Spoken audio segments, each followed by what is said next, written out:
ready, folks? We're just about ready to get started.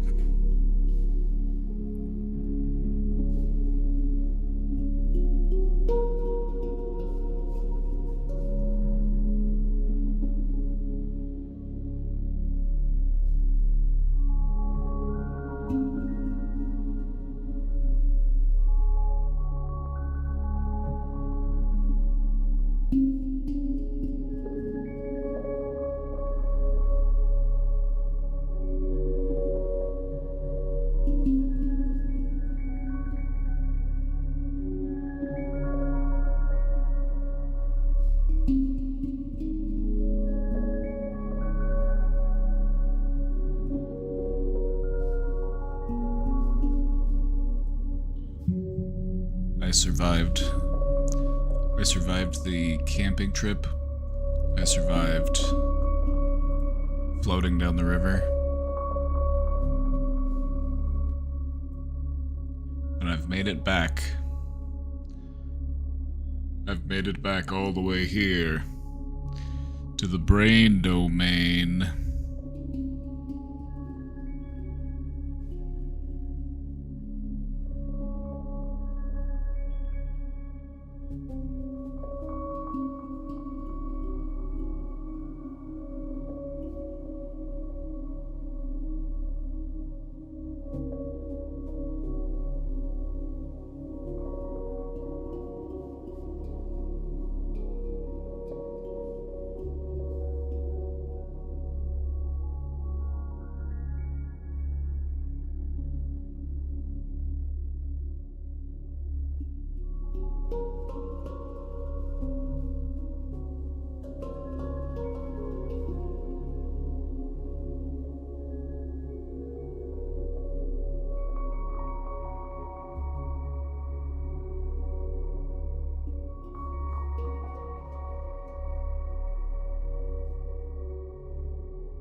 Everybody, we're back.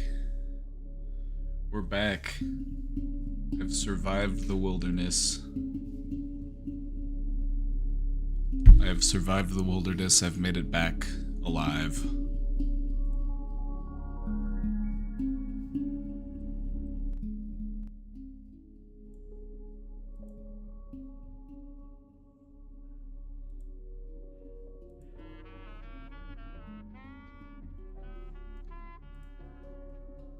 We made it back. How was the wilderness? It was good. So, we went down to the Ozarks. We went to the Ozarks to go float on the river. Did we make a fire? Oh, I made a fire. We did. We stayed for 2 nights. So we got... Let me run you through what we did. On Monday, we drove down, and then we got there in the early evening. Set up our camp, made some dinner.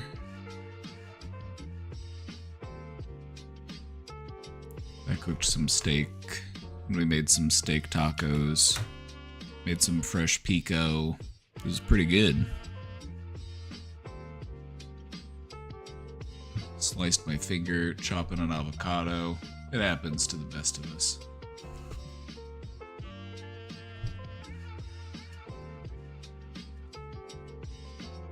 So we made some tasty food, set up our tents, got everything ready, and then we woke up the next morning, made some breakfast, and then we left for our float at 10 a.m. And then we were on the river from around 10:30 to about 7:30, so a good 9 hours.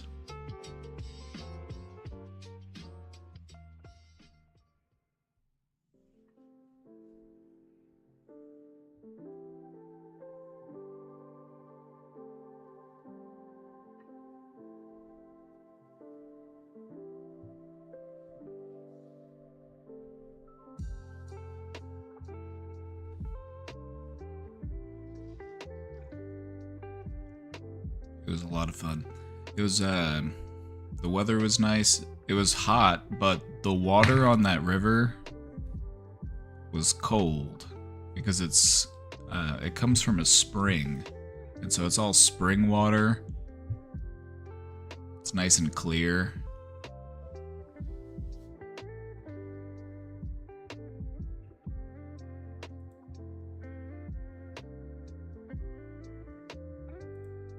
Here's a picture to help your imagination.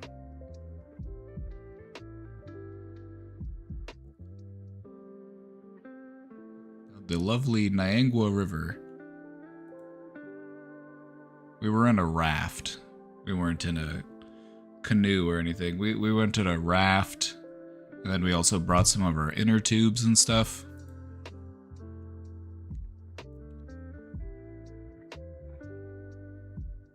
there's all sorts of little places that you can stop off, and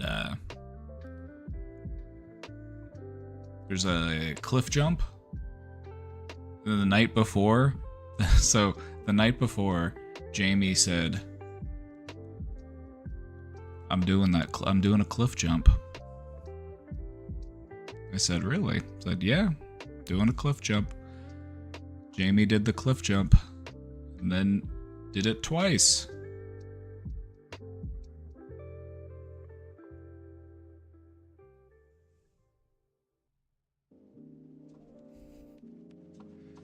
Yeah, everybody had a really good time. The water was nice and cool, so I would spend some time up in the boat, and then I would get down in the water. Sometimes I would just hang off the side of the boat. I would just grab onto one of the little handles on the raft and just float through the water. It was nice and refreshing.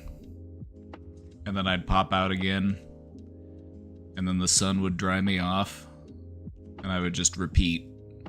And I just did that. We stopped off somewhere for lunch. We packed up some snacks and sandwiches and stuff.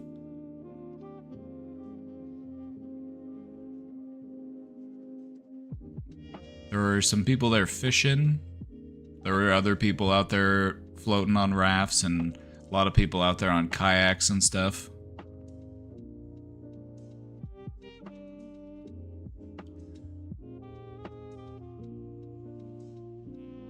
It was a lot of fun.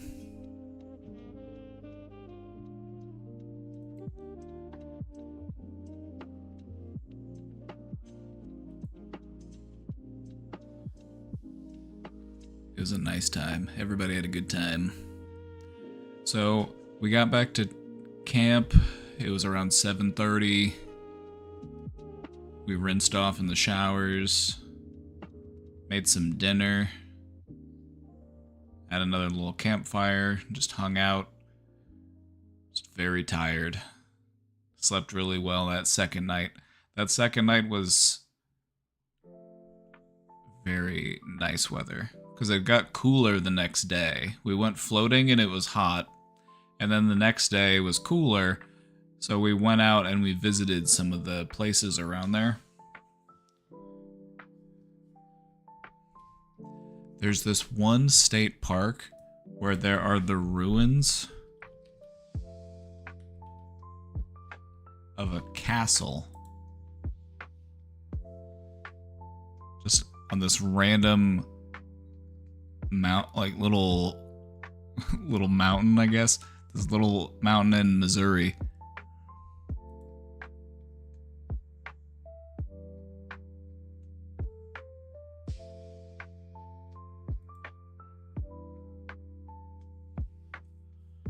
Are there any Bigfoots or other cryptids? We saw heron. We saw the heron. There's a lot of the heron down there. We also saw a river otter.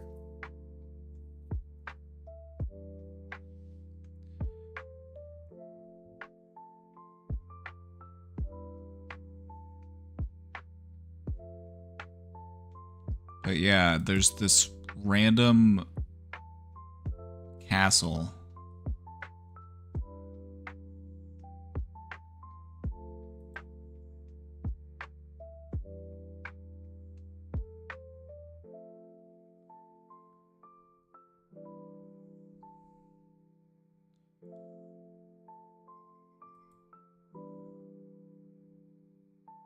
I don't know if they ever actually finished building it. I think it burned while they were building it, and then they never finished it. I'm not sure if it was ever actually finished or not.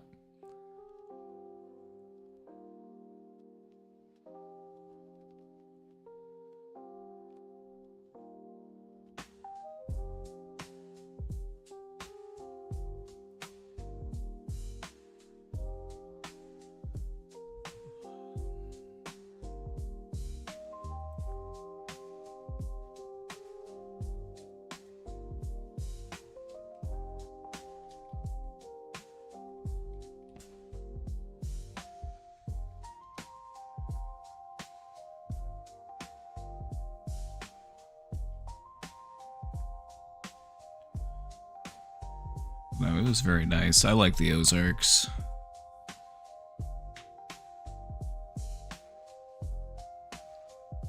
A lot of nice wilderness down there. And a lot of like natural springs and stuff. It's pretty cool.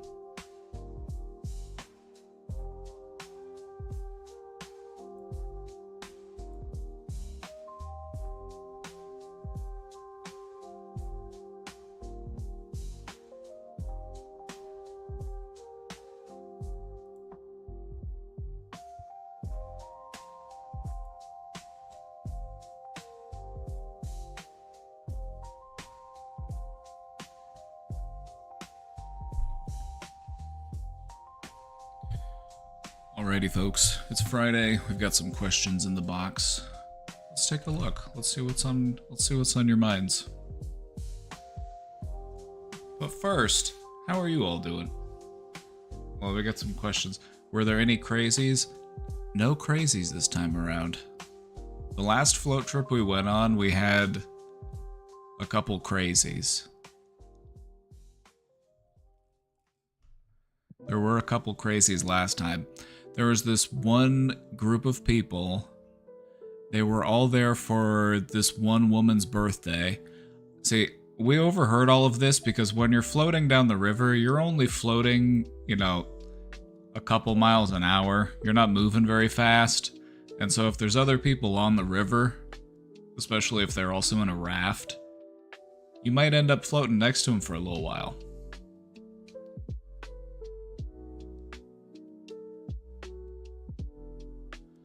So we were floating next to this group of people, and we can hear that they're just getting into a verbal argument. From what we're able to gather, this group of people, they all look to be in their early 20s. A mixed group of people, about even split, men, women. And there's this one guy who's there that apparently nobody likes. And we heard this because apparently he was the baby daddy of the woman whose birthday it was. They had planned this float trip for her birthday, and all of her friends were invited, and she also invited him for some reason. No one else wanted him there. This guy apparently was also just mooching off of everybody. He was drinking everybody else's alcohol, and people were calling him out for it.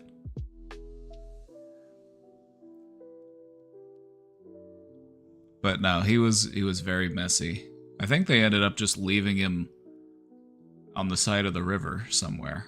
I think they ended up just ditching him because he was like trying to start fights with people and stuff. So they just abandoned him.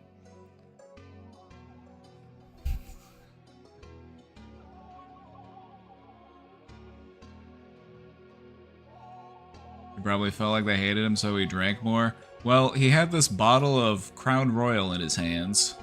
And apparently it was his baby mama's. She brought it, but he was just drinking it to himself.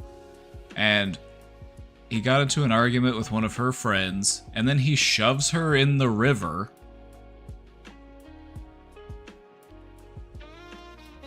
And so everybody starts getting really pissed at that point, because like, what the fuck is going on here? So she gets back in the boat, grabs the bottle of alcohol out of his hands, and throws that in the river. And then he goes to go after it, but he's drunk and he like trips over the side of the boat and just like face plants in the water.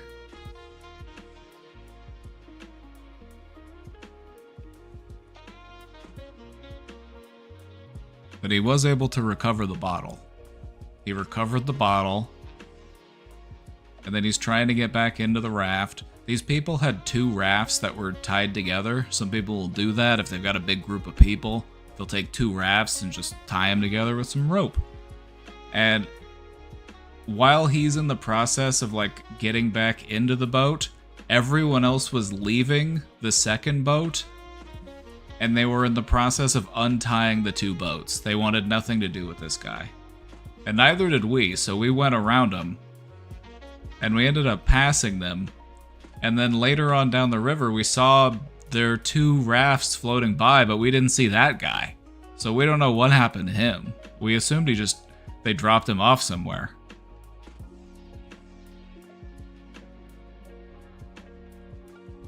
But no, it was just very, like, Jerry Springer. It felt like I was watching an episode of Jerry Springer. It'll get that way sometimes when you're out there in the deep country. Things can get a little wild. And then later on that float, we were at another part where, like, some people had, like, pulled their truck up to one of the little, like, beach heads, and they were getting in a fight with somebody else. And then somebody, like, pulled out a gun on them or something.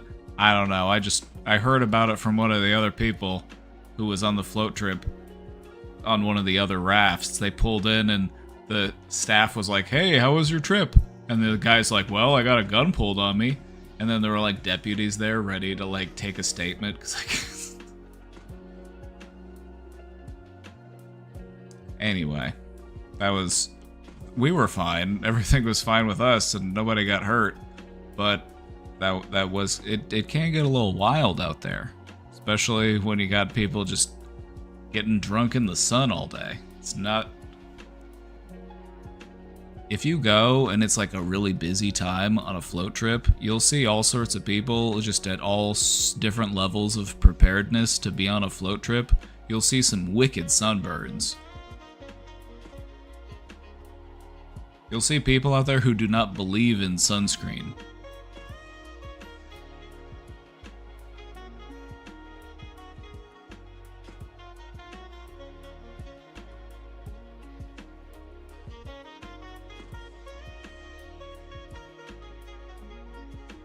Anyway, I had a lot of fun. Everybody else had a lot of fun. This trip was very peaceful. No crazy people on this trip. Everybody was very chill. You know, everybody we saw along the river was nice. 'Cause, you know, you're just floating along, you know, playing music. So it's a fun time. There weren't a ton of boats this time. Sometimes it can get pretty busy, but we went on a random Tuesday, so there weren't too many other boats out. The campground we stayed at, I think we were like one of only 2 floats they had going out that day. Which was nice because we also had the campground pretty much all to ourselves. It was us and like one other group of people. It was nice. Nice for us, but I feel bad for the campground hosts because apparently they didn't have many people come out during the month of June because it's that super El Nino. It's making a ton of rain down in the Ozarks, and so they were just getting rained out all the time. Normally June is a very busy month for them, I guess, but with all the rain. Anyway.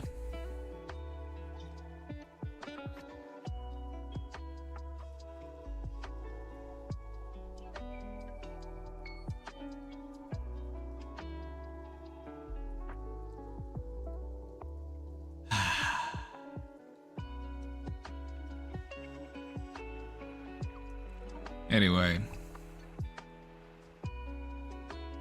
had a nice time.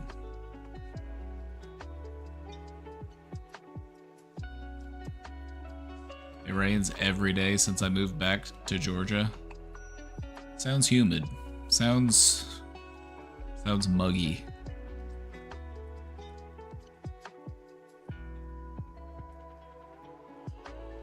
All right, everybody. Got some questions in the box. We're gonna take a look at what's going on here in just a moment. I got a few questions ready.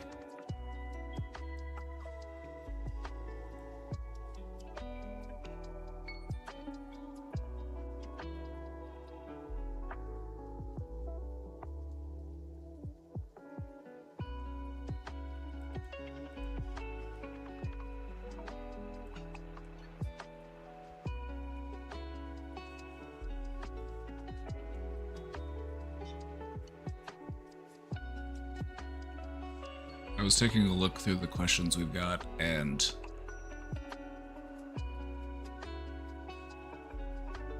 the vibe between some of the questions. It's always so interesting, because you never know what you're gonna see pop up in the question box. All sorts of different topics. But anyway, I've got some good questions waiting, so we'll get to those here in just a sec.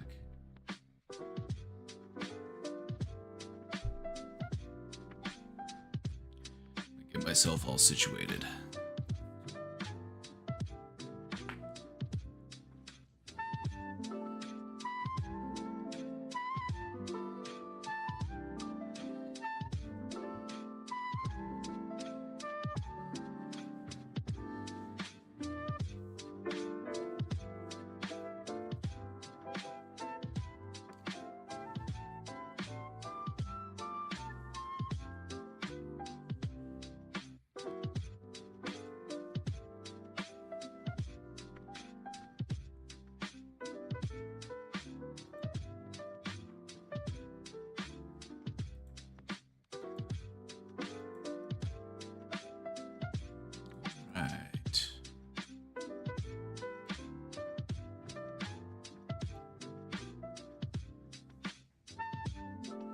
My ex added me on Instagram, but has not texted me.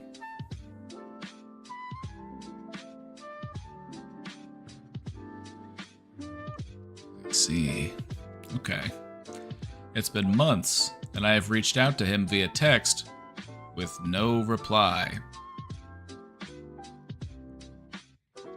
He likes my stories, and I like his. What does this mean? Is it breadcrumbing? He broke up with me randomly a few months ago. Okay, so...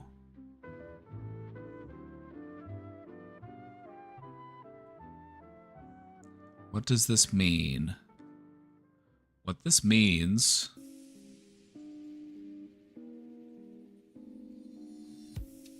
there's a few things that this could mean. It's not entirely clear.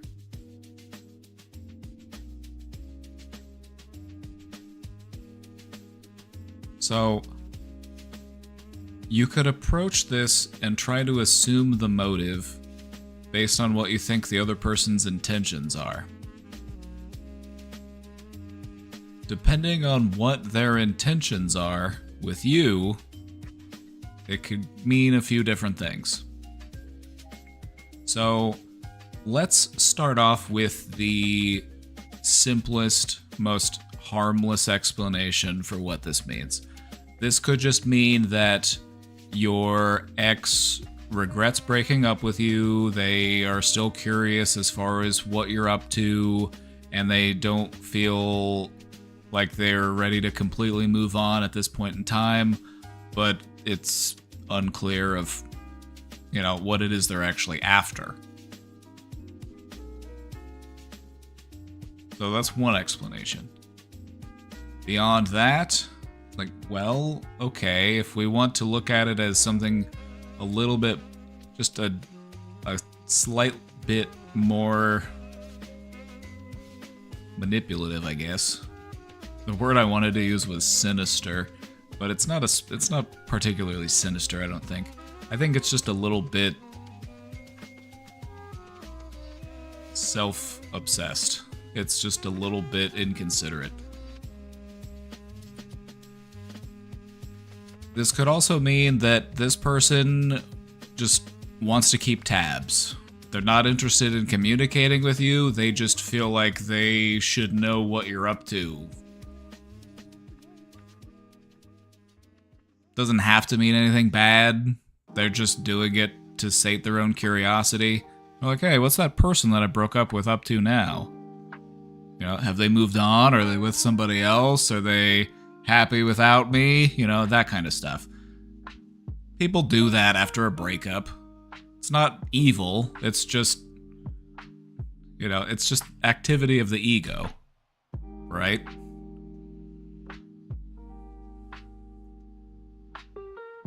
Now, is it breadcrumbing? Could be. Could be, but if it is, it's pretty mild. So first off, what is breadcrumbing? Breadcrumbing is when somebody essentially just keep you connected. They keep you on a string. And they throw out little crumbs to give you false hope, I guess, or to just keep you around so that you don't distance yourself from them. They feel entitled to your time and attention. Could it be breadcrumbing? It could be. It could be. I feel like to properly... Now, this is just me in my opinion, but I feel like to be properly breadcrumbing somebody, there needs to be a little bit more to it. At least some sort of communication outside of just like liking posts. It could be. I could see where this would be breadcrumbing, but if it is, it's pretty thin.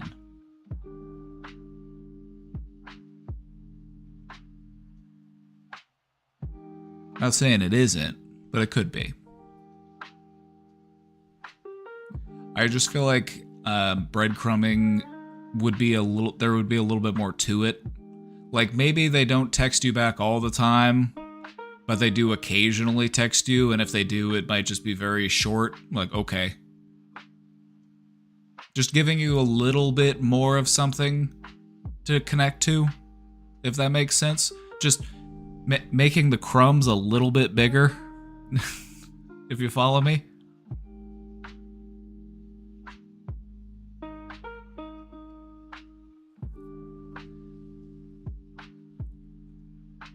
If I had to guess what this person's motive was, now keep in mind, this is just me guessing. It doesn't sound like this person is intentionally manipulative or trying to do anything evil. I think that they are just doing this to satisfy their own ego. They just want to keep up with you to make sure that you're not doing better than you were when you were with them, I guess. Because when you break up with somebody, and it's only been a few months, right? It's only been a few months. He just wants to make sure that you're not now suddenly thriving without him around. I don't think this is too unusual for people to do after a breakup. You know, a lot of people, they break up and they just cut themselves off entirely. But not everybody does that. Some people will stay at least somewhat entangled with the other person, even if it's just following them on social media and occasionally liking a post.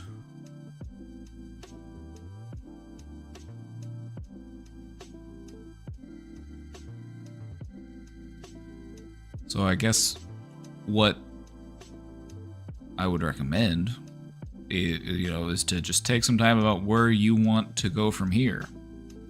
Is this a game that you're interested in playing? You know, for what reason would you want to stay in contact with this person? You know, just take some time to think about it. Take inventory of it. Try to just apply logic to it.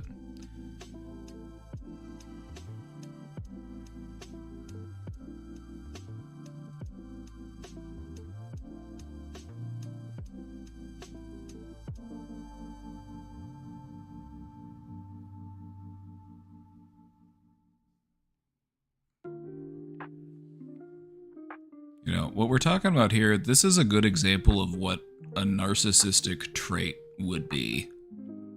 It's something that a person does to kind of satisfy their own ego without taking other people's feelings into consideration. It's a narcissistic trait. Does it mean that somebody's a narcissist? No. Narcissistic traits are just traits. They're just ways that people cope with life, stress, how they feel good about themselves. Doesn't mean it's healthy, but it's what a lot of people do. You'll see a lot of people with narcissistic traits, and then every once in a while you run into an actual full-blown narcissist.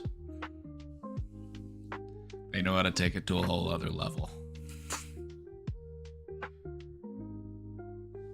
But no, everybody plays those ego games from time to time. Well, I've never done shit like that, so no, probably not, but that doesn't mean that you haven't ever done anything to protect your own sense of self without taking other people into consideration.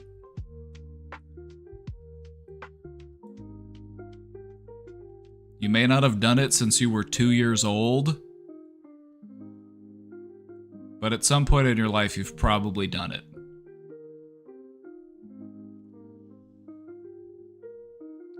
It's just something that people tend to grow out of. It's a sort of emotional, immature thing to do. You'll see a lot of people doing it when they're young or when they're teenagers. You'll even see adults doing it. They have a fragile ego, and they have insecurities, and they do things to make themselves feel safe, sometimes at the expense of others.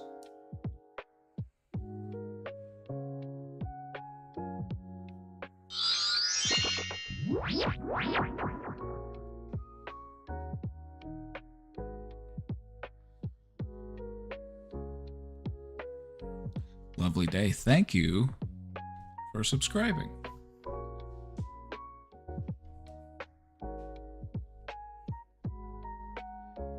We talk a lot about narcissists. You hear people talk about narcissism a lot, especially on the news or on social media or on TV.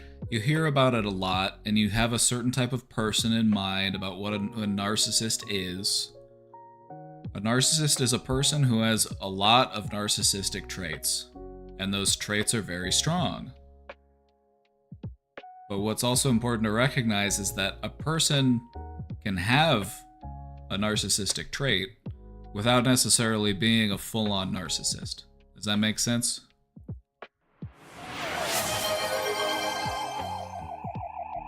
How many do you have to qualify? According to the DSM, probably like 5 or 6. It's probably like 5 or 6. Most personality disorders, it's like you have to have at least 5 of the below. They'll like list all the things.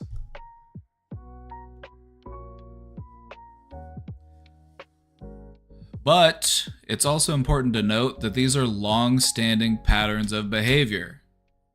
Vernick, thank you for subscribing. Also, we're on a random treasure train, so we'll see where that goes. They kind of threw me a treasure train here pretty early.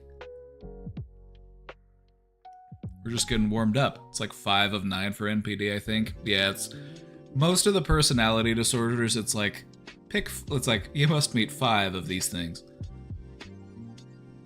However, it's also important to recognize that in order to have a personality disorder, this has to be a long-standing pattern of behavior.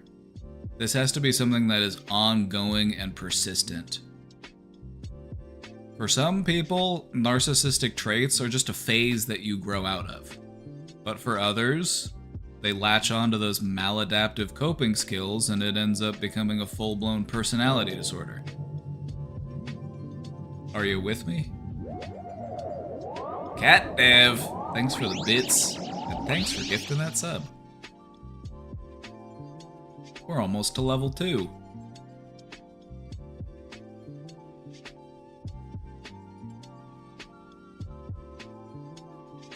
I think an easier way to understand this would be to just look at mental illness as like, once you reach a certain level of severity, that's when it becomes a mental illness.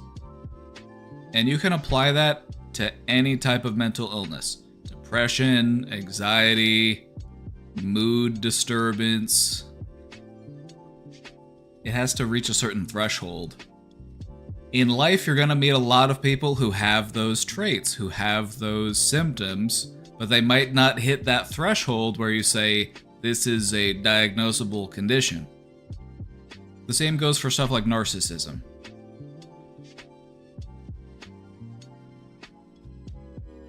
Have I asked this before? Does capitalism breed narcissism? It doesn't help for sure. If any, yeah, it definitely does enable it because so much of how a person views success under capitalism is through control and ownership, which narcissists love. Narcissists really thrive in a capitalist system so long as they're able to obtain capital. Some of the most stressed people you'll ever see are narcissists who don't have capital. You get a lot of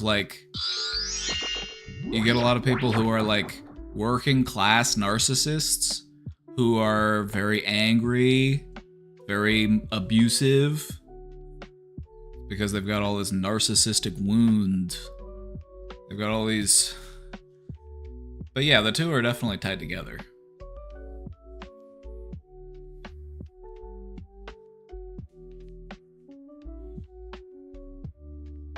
Wayna, thank you for the 100 bits. You sent us over the threshold.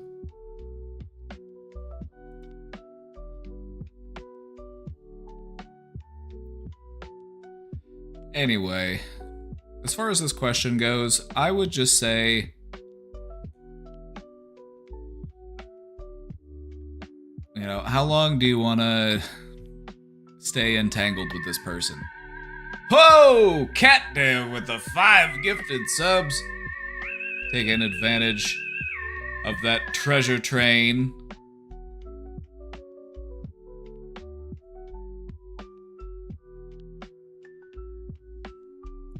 Thank you so much, Catdev.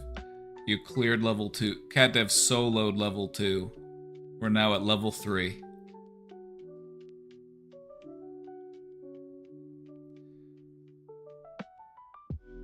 That makes a lot of sense. I've always wondered what narcissist meant. Yeah, we throw around that term a lot, don't we? We throw around that term quite a bit. And it can mean different things because there are different styles or manifestations of narcissism. Not all narcissists are Donald Trump. Donald Trump is a very great example of like a grandiose narcissist. Everything he does is the best. It's all the greatest. Nobody can fix the problems but me because they say I've just got such a brilliant mind. That's grandiose. Because it's very hyperbolic. He exaggerates. Very over the top. That's just one style of narcissism. At their core, what makes a narcissist is that they prioritize their own emotional well-being. They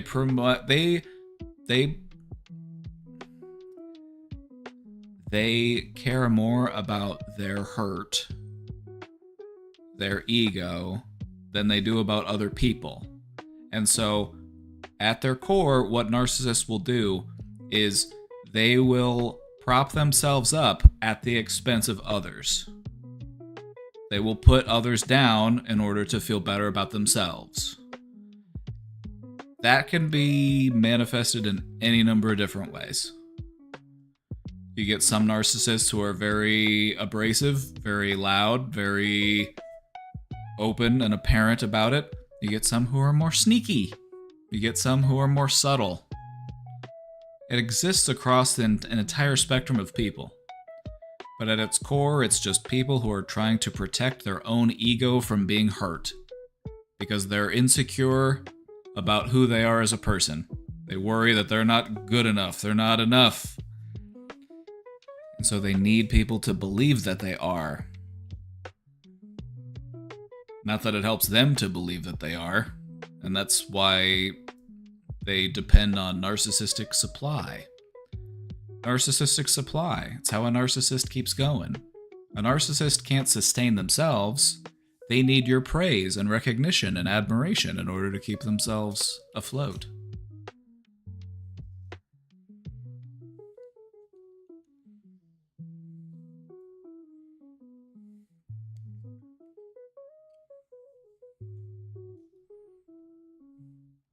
But yeah, at their core, most narcissists are just insecure.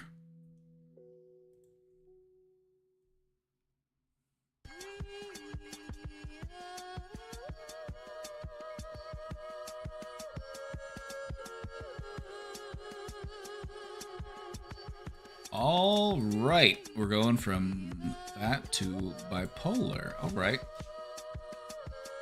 We're shifting.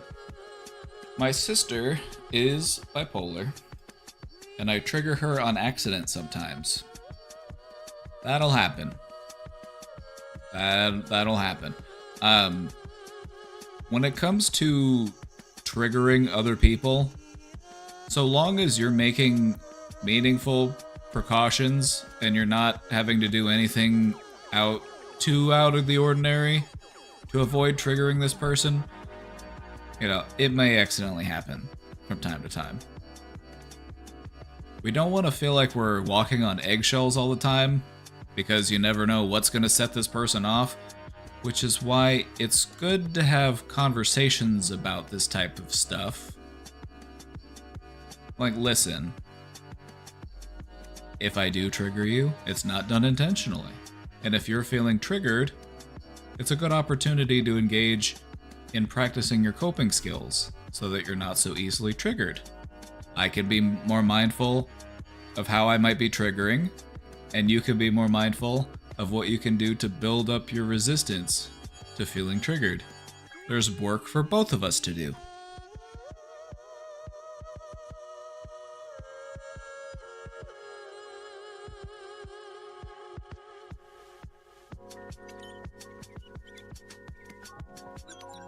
For example, I threw out some vegetables that were in a bag with napkins, and I thought it was garbage. I did not see the vegetables. She gets very angry, and I try to offer to pay her back or replace the items, but she keeps talking. Alright. I have something for you. How do I not take it personally?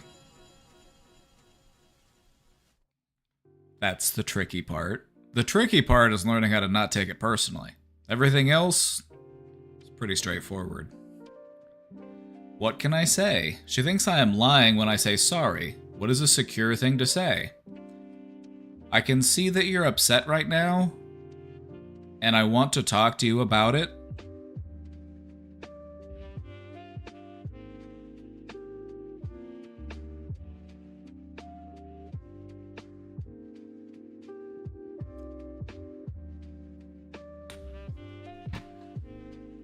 I can see that I've upset you, and I'd like to talk to you about it. And I'm ready to talk whenever you're ready to talk.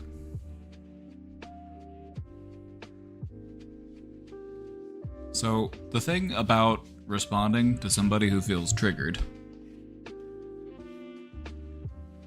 is that it's not always a good time to try to have that conversation when they are escalated. You need to kind of let them calm down before you talk to them about it. Because they're escalated. And there's not really much you can do to kind of reel them back in. You kind of just have to let them calm themselves down. You let them know in a kind fashion. You let them know that I will talk to you when you're calm.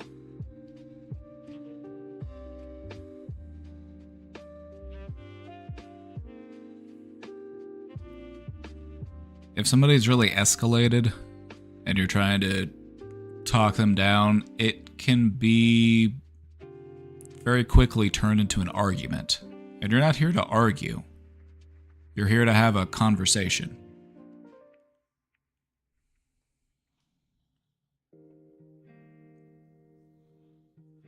So, how do you not take it personally? Well, first off, you own that which is yours to own. I apologize, it was my mistake. I didn't see that there were vegetables in the bag. I thought it was garbage in the bag. I'd be happy to replace those vegetables for you.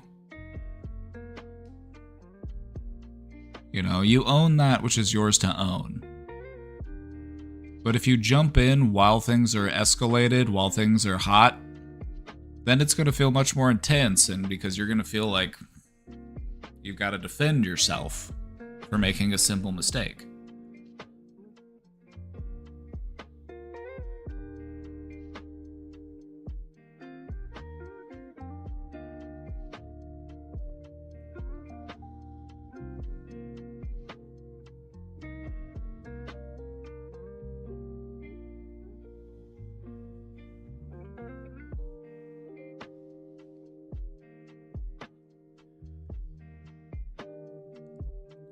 it's not an easy thing to do, to engage with somebody who's feeling very escalated or somebody who's dealing with a mood disturbance.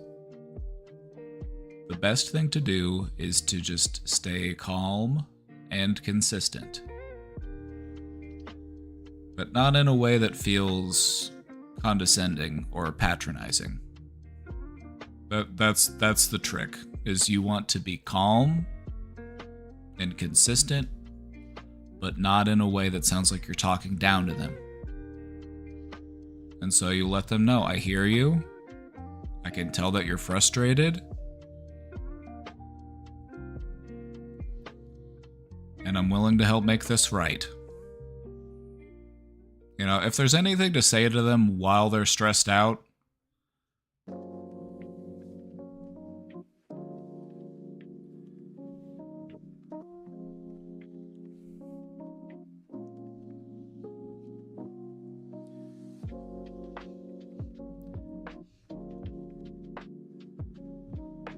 you know, I say not to be condescending, but the thing that I'm about to say might sound a little condescending. In a way, you're dealing with a temper tantrum.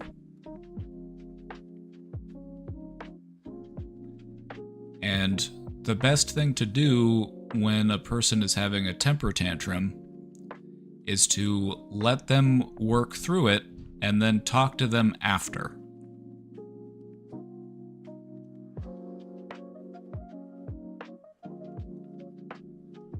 You know, that doesn't mean ignoring them. You at least acknowledge them. Like, I can see that you're upset. I'd be happy to talk to you. But I can't have you yelling at me. You know, if they're like escalated and they're shouting. The last thing you want to do is start yelling back at them. Because then it's just going to keep going. But yeah, reconnect with them after they've calmed down. It might take a little while. Reconnect with them and say, hey, I do want to apologize. That was my mistake. I'll own that. So let me know what I can do to make it right. Okay, hold on.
Alright, I'm back.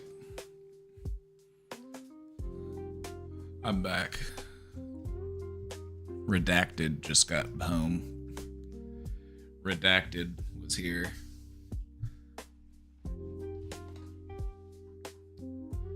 My dad's the same way, and if I try to explain myself, he'll read it as me being aggressive, which does not end well. I've been trying to get better at not setting him off. So, yeah, and you were right when you said you have to stay calm. Like you're at the library or a coffee shop. That's a good example. That's the voice you want to use. You're having a calm conversation. Because that's how you actually make progress with the other person, is by having a meaningful conversation. If you want to have a meaningful conversation, have it in a meaningful way. Do it with intention. It's not just about who's the loudest or who's the most passionate.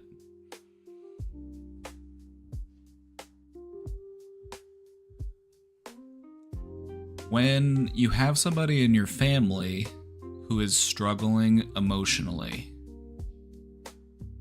it can be challenging.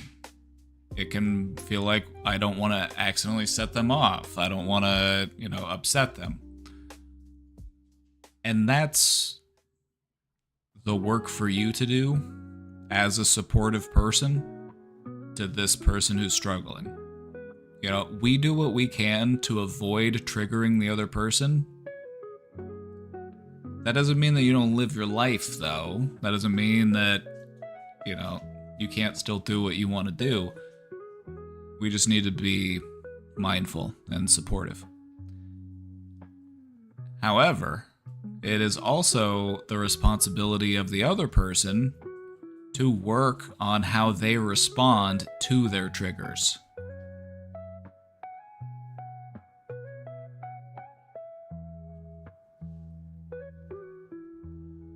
It is not everyone else's responsibility to handle your triggers.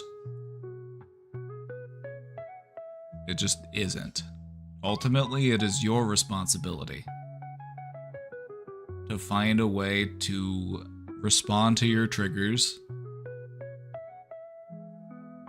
in a healthy way.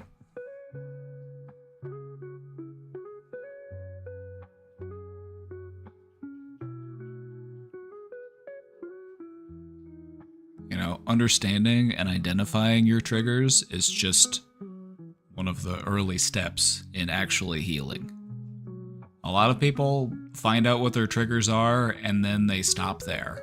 And they're like, okay, I know what my triggers are. Now everyone else better not trigger me or I'm going to get real mad.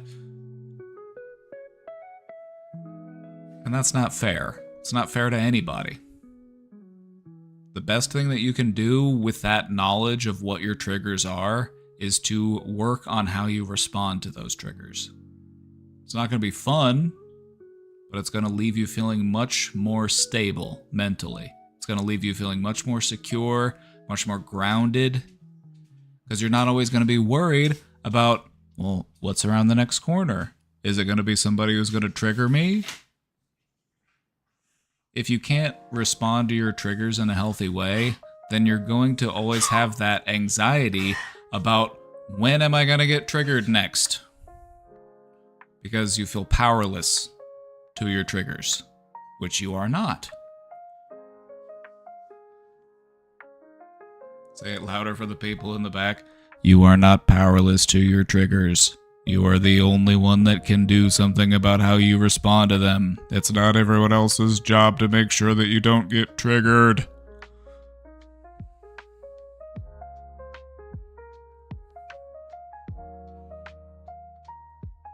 And so that's the work for your sister to do, is to work on how she responds to feeling triggered. Because it's gonna happen. It might be random, who knows? You might just have... Because the thing about being triggered is that if you just had a stressful day, or you've had a stressful week, or you didn't sleep that well, and then just something tiny happens, you might have a disproportionate response to something very small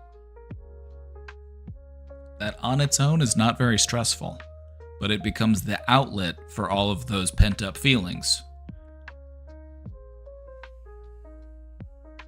And so sometimes it's just a person who comes up to you and says something like, "Hey, having a good day?"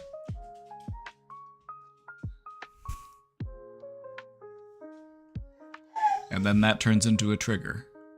What do they mean, am I having a good day? Clearly I'm struggling, why would they even ask me that? I haven't had a good day in 15 years, why would they ask me that? They must be taunting me. They must be making fun of me. And then you get just full-blown triggered because somebody asked you if you're having a good day. Well, that's your responsibility to work on, if that's the case. You need to identify what sort of emotions are building up within you. What are you doing to channel them appropriately so that you're not getting all of this backed up gunk that just all comes flooding out at the first available outlet? I'm gonna let Atticus out real quick. Give me just a sec. Let me let this dog out. Alright, doctor.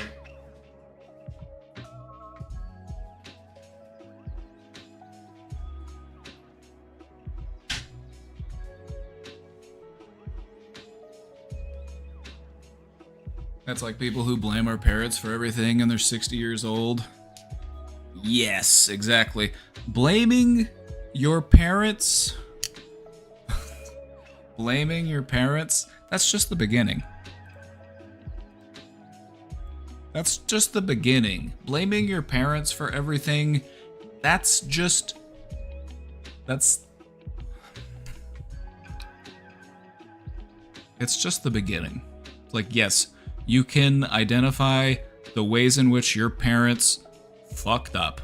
You can identify the ways in which your parents caused you grief and suffering. It's easy to identify that. But what lies beyond that? Because just finding blame does not guarantee closure.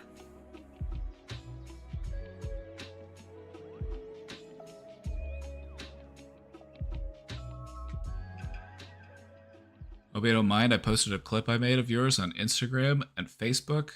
Oh yeah. Nice. Feel free to post that on the Discord. If you ever make any clips like that or something, feel free to post them to the Discord. I might repost them on my stuff.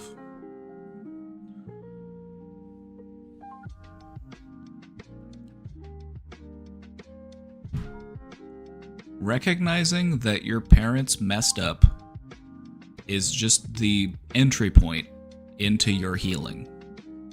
So you can say, oh, okay, I recognize the reason why that I get stressed out about this or I'm anxious about that is because of my childhood. It's because of how my parents treated me. It's because of how my parents brought me up. And that may very well be true.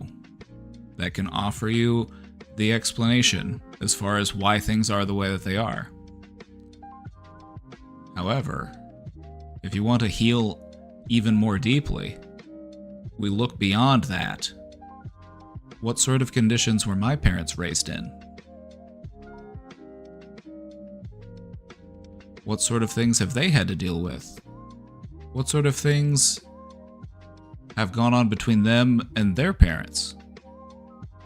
And this is when you start to identify that your trauma is actually a trauma that can be passed along through the generations. What we're actually dealing with here is not just our trauma, but generational trauma.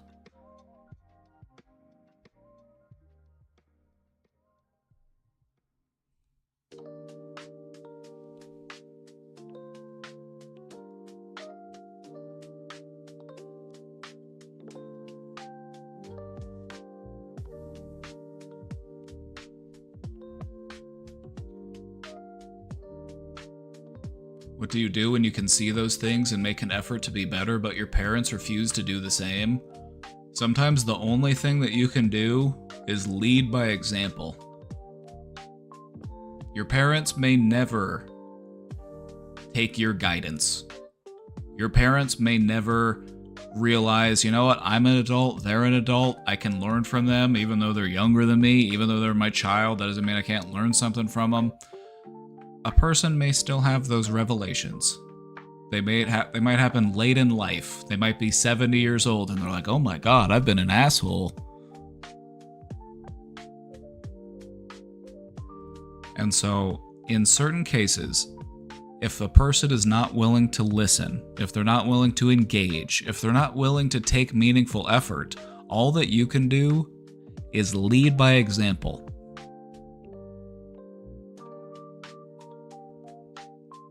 Keep living your life. Protect your peace. Find that harmony, that balance that you're looking for. Own your shit. Don't deflect it onto others. Don't blame other people for your problems.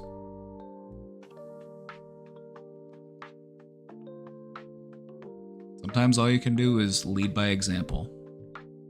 You know, if your parents still have some growing up to do, just show them how grown up you are.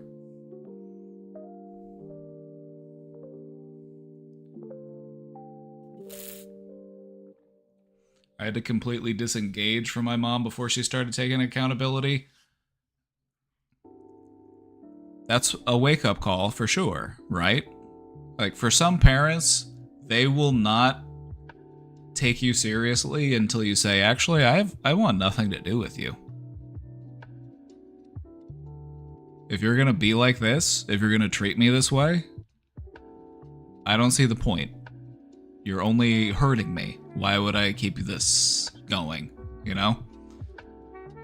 Some parents will see that and they'll take that as a wake-up call. Like, they'll recognize what they've been doing. And they'll be willing to work on it and engage. And progress may be slow, because psychological changes tend to slow as a person ages. That's not always the case. Some people can make changes very rapidly, even later in life, but not everybody is that way. And in general, people tend to change more slowly the older they are. But that doesn't mean that they can't change. It just might take a while.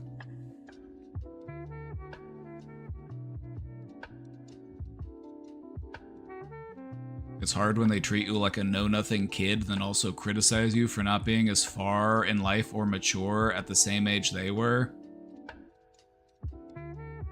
Like, okay, well, why would I take what you have to say seriously? Because you're not able to assess that things change as years pass. Like, that's the thing that really gets me, is that people will criticize younger generations without giving fair recognition to how things have changed over the generations. Like, oh, they're just so lazy. You just need to, you know, lift yourself up. You need to get that stock portfolio going.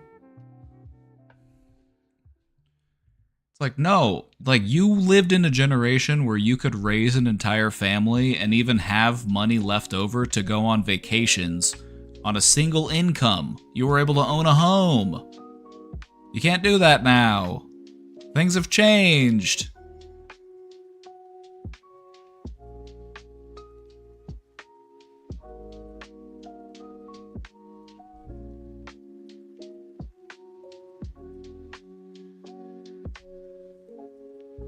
Boomers can be tough to deal with. A lot of narcissistic traits in the boomer generation. And a lot of that was just culturally and socially reinforced. Boomers received the brunt of the, like, American exceptionalist propaganda. These are people who were just raised on the idea of their own individual exceptionalism.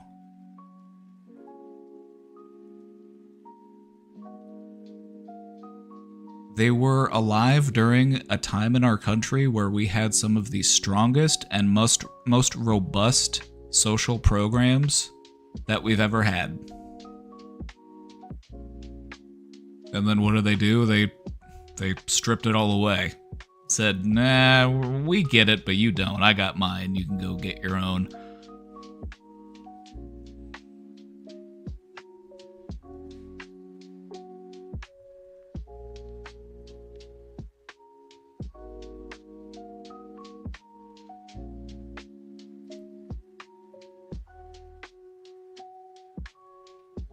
This is a conversation that we'll need to continue on another time. I feel like I need to put some stuff together about how to talk to your boomer parents. Because there's an art to it. It is possible, but it's not guaranteed to work. So, you know, some people are just very dense and they just don't want to change the way that they think. But there are ways to do it, to engage in a meaningful conversation. And a lot of that just has to do with them recognizing that conditions have shifted.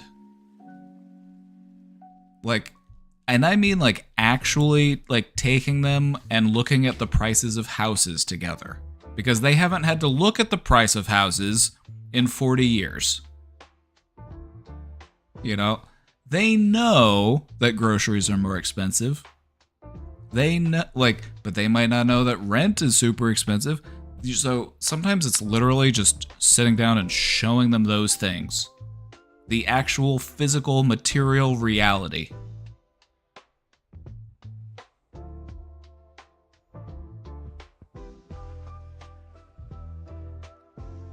My mom couldn't get her own credit card when she was already married because women didn't have those rights back then. It's insane to think that there are people out there who are still... like, that's the time where they were alive. Like, they were alive during the time period where women couldn't have their own bank account.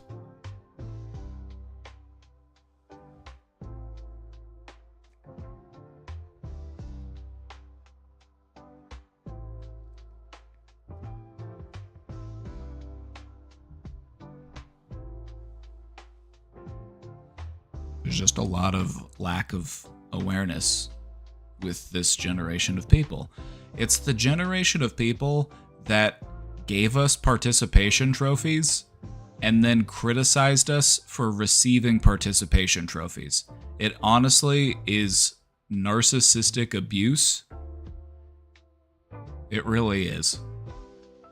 It's like, well, you just expect everything to be handed to you because you know, grew up getting them participation trophies. It's like, I was a child.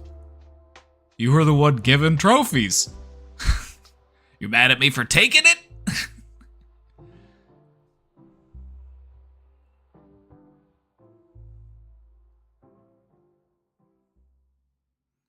My dad keeps telling me to get a job even though I've been looking for one for over a year now. Tell him to get a job. He doesn't actually have to get the job, but just tell him to at least get an interview set up.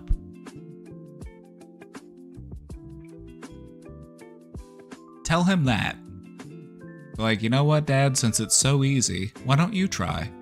Why don't you apply for a job and see if you're able to get an interview?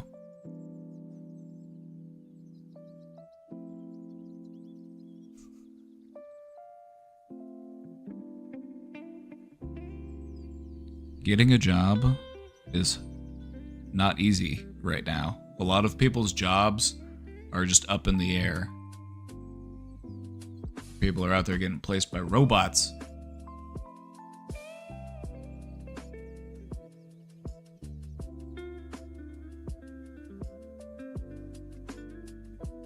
As a boomer myself, I've tried to convince my peers this perspective. See, I'm glad we have you here because you're a good boomer. There were good boomers, alright? There were good boomers. A lot of boomers were alive during the hippie time period, you know? There's a lot of old hippies out there in the boomer community. And so we must treasure them.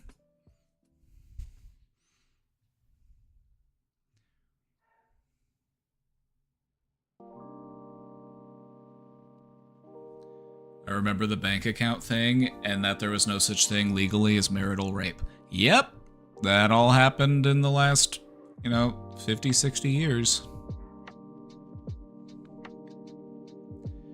Do you guys ever experience boomers who are paranoid of the government and think the police are their puppets, but then get a... Yeah. Yeah. Yeah, they're always worried about the boot, but then they like to lick the boot. Don't tread on me. It might turn me on.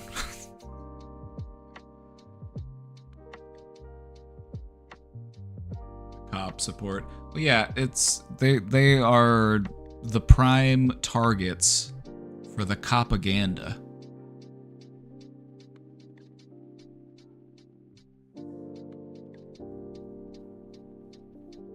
You know, they're the one, like, why do you think NSI or CSI or whatever those shows are called, like, why do you think they all have, like, 27 seasons and they broadcast 7 days a week on CBS?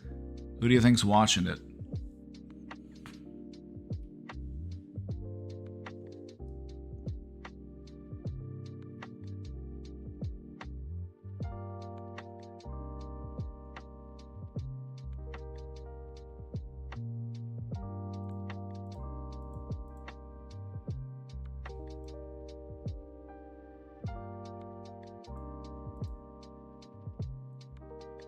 Anyway. Got off on a tangent there. Started talking about boomers. Just to circle back around to this question before we move on, I'll just sort of recap. I can tell, questioner, that you want to be supportive of your sister. And that's good. She's going to have her own challenges, she's going to have her own setbacks, but she can also have her own growth. Things can get better. And you can be a great influence in helping her to get there. And so if we're going to engage in meaningful conversation, we just have to do it in a meaningful way.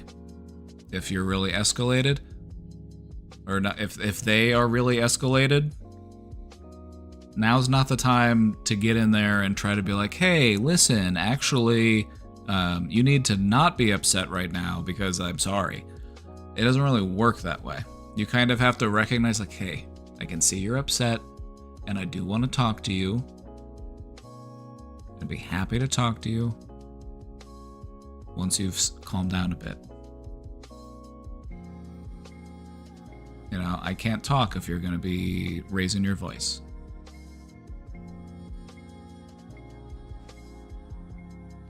And then you just keep calm and consistent. That's all you can do. A person might not believe that you're sorry. Then show it with your actions. You know, if you did something and it was genuinely your fault, then do what you can to make it right.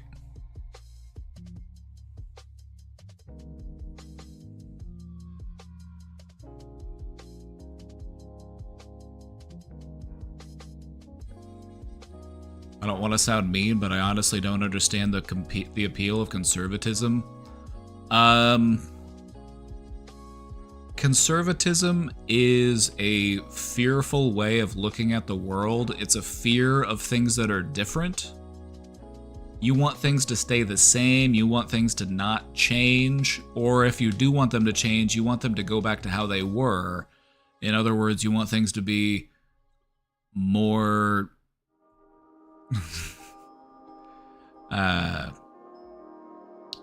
more consistent with what you're familiar with. Maybe I don't understand in general. Would it make sense if you knew that conservative brains tend to have a larger amygdala? And the amygdala is one of the centers in the brain that's responsible for producing feelings of fear. Would that make sense? Because people are just wired to find things to be afraid of. This is why whenever I go into right-wing spaces to like argue with people on the internet, because I do that from time to time, blow off some steam.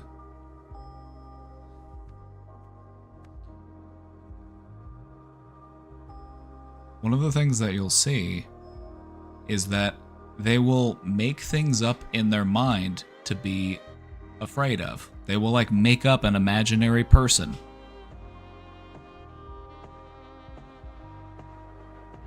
They will generate like hypothetical situations and then get themselves upset over this hypothetical situation.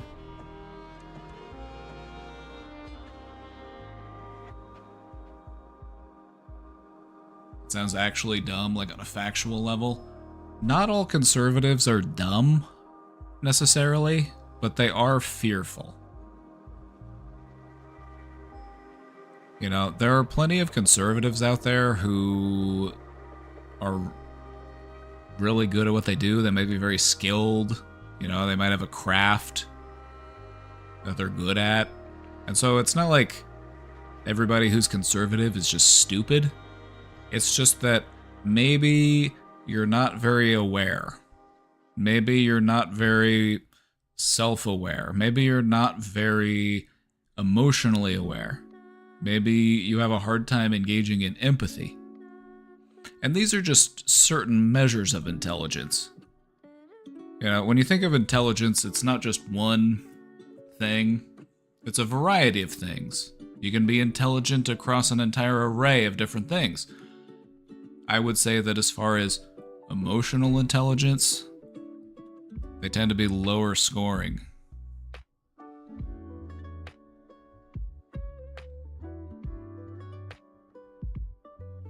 I've seen it in animals too. It's true. We recognize members of our own species or people that look like us, and we want to cluster with them because it makes us feel safe. We have an innate fear of the unknown.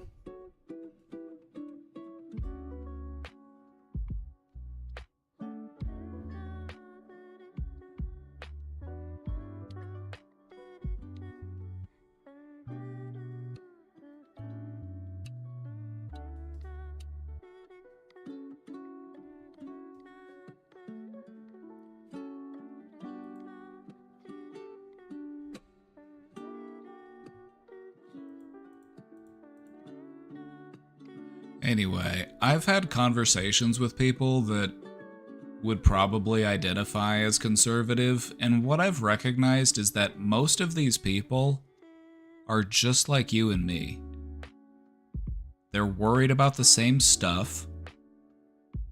They just live in parts of the world where they are just surrounded by misinformation and propaganda. And so I don't fault people for buying into those things because they really lay it on thick here with the misinformation and propaganda.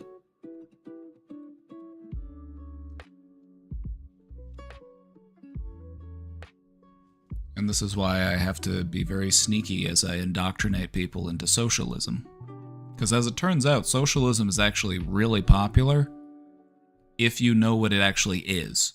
But most of them are just brainwashed into thinking that socialism equals communism, when it isn't. Socialism is just about workers getting their fair share. If you work hard and generate profit, you should get a fair share of that profit. That's it. And then we should, put more money into things that help the people that live here instead of putting all of our money into things that kill people over there.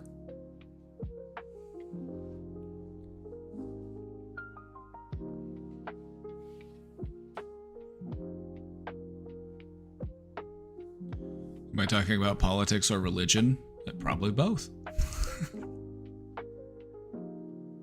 Also, a lack of third spaces. It's true. It's true, they did that to us.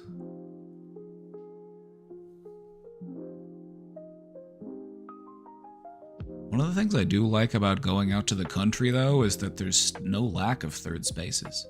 There's all sorts of fun stuff to do out there. Third spaces. Third spaces. Just places for people to go and commingle. You used to be able to go and sit in a coffee shop and hang out and get on your computer but they've slowly been taking all of that away. They're like, can't have tables and chairs in the Starbucks anymore. Standing room only. Get your coffee and go. Like loitering. No, just like places like parks places like just places the people can go in public and not have to either pay to be there or, you know, feel rushed to leave.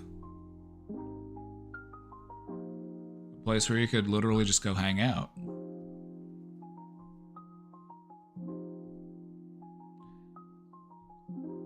And COVID really messed that up because a lot of places where you used to be able to just go and mingle, they just got closed and then they just never were the same, or they just never reopened.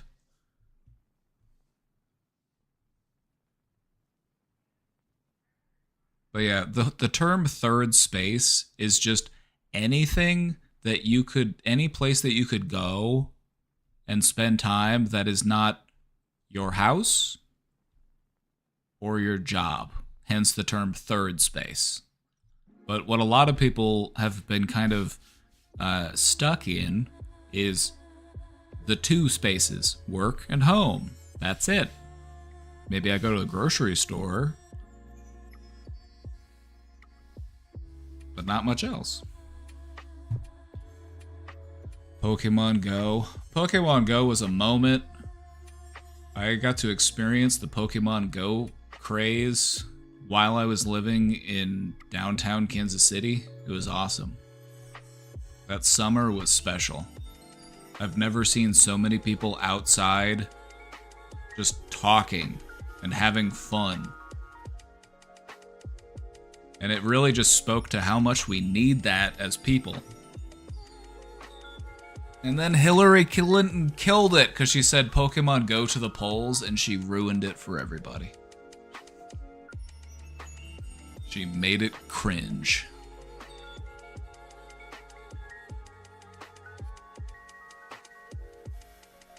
Missouri or Kansas? KC Mo. Fun fact, the state of Kansas was named after the city. Kansas City, as a city, predates the state of Kansas. And so I just think it's funny that people who are unfamiliar, they assume that Kansas City is in Kansas. And there is a Kansas City, Kansas. It's just that most of Kansas City is on the Missouri side.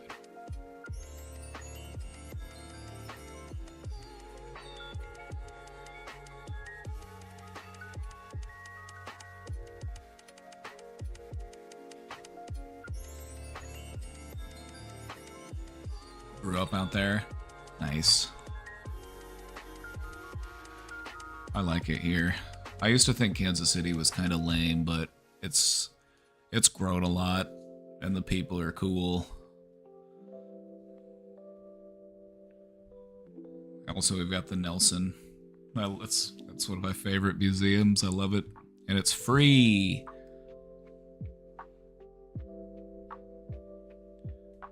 I had to go up in the St. Louis Arch. Ooh, I heard it wobbles. I've never been in there. I've never been up in the arch. I've been under the arch. If you position yourself correctly under the St. Louis Arch, it kind of feels like you're on the Halo ring. You just see this big, like...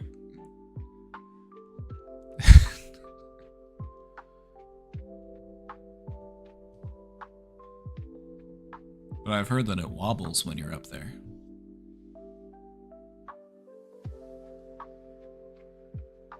Also, I heard they buried the foundation for the St. Louis Arch. It's in like 60 feet of concrete or something. It's crazy.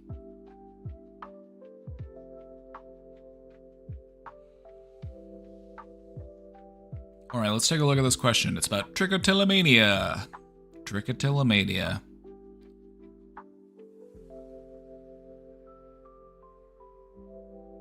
All right, class. Pop quiz. What is trichotillomania? The question says, any insight for trichotillomania? I've tried everything except intense CBT, which I generally don't respond great to and can't afford. The thing about CBT and trichotillomania, hair pulling, give yourself a pat on the back. You get a gold star. Trichotillomania is a compulsive pulling of the hair. It is something that we link to anxiety. It's sort of anxious behavior. You ever see a bird that's plucked out its own feathers? Birds do this too. Birds, when they're really stressed, they'll pull out their own feathers. Humans, we do the same thing. You see this in many different life forms. It's an anxiety behavior.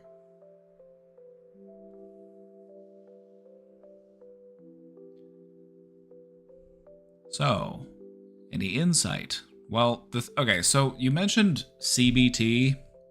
What CBT would offer a person who has trichotillomania, we're basically looking at how do I control an impulse? How do I change how I respond to an impulse? Because that's what we're dealing with. It's an impulse thing. We feel anxious and we pluck on our hairs to sort of regulate that stress.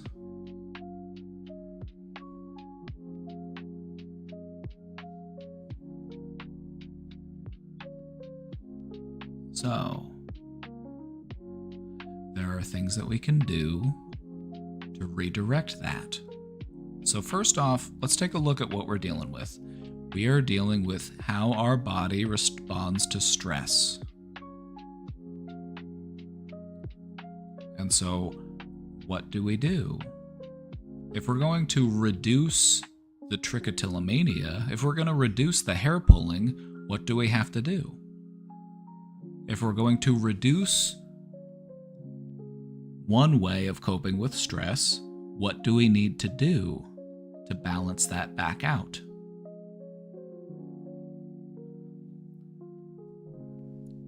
I know this isn't a math class, but this is a math question. If you're going to reduce one behavior that manages your stress, what do you need to do? You need to increase a different behavior to manage and regulate that stress.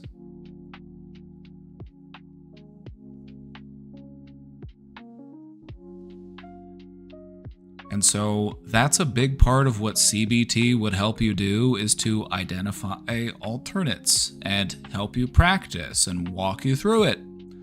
It can help, but it's not necessarily necessary. Not necessarily necessary. Especially if you don't respond to it great and it's expensive. This is something that you can work on all on your own. I would compare this to any other type of, the general underlying thing is a lot like other sorts of behavioral tics. We all have those little behaviors that we do to kind of regulate our nervous system, especially when we're feeling stressed or anxious. Some people might fidget, some people might tap, some people might doodle, some people might hum. And so the way that we overcome things like picking at ourselves, there's another form of this where people will pick at their skin. They'll might even go so far as to make themselves get little scabs. They might even break the skin and end up bleeding. Some people pull out their hairs. So we just need to replace that behavior with a healthier behavior. That's the trick.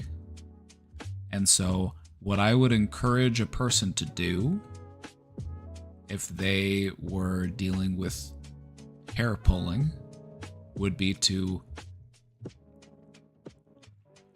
have other options to choose from. What are some other things? Could I click a pen? Could I find something else to fidget with? Something to keep my hands busy?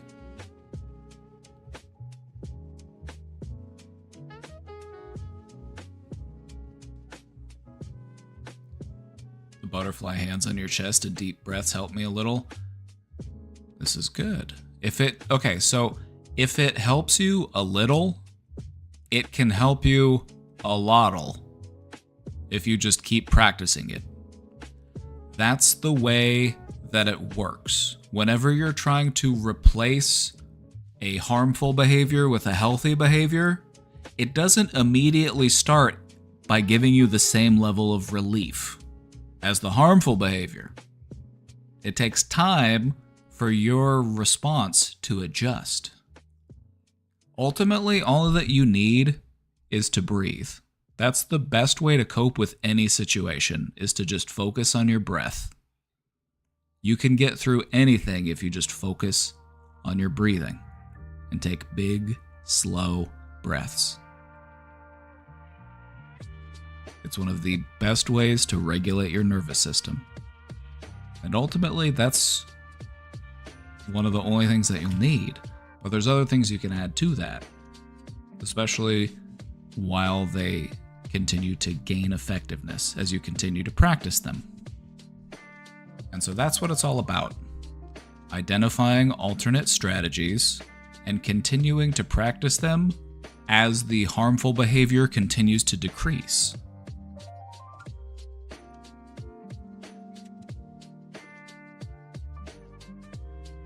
Another thing that you could do, especially, let's say that you're feeling especially urged to pick at yourself. Find something else to do with your hands. You can sit on them if you have to, and then focus on your breathing as you sit on your hands.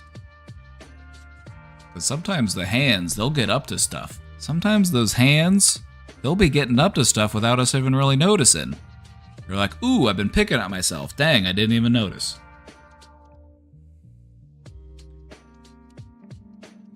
So that's why I think it's important to find something for your hands to do.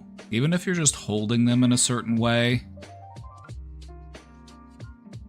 You know, you could clasp them together. You can lay them over your chest. You could sit on them.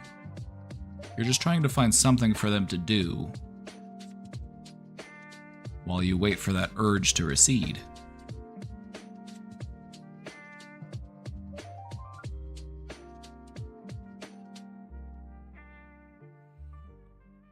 So I would just think about some different alternatives that could help you to feel regulated when you're feeling anxious. And then just allow yourself time to develop those new coping strategies as they gain effectiveness.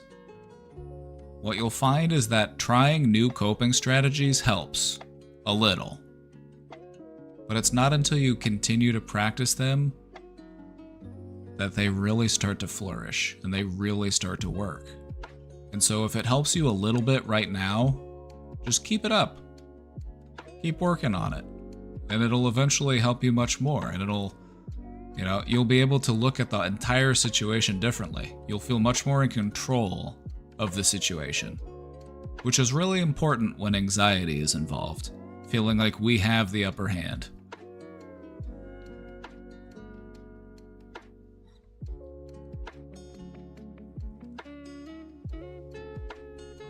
Felonious, how's it going, my friend? Good to see you. I told the breath thing to my 10-year-old granddaughter yesterday. I'm going to work with her doing it. Never too early to teach somebody how to do mindful breathing. It really is very helpful when it comes to regulating yourself. Because we have manual control over our breath. You can choose when and how to breathe. How you breathe determines how fast your heartbeat goes, because your heart looks to your lungs to determine how fast it should be beating. When you breathe in a relaxed way, it sends signals throughout the rest of your nervous system that you are calm. And so it's a really powerful tool, and it's free to use, and you can use it anywhere, anytime. But it does take some practice to really get the benefit of it, just like any other skill.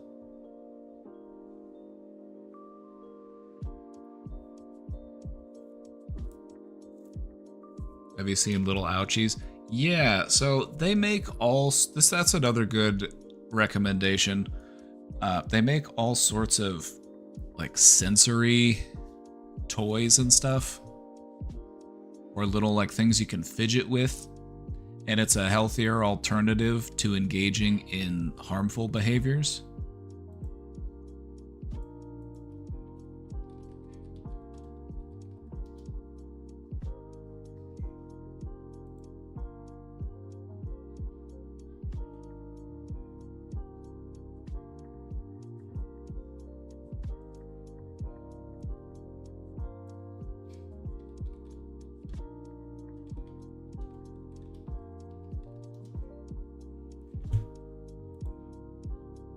And they even make some that have like little ridges on them.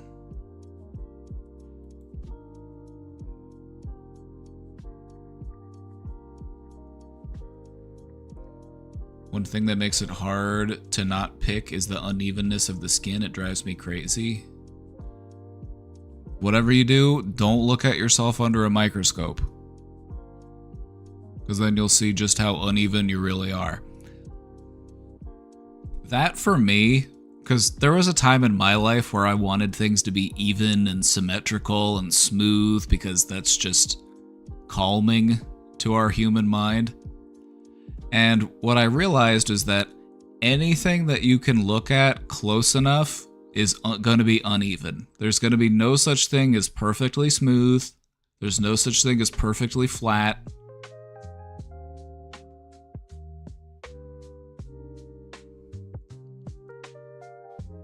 If you look at something under a microscope, you see just how uneven it really is. And I found that to be helpful, is just reminding myself that I don't need to go for perfect. But yeah, this is one of the things that they make. It's these like little fidget toys that have little like spikes on them. And so if you are trying to like distract yourself, or just like, you know, you just grip this little spiky thing. It's less harmful than, you know, pick it at yourself.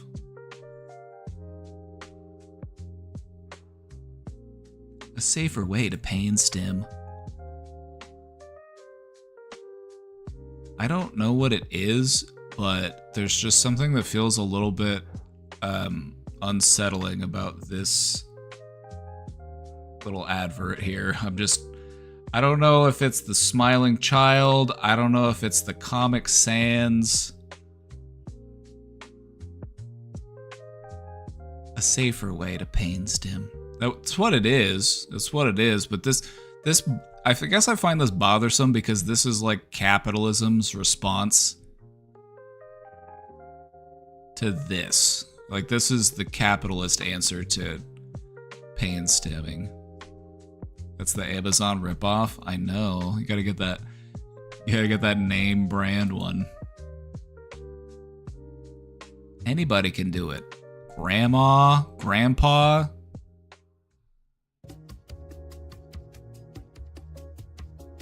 I love how it's just photoshopped into their hands too. They're like, hey, look how much fun grandma and grandpa are having pain stimming together in the living room.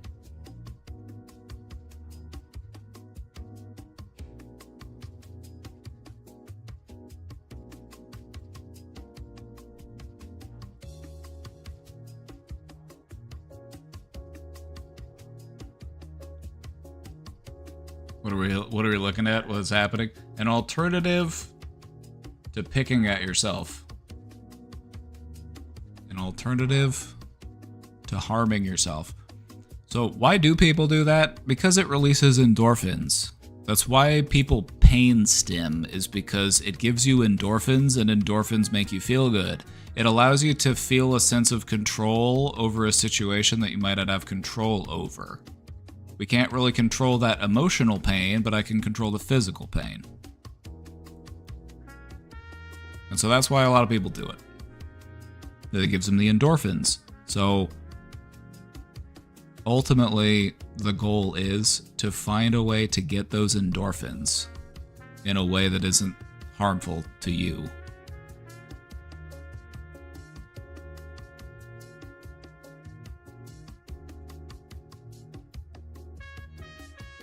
It's grounding. It's true. Nothing like a little bit of pain to really make you feel alive.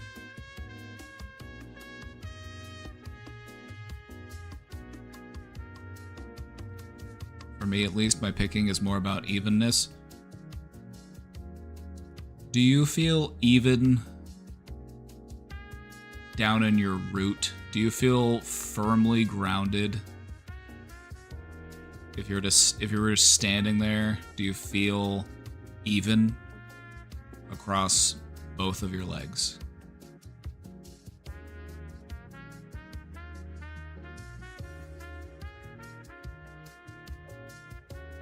Like, you could take that compulsion to find evenness and you could turn it into something that helps you. You could turn it into like balance training. You could take that and you could apply it to other practices like yoga or stretching.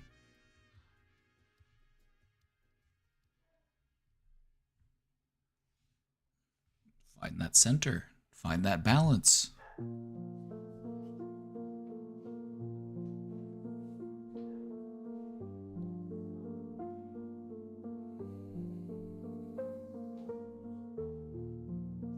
Is that related to the compulsion to itch or the feeling of itchiness? It can be. For most people, it's anxiety that does it. But stress in general can cause people to do it. And so there's different reasons why a person might scratch themselves, pick at themselves, pull their hair. But at the end of the day, a lot of it just comes down to it helps them to feel grounded and regulated, even if it's destructive.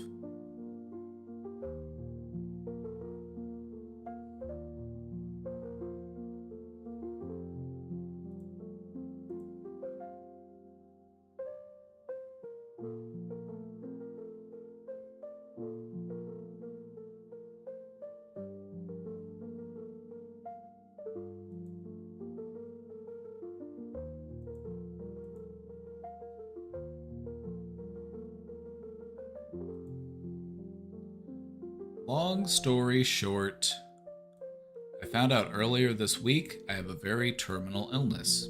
Damn. Sorry to hear that. I'll be lucky to make it to September. I have been no contact with my parents for almost a decade. My dad definitely has some sort of NPD, and my mom has always enabled him. There was a lot of abuse to me and siblings growing up. Personally, I don't really want to reach back out to them, but my brother thinks I should. I don't think any good will come out of it, but would it be worth it to reach out for my brother's sake? He's the only person in my family I still trust and love.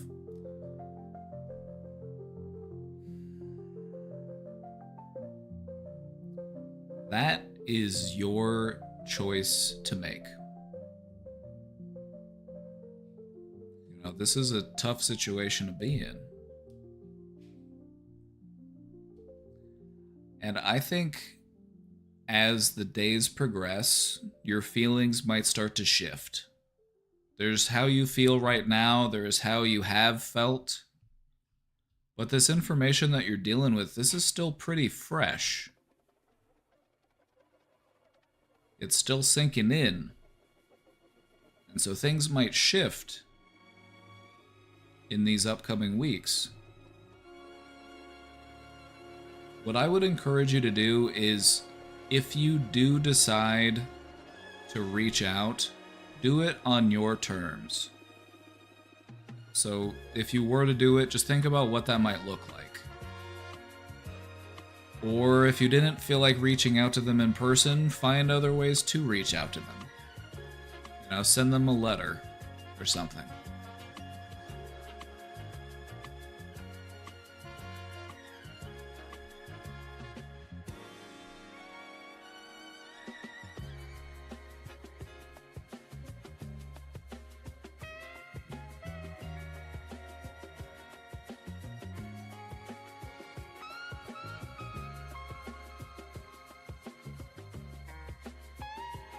You are valid in not wanting to talk to them.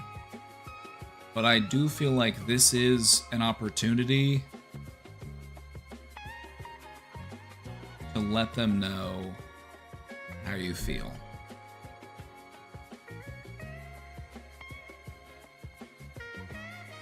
I do feel like, over the upcoming days and weeks, your feelings might start to shift. We're still dealing with this fresh information. We're still in a little bit of shock. And so what I would say is to just keep thinking about it. You don't have to decide right away. Keep thinking about what you would want to do. Keep thinking about what you might want to say.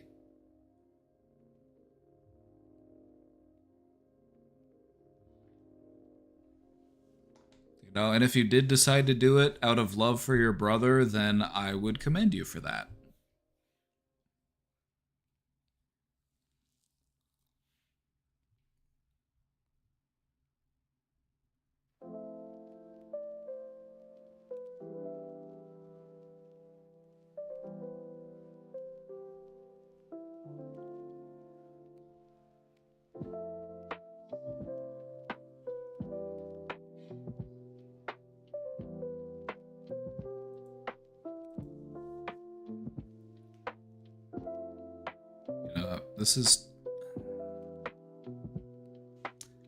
You've got a lot to think about. This is still fresh. We're still figuring things out. Your feelings might change in the near future. And so all I would suggest is just to keep thinking about it, what you might want to do. It's your choice to make. You have that agency. This is your choice to make.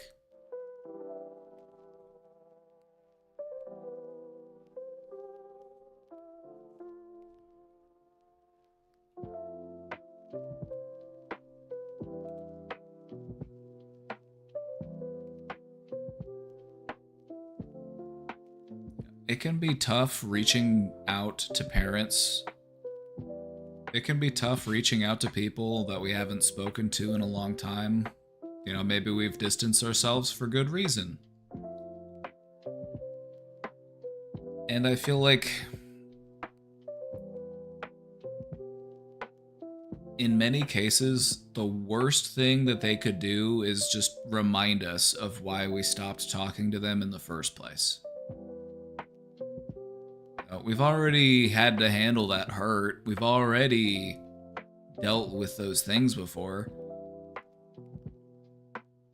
And so for many people, the worst thing that you could expect is that they have remained unchanged. So, questioner, we're sending love your way. Just let love guide you in these moments. Spend as much time as you can with your brother. And if you feel like it would mean a lot to your brother and you care about your brother, sometimes we need that other person to do it for. Does that make sense? Sometimes we need that other person to say, you know what, I'm doing it for them. If it were up to me, I would never talk to him again. And I'd be perfectly fine with that. But there are people in my life that I love and care about, and I want to do it for them. That's commendable. That's honorable. You're valid either way. There's no right or wrong answer here. But it's about finding that choice that you want to make and making it for the right reasons.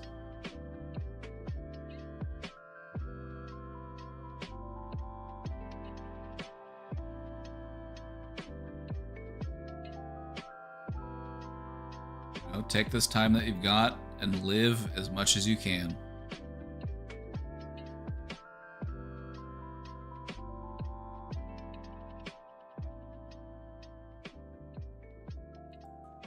If anything, the way I see it, if anything, like let's say that you were to reach out to your parents and they were just awful, Well, at least you can get the last word in. You know, at least that's grim. That's grim of me to say, but you know, that's I cope with humor. That's what I do. At least you have the opportunity to really speak your mind. You can just leave nothing unsaid. You can just really tell them exactly what you think of them.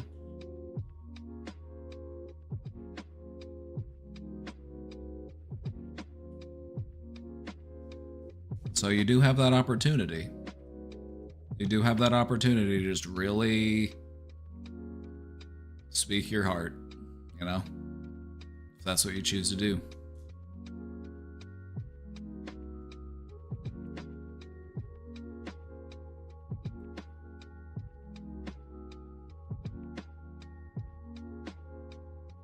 It's tough. I hope you're doing alright. Damn, what would I do with that information?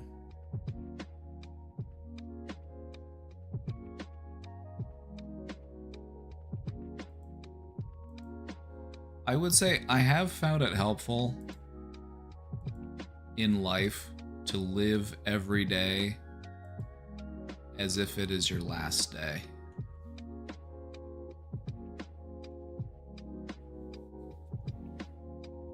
It's kind of freeing in a way. You don't leave things left unsaid. Because you know that you might not have an opportunity to say them again. You let people know what you really think about them, and how you really feel about them, or how much they really mean to you. Because you might not have that opportunity to do it later.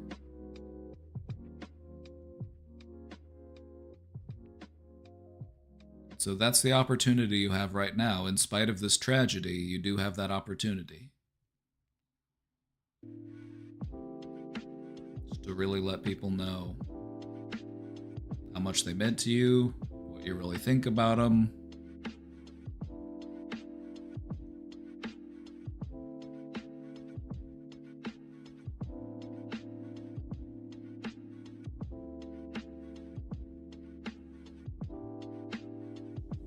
Just keep on living every day that you got left.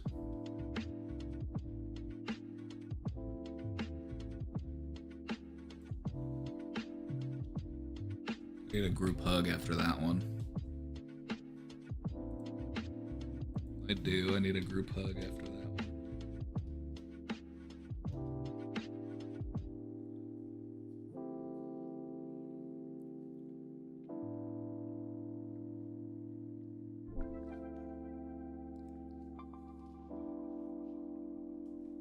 Six, 7 viewers. Nice.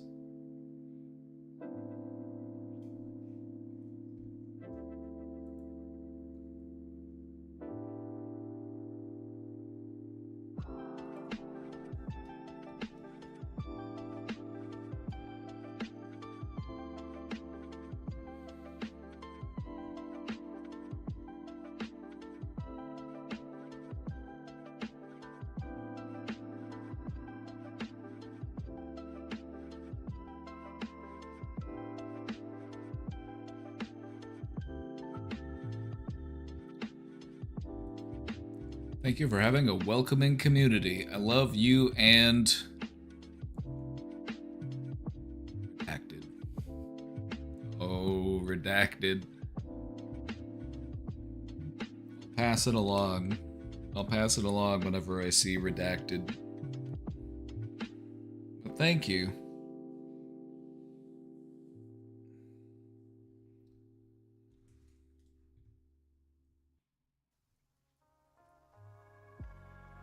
Yep, we all love Kansas City. It's true.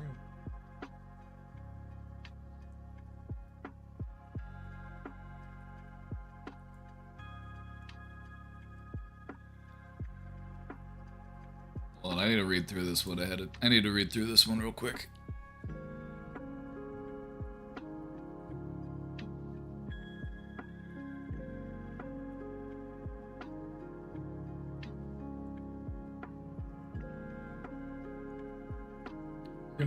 We're gonna do a trigger warning on this one.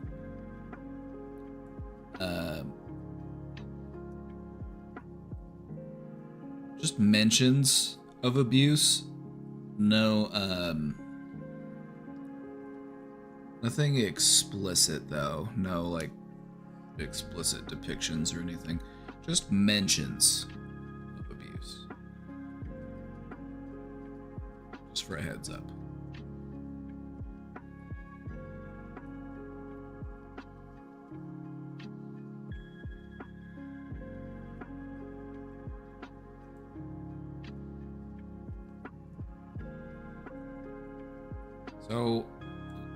So a while back, I unlocked a memory I never remembered. It was sexually adjacent with neighborhood kids when I was very young, like 8 to 10 tops. This is something that'll happen. There's something that'll happen with kids. Kids can be very curious. Kids might not have good boundaries. Also, a lot of kids have things happen to them and then they go and do it to other kids as a way of trying to understand what happened to them.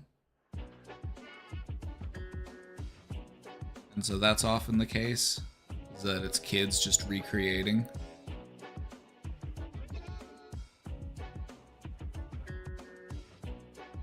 While I've had sex, I've always had an uncomfortable feeling whenever sex is a topic around others, and I feel like maybe this event was why, and maybe this is why I suck at flirting. I don't know.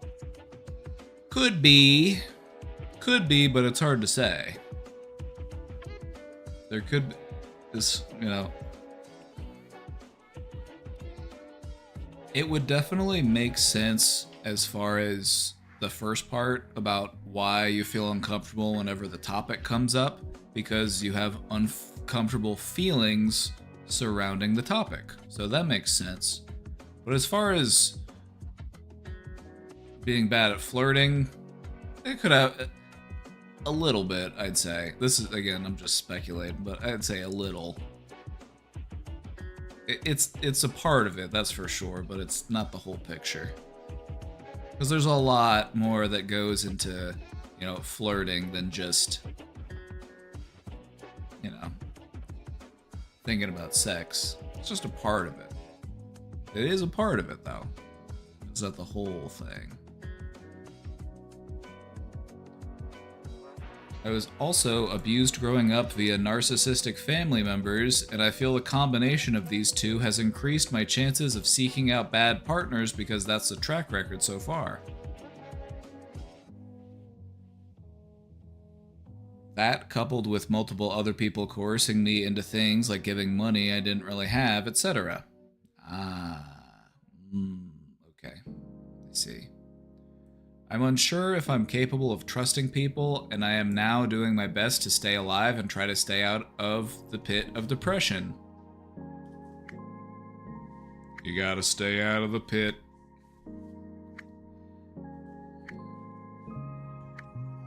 It's not a fun pit. It's a sticky, stinky pit. You don't want to be in it. Thank you for your service, and any suggestions are appreciated. Okay. Suggestions. Let's talk about it. So, when it comes to where you're at and what you want to work on and what you're trying to build for yourself, I would encourage you to just try to find whatever that next small step is. If you have a hard time trusting other people, where do we begin with that?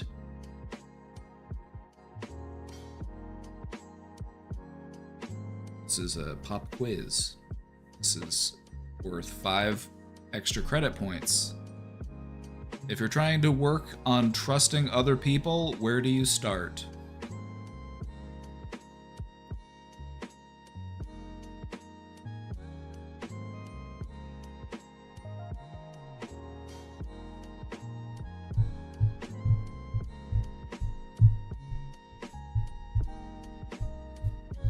Yourself. Sutnod coming out of left field. If you're working on building up your trust in others, you should start by building up your trust in yourself. Because how are you ever going to trust anybody else if you don't trust yourself to pick the right people?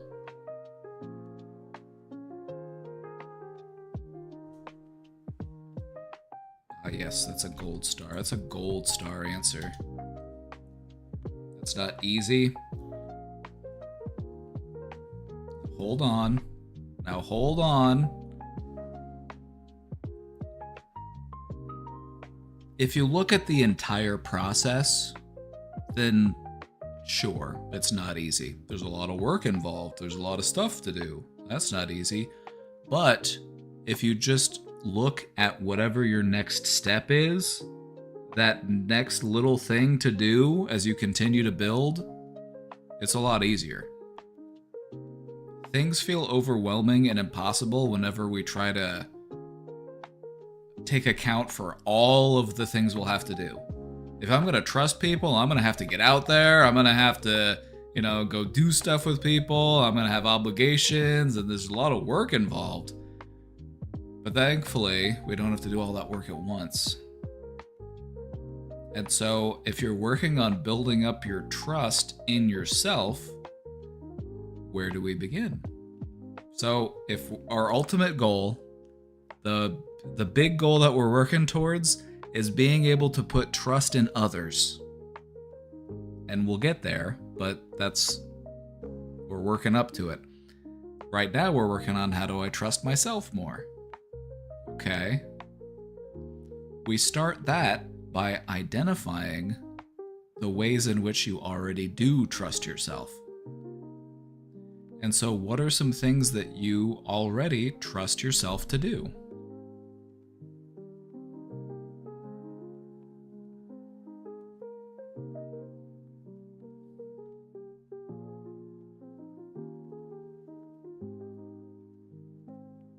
Do you trust your body? Do you trust your capabilities? Do you trust your ability to provide for yourself, to take care of yourself, to be kind to yourself, to show yourself compassion?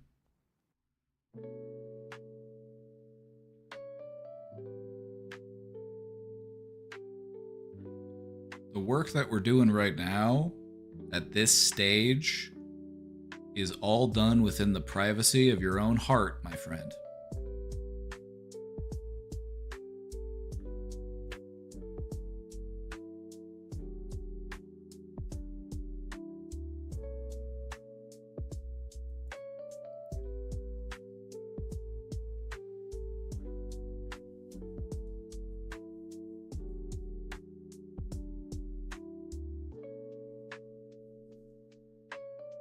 I have other suggestions of things that you might work on, but these are things that you might not necessarily work on at this stage. This might be things that you continue to work on throughout the process.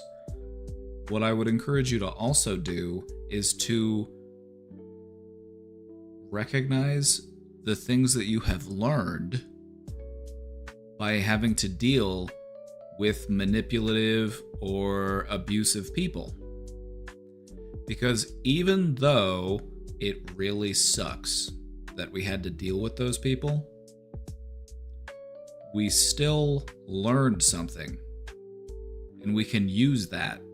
And we can take that with us. And we can use it to protect ourselves. And we can use that to find better people.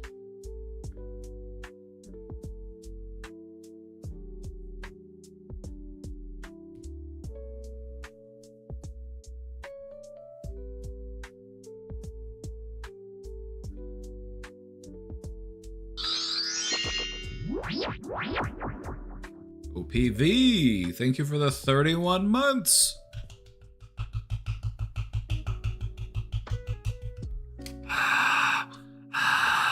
Oh my god, it's OPV. Oh my god. Yeah. Wow.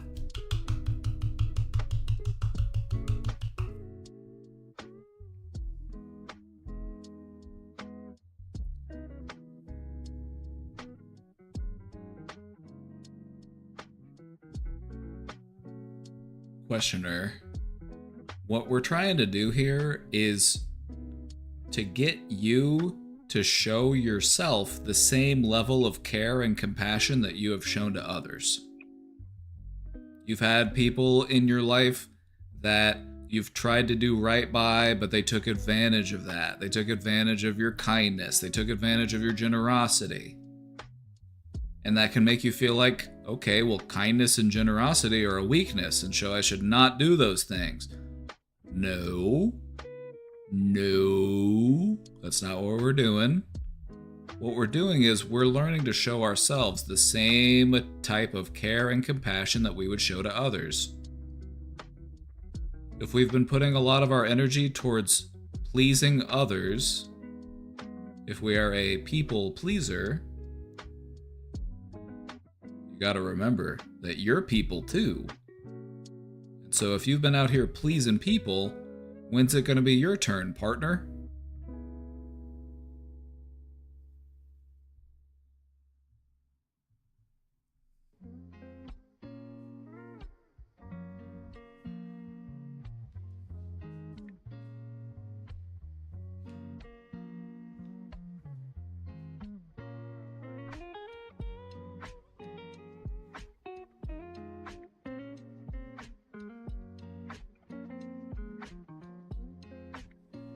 Having people around you that care about you, it goes a long way in staying out of that pit.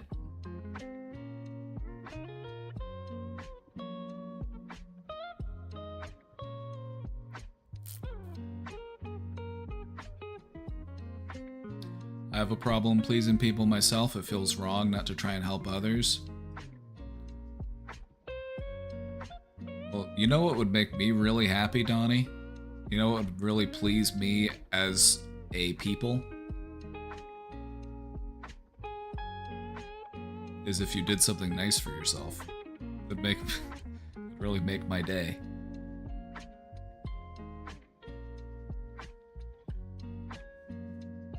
It'd really make my day if you took your own feelings into consideration. And you put yourself first. From time to time.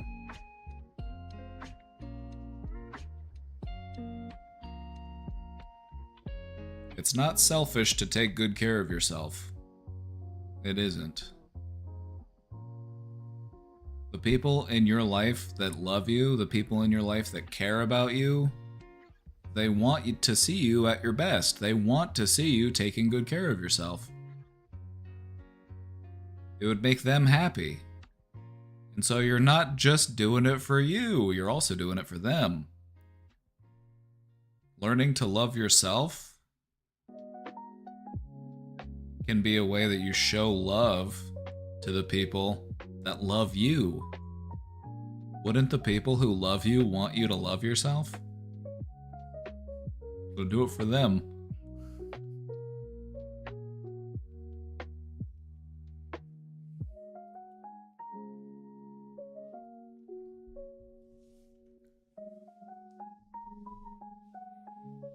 I did that today. I got myself delivery. Haven't done that in a while. Well, gold star. We're handing out gold stars today.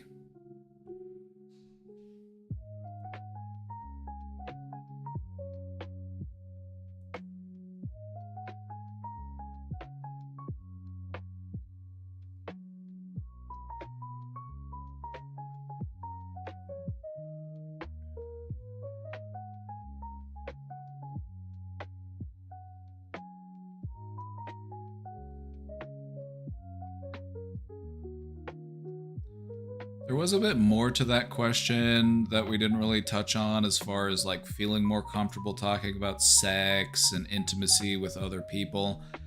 Though, and I do want to touch on that really quickly.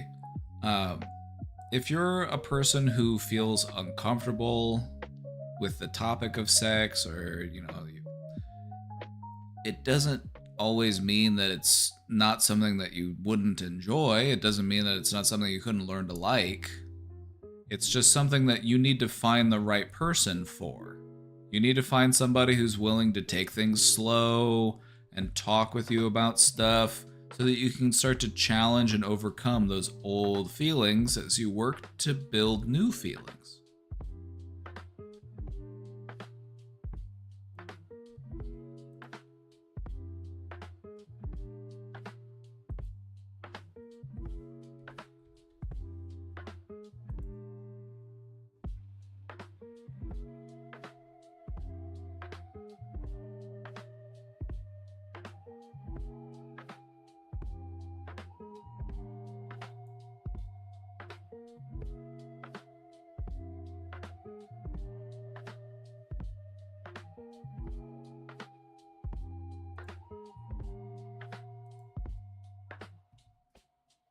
You know, we do have a people-pleasing presentation. I do need to slightly tweak it. Always tweaking.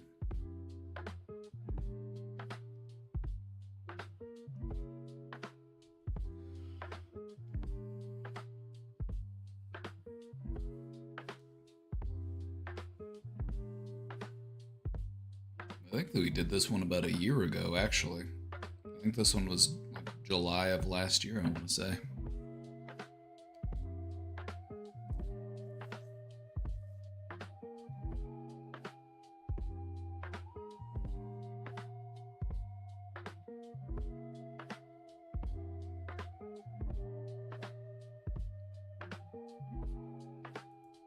We're currently all caught up with the question box. So we could redirect, we could divert. What do you say, chat? Do we run it back? Little rerun? Run back the old people-pleasing presentation?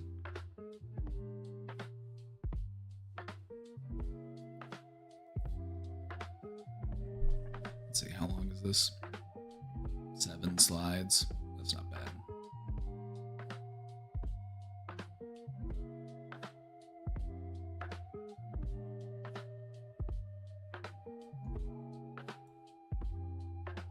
So many presentations in here.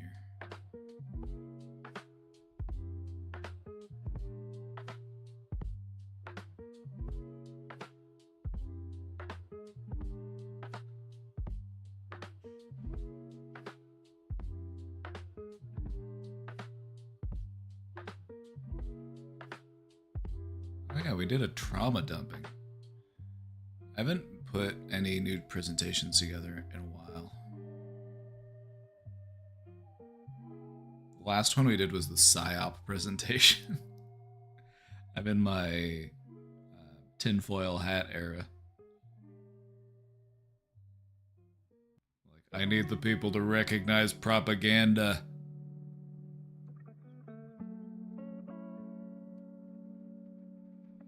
So I feel compelled to help people deprogram.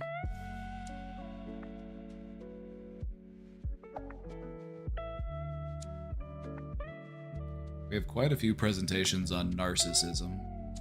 It's a popular topic. Different types of narcissism.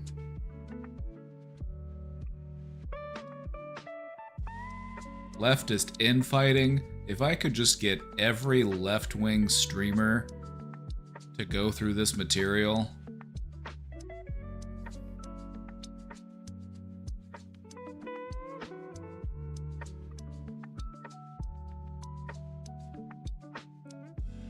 People-pleasing is not necessarily a bad trait. No, true. We want people to be nice. We want people to be kind and compassionate and generous. We want all those things. But we want to make sure that you are also being taken care of. You know, we want to make sure that you're not out here setting yourself on fire to keep other people warm. Fat chance of that, I know. What really cracks me up is whenever... What really cracks me up is whenever the government or like conservative podcasters or whatever will complain about like left-wing organizations, and I'm just like, what organizations? What organization? our disorganization is both a strength and a weakness.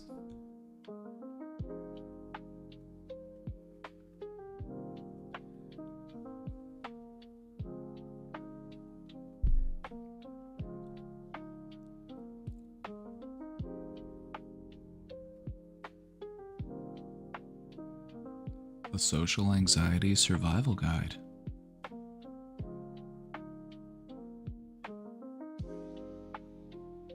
There was a moment here where I was cooking. I feel like there was a moment here where I really was cooking.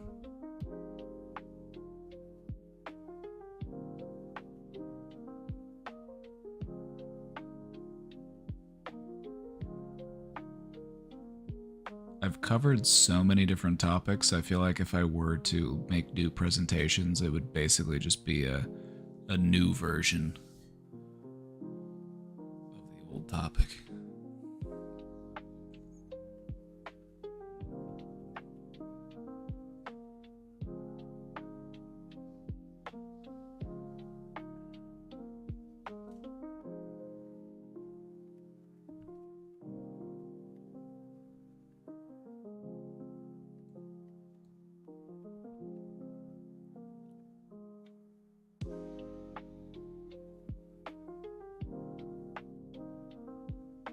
Let's run back the people pleasing. It's been about a year.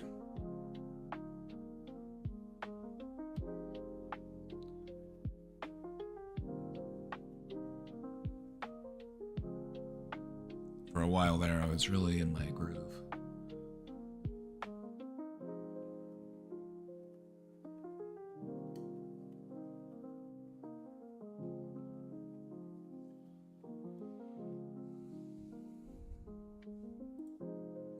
Alright, we're caught up. Let's do it.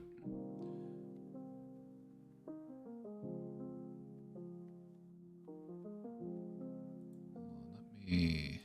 I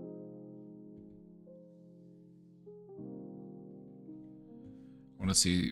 Oh, we do recaps. We do recaps. We're going to do a recap today, actually. What I need is I need a list of all of the different presentations. I need a list of all of the topics. Because last I counted,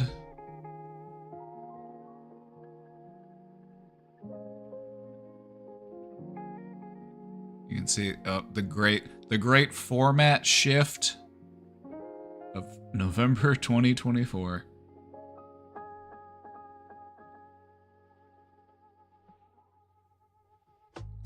Oh yeah, November 7th, 2024, why people vote against their best interests. This was in direct response to the election.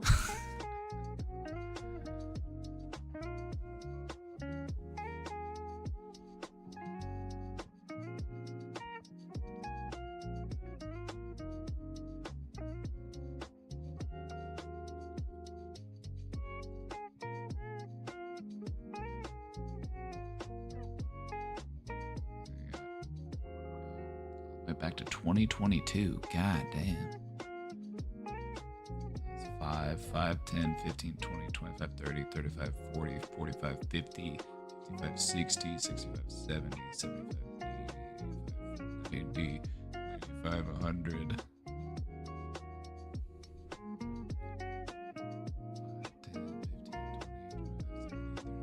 40, 45, 50, 55, 60, 65, 70, 75, 80, 85, 90.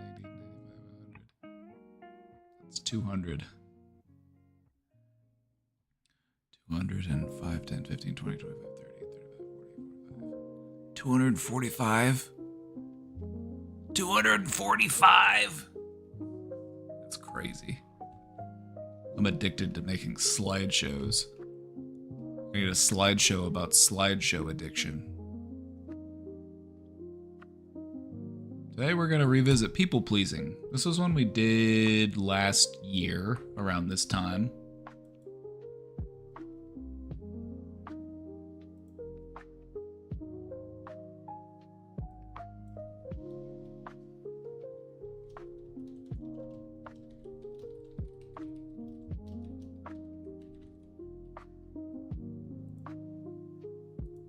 Yeah, let's talk about people pleasing. This is a good one to revisit. Let me update my little link for the chatbot. The chatbot where it'll link you to this slideshow if you type !slides, and I just updated it so it should link.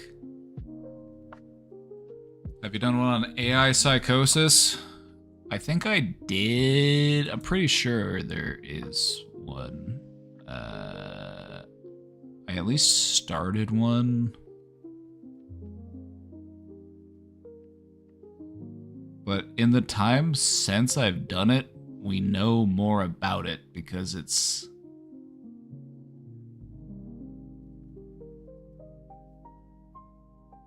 Yeah, I did one on AI back in April of last year, and things have changed since then. Analysis paralysis. That's a good one. There's some good ones in here.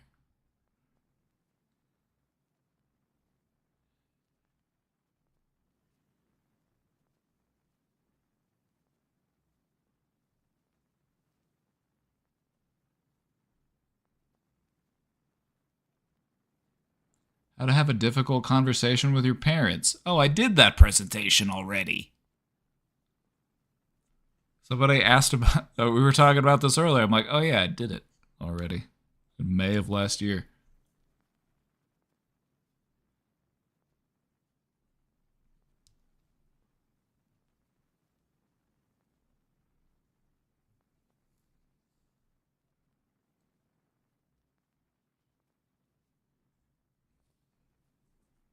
Deja vu. There's a presentation on deja vu.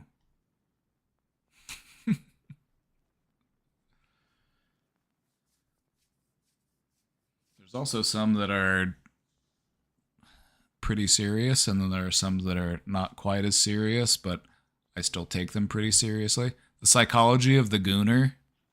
I tried to take this one as seriously as I could in talking about Gooners. I tried to take it as seriously as I could. It's the only presentation I've done to this day. I think it's the single only one that actually has a disclaimer before the presentation.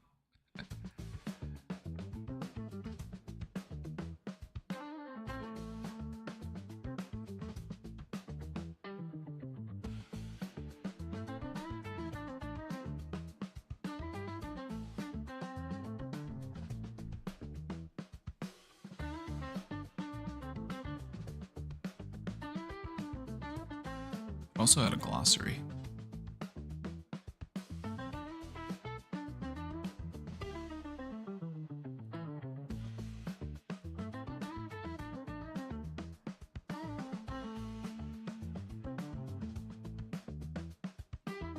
Let's revisit people pleasing.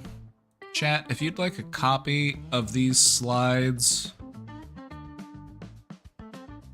you can type !slides. Another thing I want to do is I want to go back and revisit my slides and get rid of all of this, like, generated pictures I made. I just wanted little pictures. But now looking back at it's like, everybody hates AI now. I should have known better. I should have just used stock photos.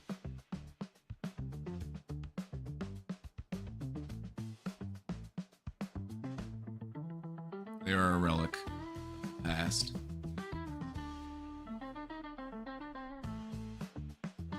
I like them. I don't mind them. I do like having a little something on the slide, but...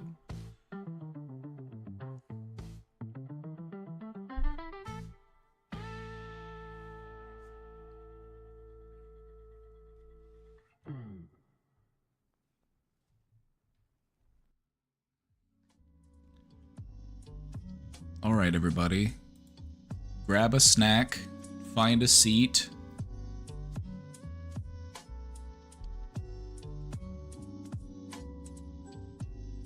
Grab a snack, find a seat.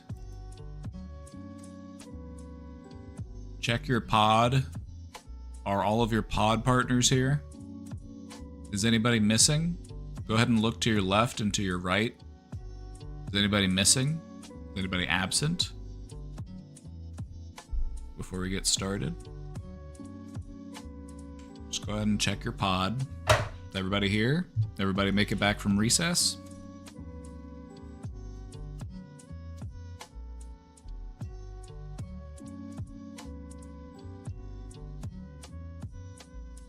Is Daryl here? Daryl?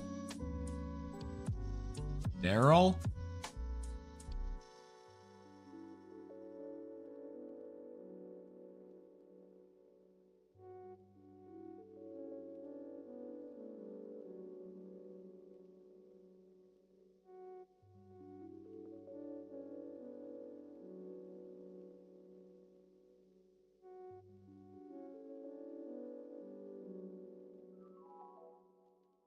Told me to tell you he had to leave early.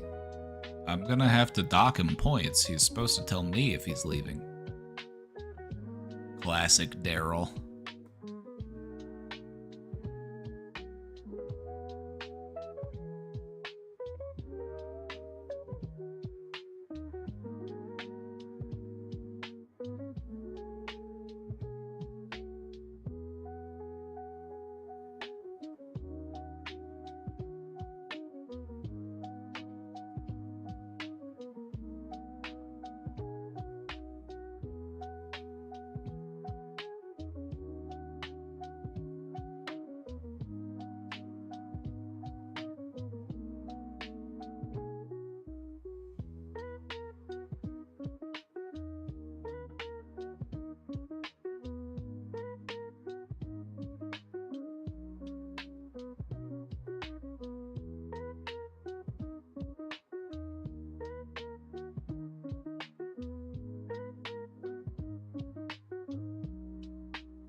All right, Jonathan, you're right on time.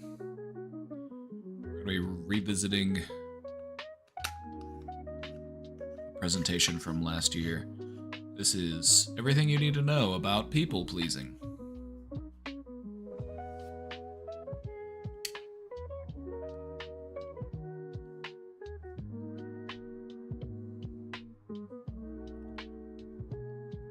So, if anybody would like a copy of these slides, you can type !slides in the chat. I have them available for free.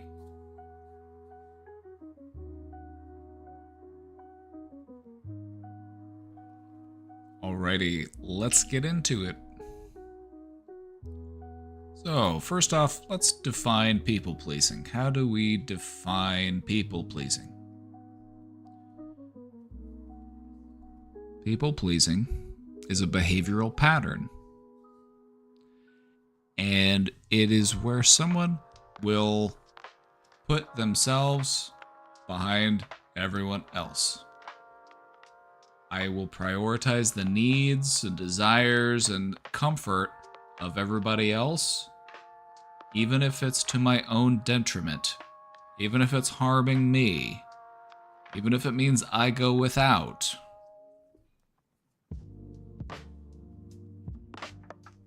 Pretty easy to understand.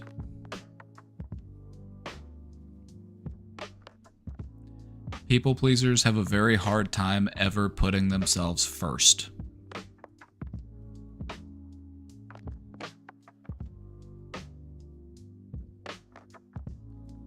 People pleasing is a very human behavior because it's rooted in our basic needs. We have basic needs for validation. We want to be recognized. We want to be understood.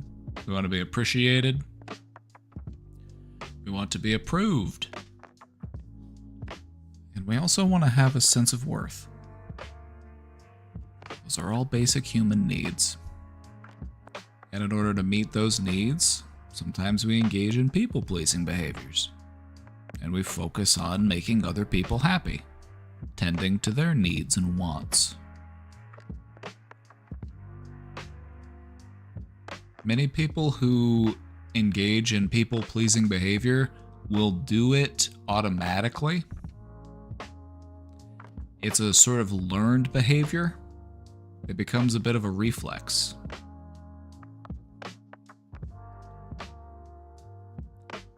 Many people who are people pleasers do so because they are trying to maintain peace and harmony. Now, we'll get into that more here in a minute.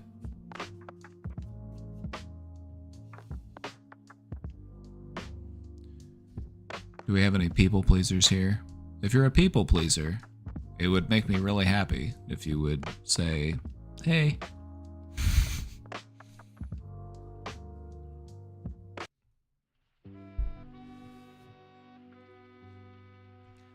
But yes, we'll talk about this more in a moment, but many people who people please do so because they are trying to maintain peace and harmony.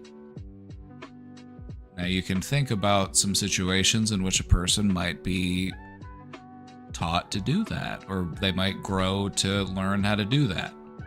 If you're dealing with people who are emotionally unstable, if you're dealing with people who are narcissistic,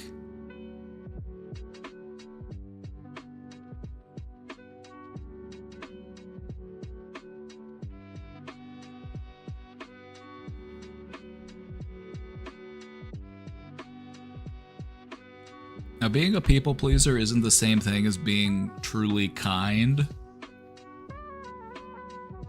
So people who engage in people pleasing behavior aren't always doing it out of the kindness of their heart.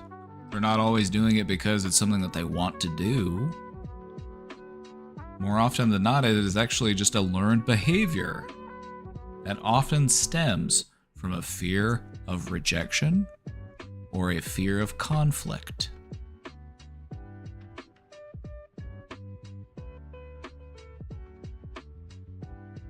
If you grew up in a household with parents that were unstable, oh, precisely. Especially if you're the type of person who had to help their parents with their emotions.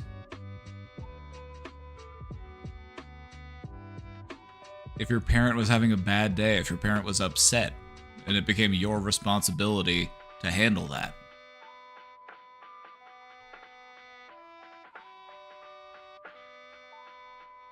So yeah, a lot of people become people pleasers because their parents didn't know how to handle their own emotions. So you act in such a way where you try to make sure that everybody's happy.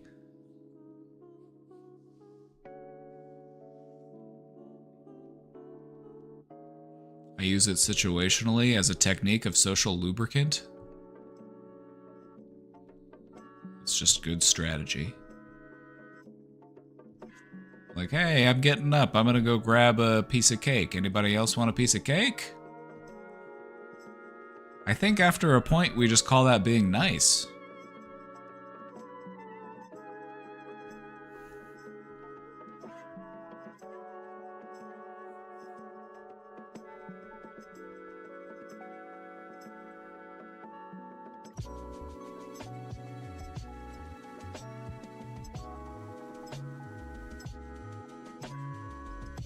So, where do people-pleasing behaviors come from?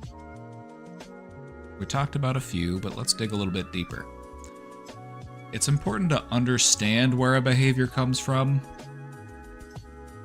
It's not always necessary, but I would say that if you are trying to change a behavior, it is almost always going to be helpful to know where that behavior comes from.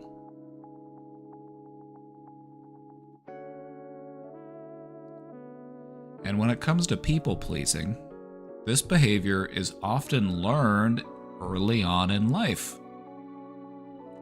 And this is something that you will see in environments where love or safety feel like they are conditional. You will feel loved, you will feel safe, as long as you meet the necessary terms and conditions.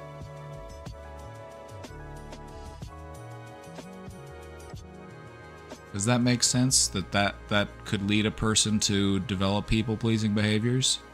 if they lived in an environment where their love and their safety came with terms and conditions. Yes, my child, you will receive my love and safety so long as you're on my good list. If you're on my shit list, things are not going to be fun.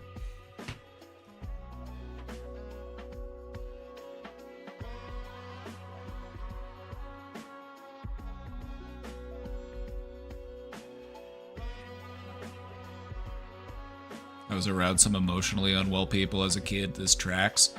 That's the thing about being a kid, is that even though you are young, you can often be more emotionally aware than an adult would give you credit for.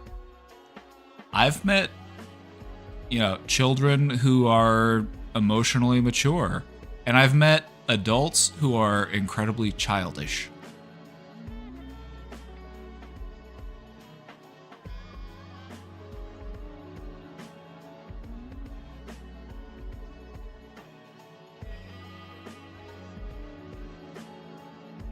Is this not like most people, boomers especially? I feel like you definitely do see it a lot, especially in that generation and in generations that come before it, because if you look back at human history, we haven't always had the means or the availability for a parent and a child to really get to know each other and understand each other and talk about things like how the child feels.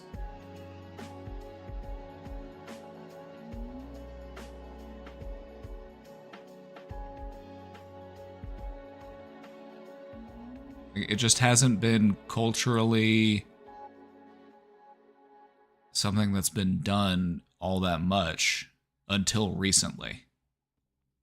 Recently, it's a bit different. Parents are much more understanding and engaging and empathetic with their children. Maybe sometimes even too much so. Maybe they're too squishy. But I feel like if that's the case, it might just be overcorrecting from the things that they had to go through with their parents. Like, as a parent, you don't want to be too stern, but you also don't want to be too soft. You have to find that balance, and that's the real challenge. And if you had parents that were too stern, if you had parents that were too emotionally unavailable, you got to find that healthy balance of, like, giving your child room to grow, not being a helicopter, but also not being unavailable. Parents with anger issues, you get good at resolving conflict. Yeah, exactly, because you're trying to avoid the negative consequences for their emotions. And so you, as a little baby, are made responsible for handling your parents' temper tantrums. Isn't that crazy?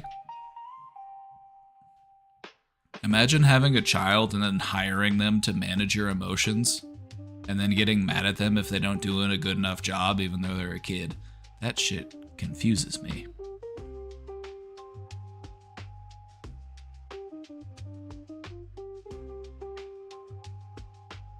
People just barely got over the negative conception of going to a therapist. Yep. Because up until probably like this was stuff that you even saw up until like, I want to say the 1990s or even into the early 2000s. Therapy, like back in like the 1950s, 1960s, it was starting to become normalized, but it was still like, oh, you're going to a shrink? What's wrong with you? Like, that was people's reception to it. But we've continued to learn more and become more aware, and so things changed through the 70s and the 80s. We started to develop new forms of therapy. Talk therapy became more normalized. And, within the past probably 10 years, It's become a lot less stigmatized. It's like, you know what? Being a human is hard and confusing. And it's okay to talk to people about that. That's not a bad thing.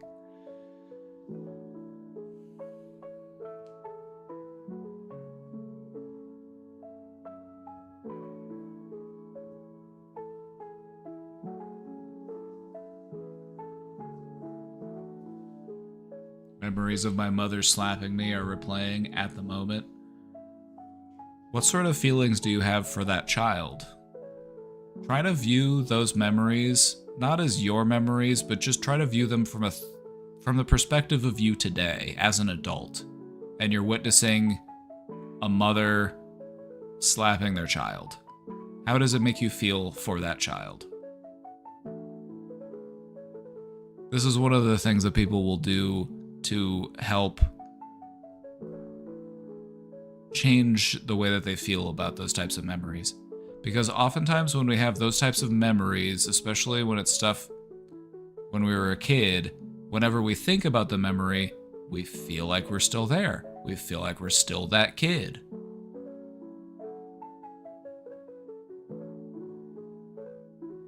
And so let's say that sad and angry, yeah, that makes perfect sense.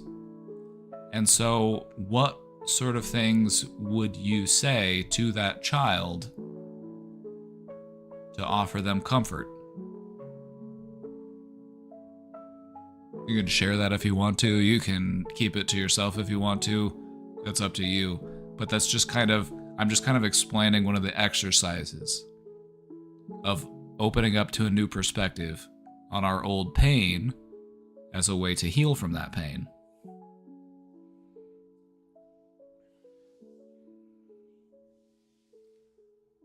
People-pleasing behaviors. These are common in people who grow up with emotionally unavailable, emotionally unpredictable, or overly demanding caregivers.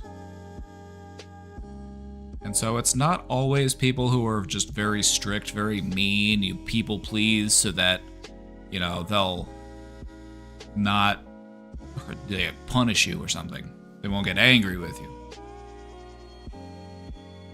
This can also happen in parents that are just distant, and it can be a way that we're trying to like get their attention, get their affection. We're like doing nice things and being like, oh, here, you know, because we're feeling emotionally starved.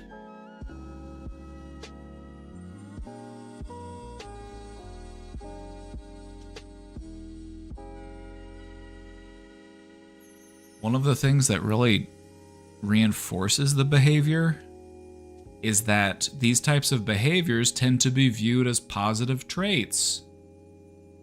They're like, oh, aren't you so helpful? Aren't you so grown up? Oh, you're so selfless. You're very easygoing. And so these behaviors, we learn these behaviors as a way to try to, you know, satisfy our emotional needs. And then we're taught that these behaviors are actually a good thing. It's good that you do that. You're a good person because you do that.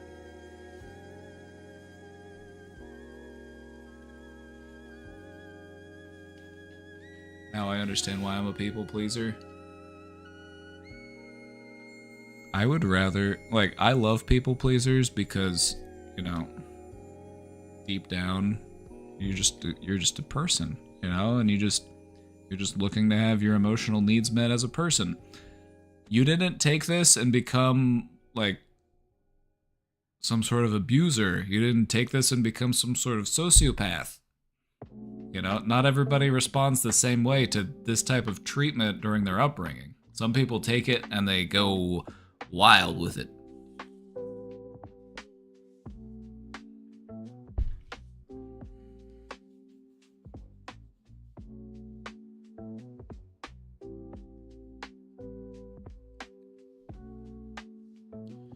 We just dealt with bad people and need to find the good ones. It's not really a good, bad, black, white type of situation. What you realize is that we're all hurting in our own way because life is hard, life is confusing, life, you know, it's got all sorts of challenges. There's a whole lot of unanswered questions and not a whole lot of answers. We're all just trying our best to get through it. And so what you'll come to find is that there are people out there who are kind and patient and understanding, but they might also have their moments where they get short-tempered. They might also have those moments where they get overwhelmed.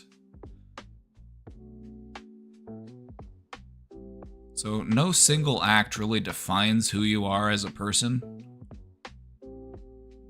I mean, there are some acts that can really define you, but they're pretty extreme. But anyway, I digress.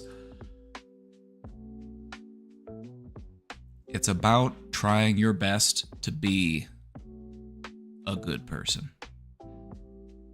You might never feel like a good person, but I've met so many good people who don't feel like they're a good person.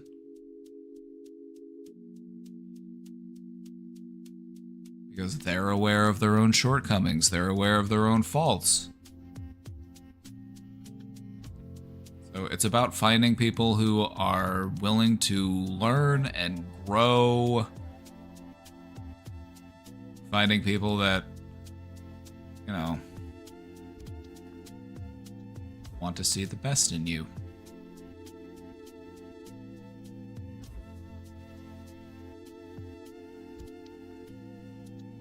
Even people that have slighted me at work or wherever, I still try to keep a friendly relationship. Even if deep down I don't. I'm feeling the opposite, you know?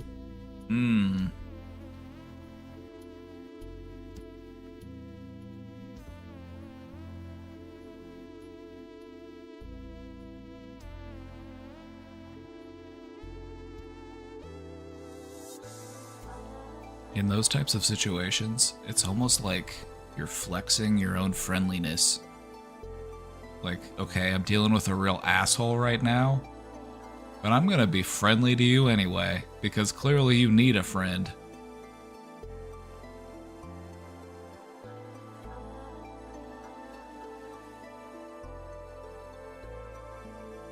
Like, you're gonna be a hater? I'm gonna love you even harder. I'm gonna give you so much compassion and understanding, you're not gonna know what to do with it.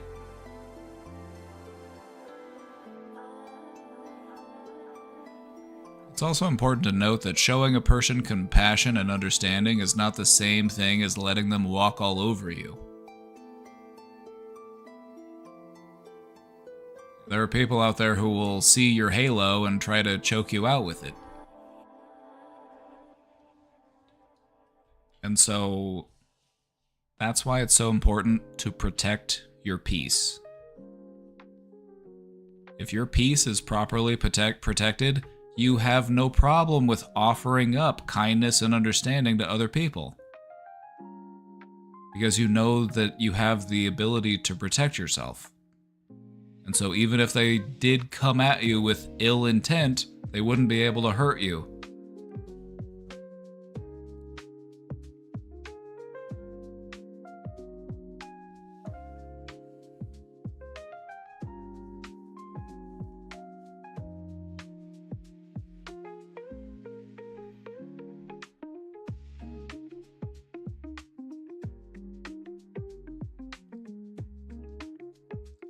In some cases, people-pleasing is a response to trauma or chronic emotional invalidation. In some cases, people-pleasing can be a pretty intense response. If you have a lot of trauma, if you've had, a lot of abuse, it can be something that you felt like you had to do to survive. It feels tied in to your survival skills. It's like, I gotta keep everybody happy. I gotta keep everybody happy or I'm in danger.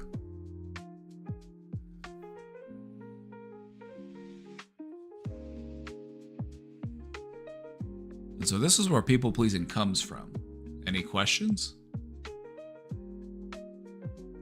Let's see, we're 2 slides down. 5 slides to go.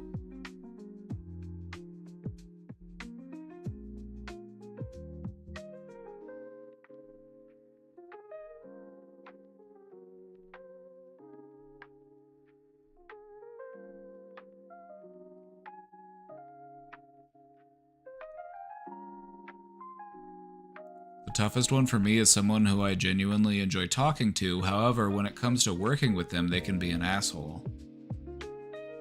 There are ways to cope with that.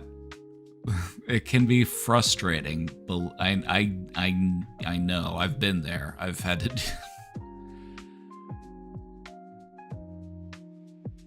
And I feel like in some ways I could also be that person from time to time. I don't think anybody is not guilty of being an asshole, at least in some capacity, in some situations. I just don't. I've never met a person who, is just entirely squeaky clean. And so when working with those types of people, I try to recognize, you know what? If they knew how to handle it better, they would have handled it better. And I can recognize that. And maybe I can work to continue to model how to respond differently to those types of things. Maybe I can be a factor in their growth.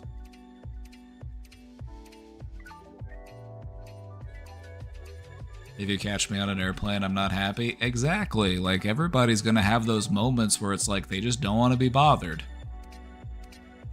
Everybody's gonna have those bad days. You wake up, your milk has gone bad, so your breakfast cereal is ruined, but you didn't notice until after you took a bite. And then you end up getting late to work because there's construction. Everybody has one of those days. But it's about not letting those days define you. It's about not letting those emotions define you. It's about choosing intentional kindness instead of compulsive kindness. Do you feel me? People pleasing is compulsive kindness. What we're looking for is genuine, intentional kindness. I am being kind to you because I am choosing to be kind to you because that's what I want to do. That's the type of person I want to be. I want to be a kind and understanding and patient person. And so that's why I'm doing it. I'm not doing it because I'm afraid of how you're going to respond to me. I'm not doing it because I'm afraid of upsetting you if I don't do it. I'm doing it because I want to do it.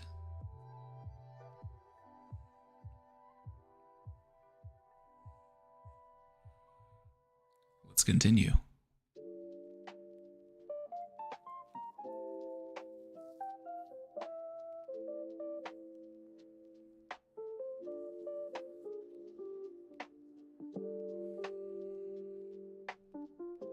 So, how does people pleasing show up? How does it manifest in our lives? The guy does apologize after he snaps about something. Well, that's good. You give him a pat on the head. Say, it's okay, Tiger. I know you didn't mean it. Here are some examples of common people-pleasing behaviors. Have you ever found yourself saying yes, even when you want to say no, even if saying yes is stressful? Like, hey, I know I don't know you very well, but my car broke down and I need a ride to work. I know we've met once. You think you can give me a ride? Well, I'm gonna need a ride for the rest of the week. Is that okay?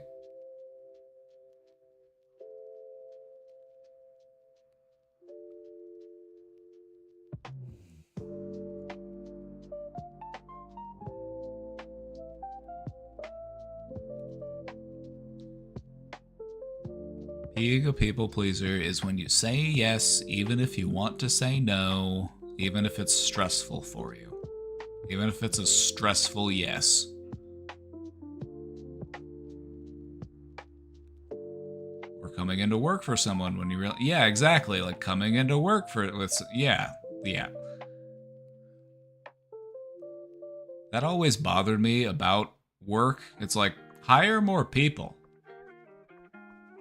Why do I have to try to convince somebody to come in on their day off just because this place can't run without 2 people here at all times?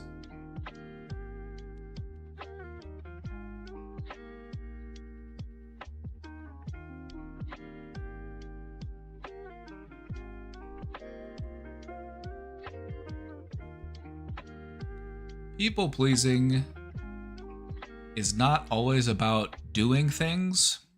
Sometimes it's about the things that you don't do.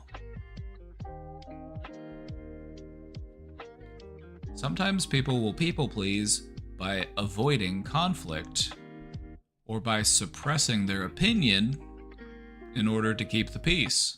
You know what? I'm just not gonna. You know, they're playing their music. They're playing their music loud. It's 1 o'clock in the morning. You gotta be up for work, and they're keeping you up with all their noise. Oh, I don't want to bother them. I don't want them to get mad at me. I'll just put a pillow over my head and try to ignore it. So people pleasing isn't always about the stuff you do. Sometimes it's about the stuff that you avoid doing. Speaking your mind.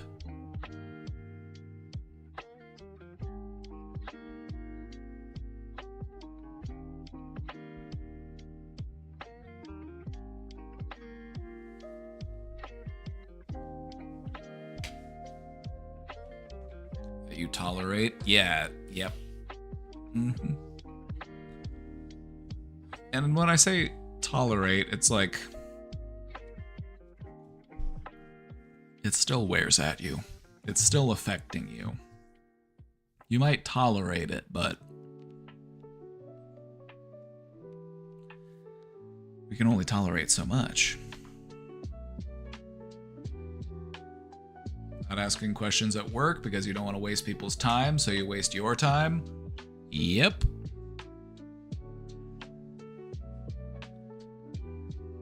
Yep. When, you know, maybe this is just how I would manage. This would be my managerial style. It's like, I wouldn't mind if people are asking questions.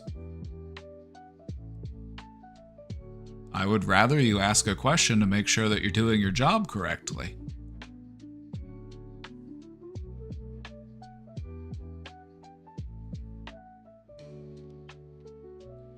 Another way that people please is by apologizing for things that aren't your fault,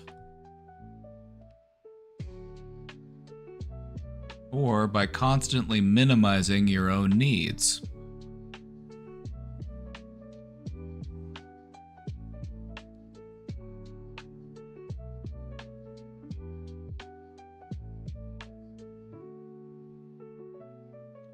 People pleasers can also be left feeling anxious or guilty when they're taking time for themselves. Have you ever felt anxious or guilty during time when you're trying to relax?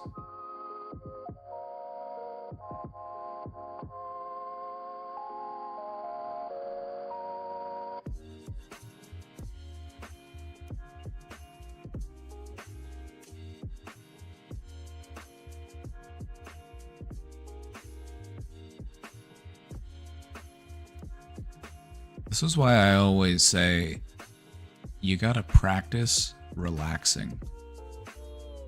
We assume that relaxation is easy because it involves doing very little, but that is not necessarily the case. Some people are really bad at relaxing, and I'm not saying that's you, I'm just saying that some people are really bad at relaxing. They just never have any downtime, they just gotta keep going. Some people, maybe they're too good at relaxing.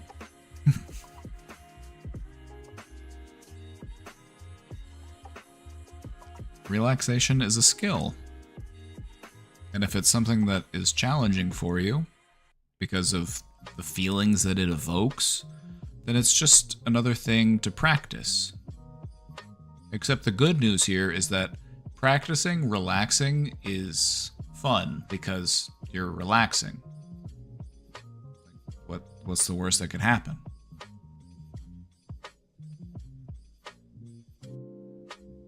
bad at relaxing even if I'm not doing anything. I'm an expert relaxer. And so what I would recommend to all, because my goal for you today is to be a little bit more confident with your ability to relax. I would love that for you. Seize the means of self-care. It's true, I am in my socialist psychologist era. I am making the means of healing your mind available to the working class. It's been paywalled by the capitalists, and we're taking it back. That's fun branding.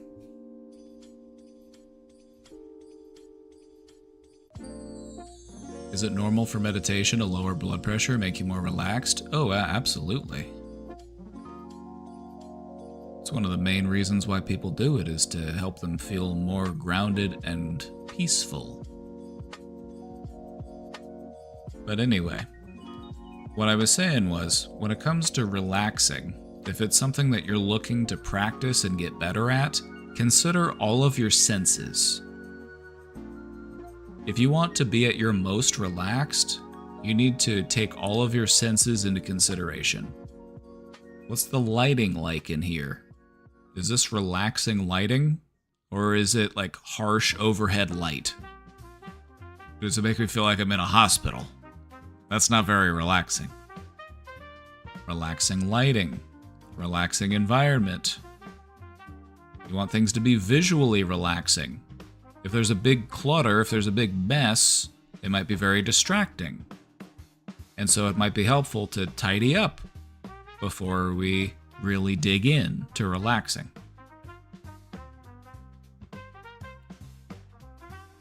We also want to take the sounds into consideration. What type of music am I listening to? If I'm jamming to like Rob Zombie, it might not be especially relaxing. I don't know, maybe it is your thing, but I don't think it would kind of amp me up a bit too much. You know what I mean? That like, you know, like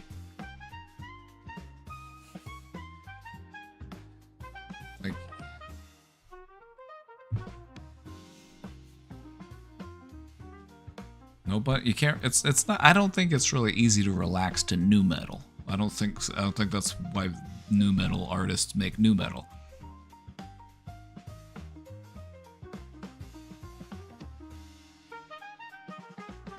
Maybe have a little snack. You know, something just, you know, a little relaxing snack. One of my favorite relaxing snacks is a bowl of cereal. I don't eat cereal for breakfast. I like to eat cereal at the end of the day as like a winding down snack. Big old bowl of Honey Nut Cheerios. Except it's the Aldi brand because it's cheaper and it's just as good. I love cereal for dessert.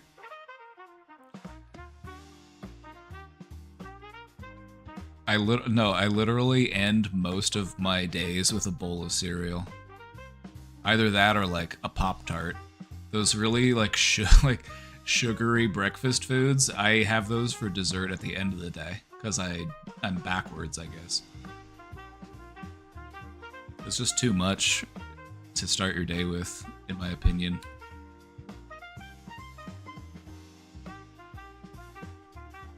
Brown sugar Pop-Tart #1. That's a good choice. One of my favorites is the frosted cherry. But it's not, I don't even know if I really care for the actual Pop-Tart brand. It's like the toaster tart. It's like the off-brand cherry ones. Those ones are the real good ones. They're way better than the name brand ones for some reason. And then I had the off-brand wild berry and they just weren't that good. So it's like sometimes you're better off going with the name brand flavor, and other instances you're better off going for the generic.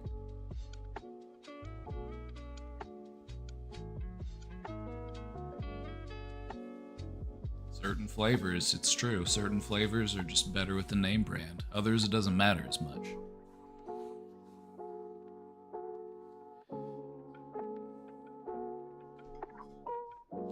Anywho, another way that people pleasing can show up is struggling to ask for help or to express your preferences. Hey, we're ordering lunch. You know, is this fine with everybody? And they're like, "Ooh, no, I don't like that. I don't like that place actually." But you just go along with it to be a good team player.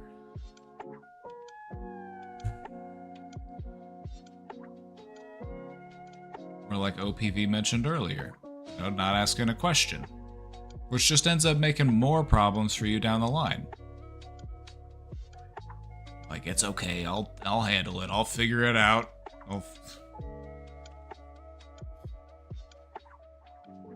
Follow up from last stream, Wildberry Pop-Tart didn't Wildberry like I remember it Wildberrying. Okay, so I'm glad I'm not the only one. I had a Wildberry Pop-Tart for the first time in years, and I was like, it just doesn't hit like it used to.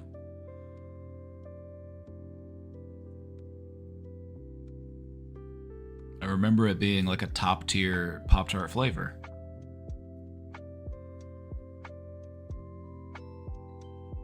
But I had it recently, and I just felt like something was missing.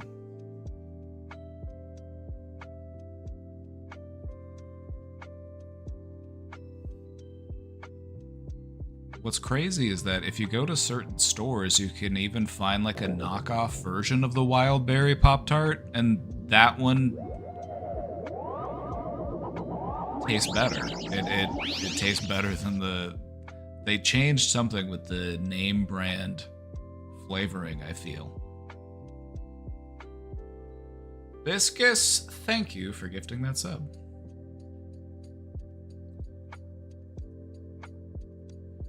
Thank you, Biscus. I blame RFK. Yeah, me too. Put the red 40 back in it.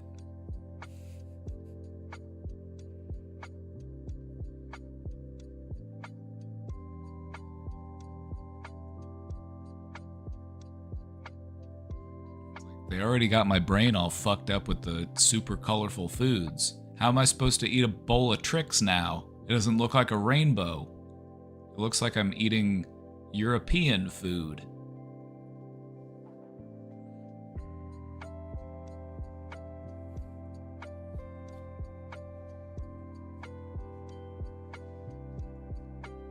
Trying to make American food more European?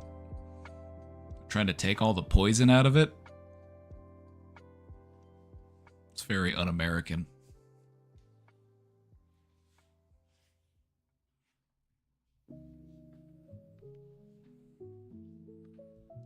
Oh, I've moved on from microplastics. I'm actually up to my macroplastics now. I try to eat at least one credit card a day, just to stay on top of it.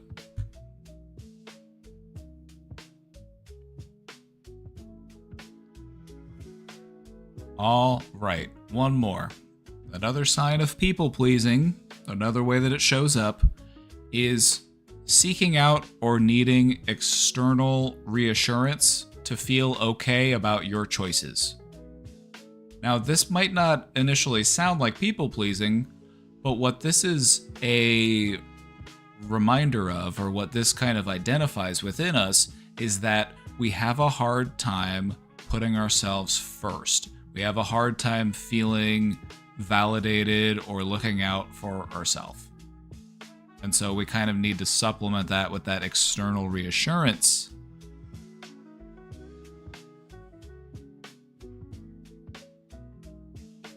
Me asking if that's bad every 2 seconds. All you gotta do, Goobins, is start telling yourself, no. That's fine, actually. You become your own validator. You start to offer yourself that reassurance. It's hard to get by on just external reassurance. Because what happens if your chosen person isn't around? What if your trusted person isn't around to give you that reassurance you're looking for? What are you gonna do? Scream internally?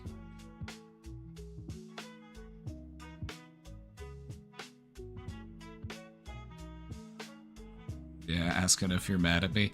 Yep, I am now. I wasn't mad at you, but now I am because you asked me if I'm mad at you, and I find that question to be very annoying. So yes, I am actually mad at you now, but only because you asked me.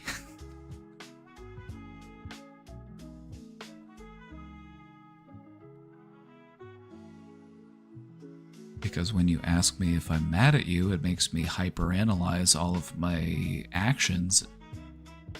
And it makes me feel like, now was I mad? I'm not mad. Was I doing something that made them think I was angry?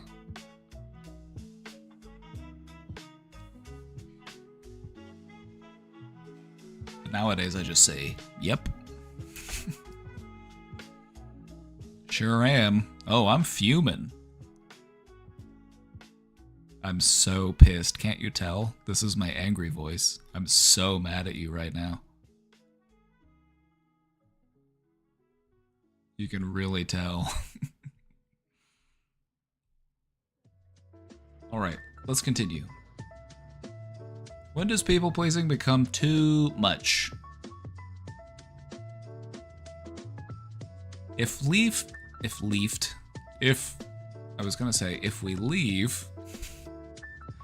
we leave people pleasing unmanaged, it can affect your quality of life. Because you're consistently putting other people ahead of yourself, and it means that you're not going to receive the correct level of care and attention that you need from yourself.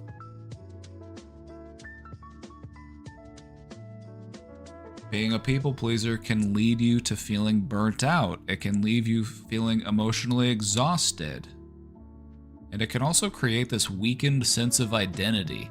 Like, who am I really? You just kind of view yourself as a background character in other people's story. If you feel called out by that,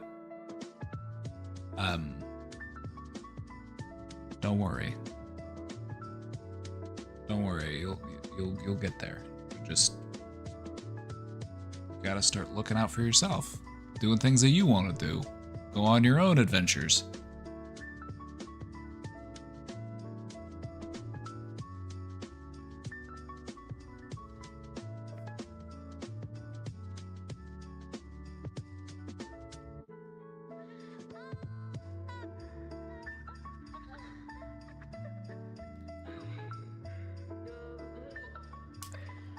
Being a people pleaser can also create lopsided relationships. And lopsided relationships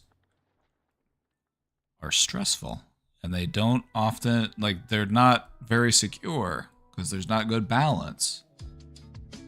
But it creates these relationships where you are always giving and rarely receiving.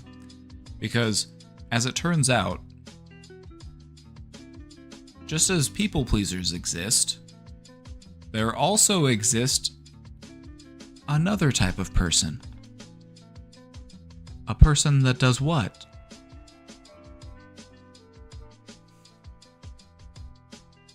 Who kind of serves as the inverted mirror of the people pleaser.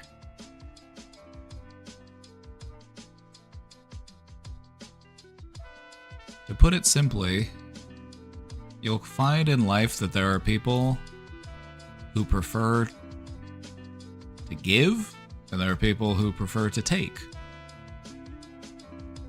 You've got people who are self-serving. You've got people who don't care what other people think.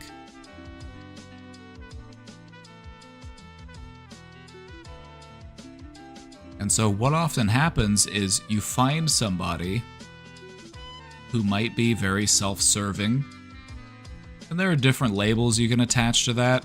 You can say this person might be a manipulator, this person might be a narcissist. There are different definitions we can apply to that. But what you'll come to find is that that type of person will almost always, have other people around that are people pleasers. Kind of serves as a way to prop up their own way of living.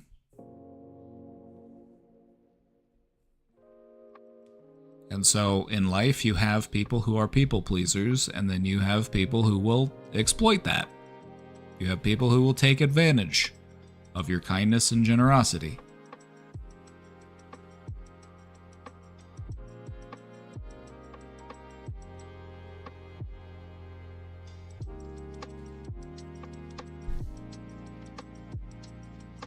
People pleasing can also prevent you from being honest. Honest with others or honest with yourself about your feelings or your desires.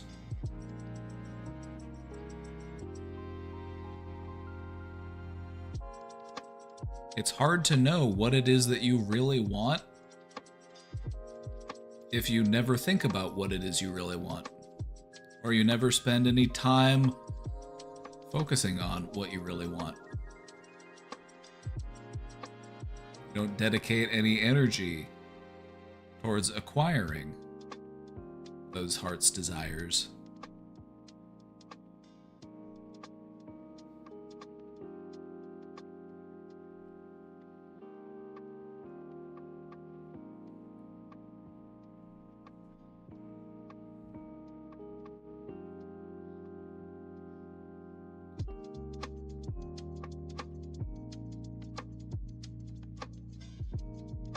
I have to think more, as crazy as that sounds. What do I want? It might sound crazy because you're just, like we mentioned before, these are portrayed as like noble traits to just be self-sacrificing. It's viewed as, and so to even take time to think about, well, what do I actually want? It's like, no, you can't do that. You can't do that. That's selfish. That's focusing on yourself. And it's like, there's enough time in your life to do both. You have enough time to focus on yourself and to focus on others. You can do both. It doesn't have to be an either or.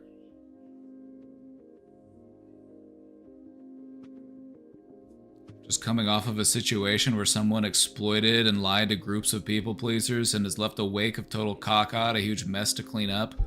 Oof.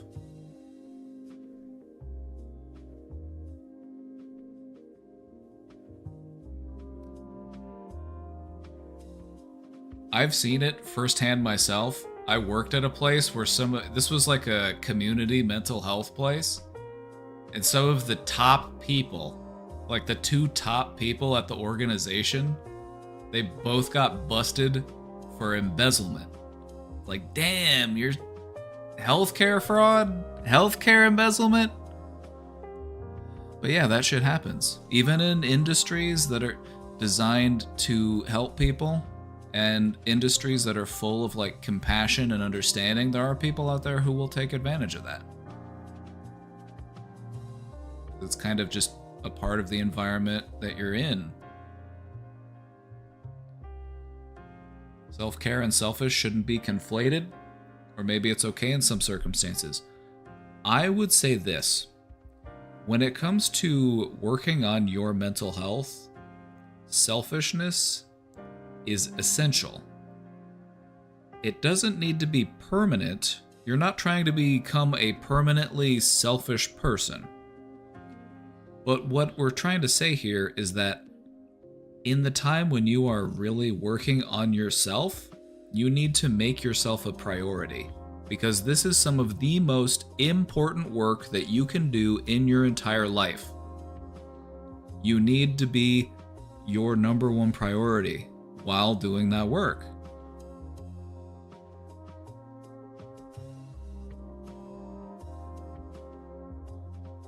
And so this is something that, you know, we talk about in like when we do recovery groups. This is something that we talk about in therapy. It's like, you need to put yourself first for the sake of building the life that you're trying to lead.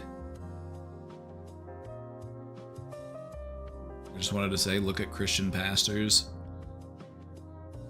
Oh yeah, there's some real demons. There's some, like the Kenneth Copeland types. There's some,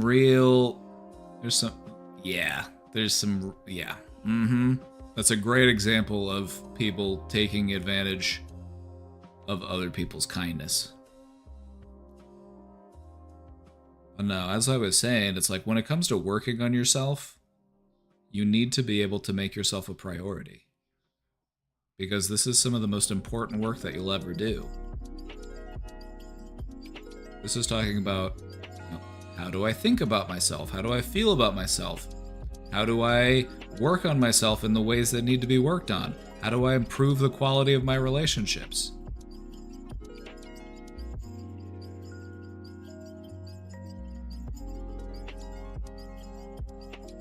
Working on yourself is not something that's... It's something that you need to be focused on yourself while you're doing it, but it's not an entirely selfish thing. I mentioned this earlier, and I say this often, but I feel like it's really important to drive this point home. The people in your life that care about you, the people in your life that love you, they want to see you at your best. They want to see you feeling happy and healthy. They want you to love yourself. And so doing all of those things, even though it may feel selfish, it isn't, because you're not just doing it for you. You're taking the time that you need to work through what you need to work through so that both you and everyone you care about can benefit.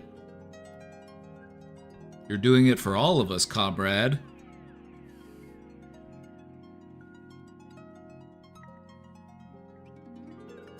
My ex is a pastor, and boy, do I have some stories. Ooh!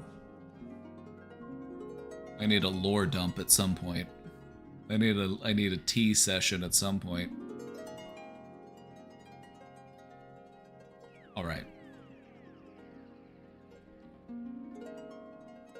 Putting myself first means trusting my intuition and being true to myself. To thine own self be true.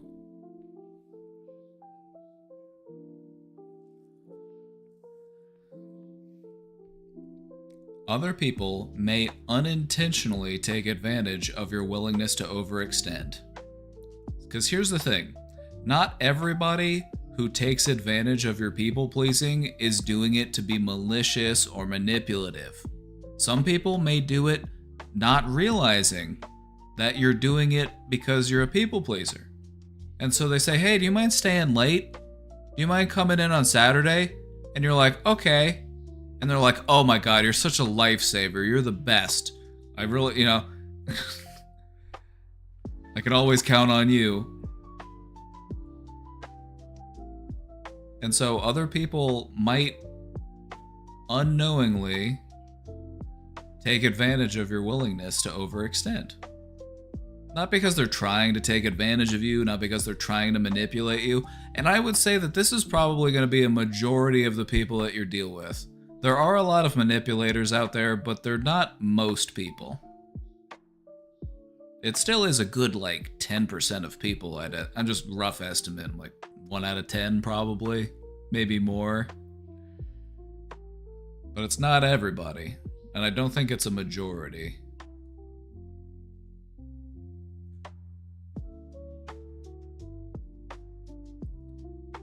I love to just sit and talk with anyone about it because I feel like so many of us have religious trauma. I think there's a religious trauma presentation. Maybe we can run that one back. That would be fun.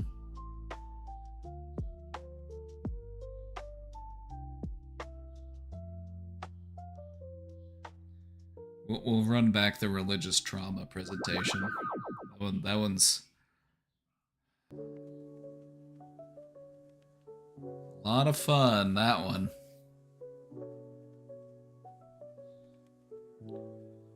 So, over time, what might happen if we've been a people pleaser is that we might start to feel invisible.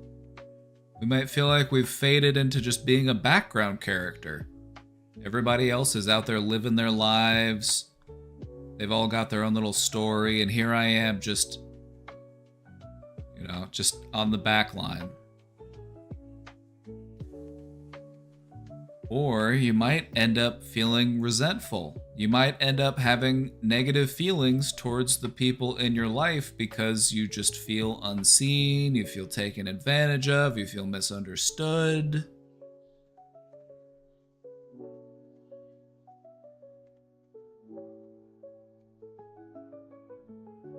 Any questions, thoughts, questions before we continue? We're making good progress.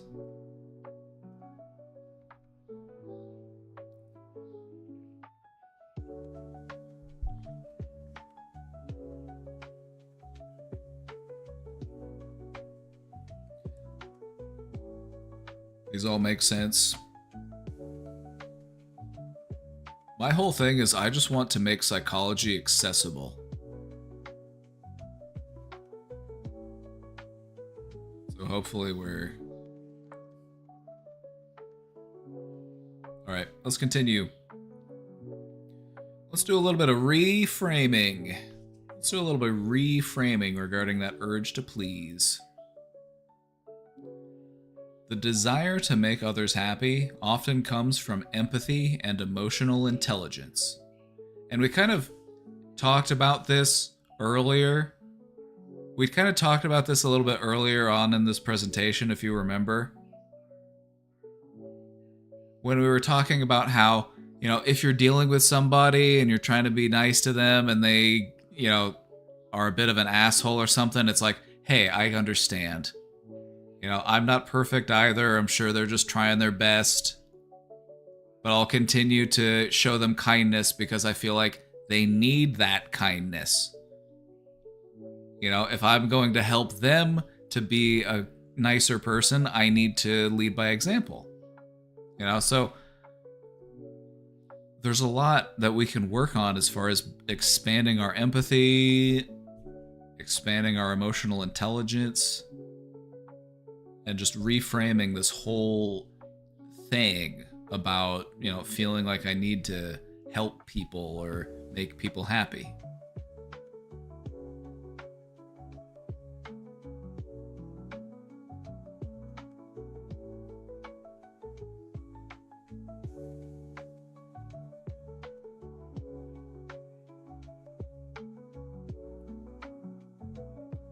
Why me? Because everybody loves Goobins. I've never met a Goobins hater.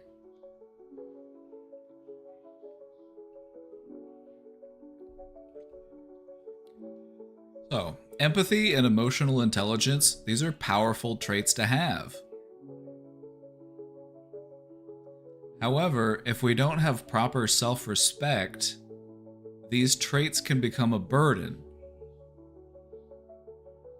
If we spread ourselves too thin, if we don't set good boundaries, these traits, which are often viewed as positive traits, respectable, commendable traits, but if we don't have that self-respect, we're not able to protect our energy and maintain our peace, these traits can leave us feeling like we're full of holes.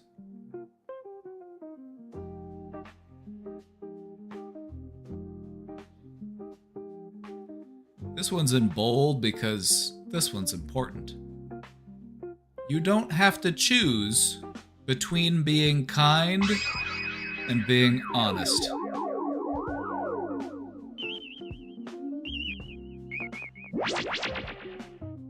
Hey, pork rollin'. Pork rollin', welcome to the cult. I mean, welcome to the community. There are tinfoil hats available in different sizes, so go ahead and find one. Goobins can help you out with... Also, there's a big bowl of Kool-Aid. Feel free to go ahead and dip right in. Our community, comrade. It's true. It's true.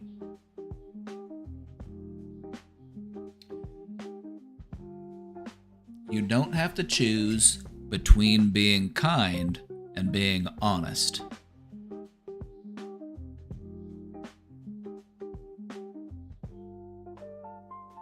Kind plus honest is tricky for me.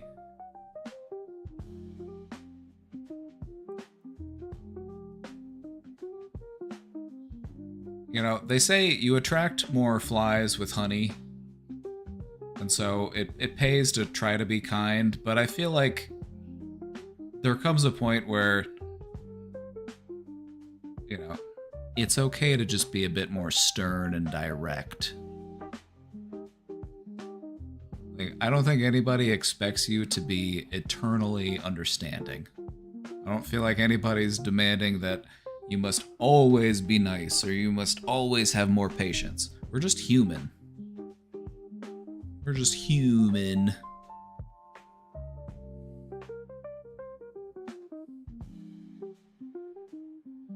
Having good boundaries are what allow you to bridge that self-respect and that healthy connection with other people.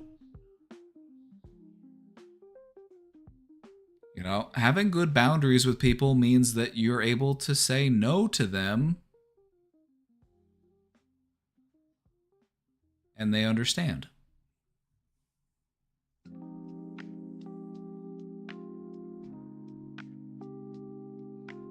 I'm a people pleaser with my toddler. She must be tended to. That's the exception. There are some exceptions when it's like, but yeah, you've got a little tyrant on your hands, and so it's totally understandable. It's like, well, in this case, being a people pleaser is a survival function because, if you don't get, you don't get your snack in the right color bowl, we might have a meltdown. And I'm doing this to avoid suffering for everybody. Row your motorboat. Thank you for the 61 months. Chat, I need you to show some respect. We've got a legend. We've got that founder badge.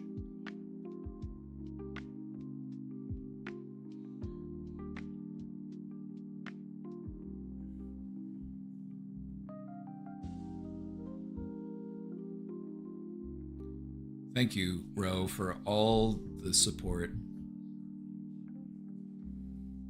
Next time I see you, I'll give you a big smooch. Right on top of your head.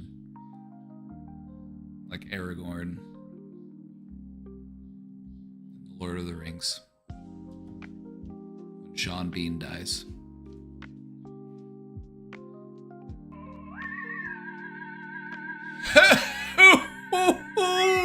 Heyo! OPV with the 5 gifted subs. Thank you so much. Let's go. Somehow Goobins dodged. Oops.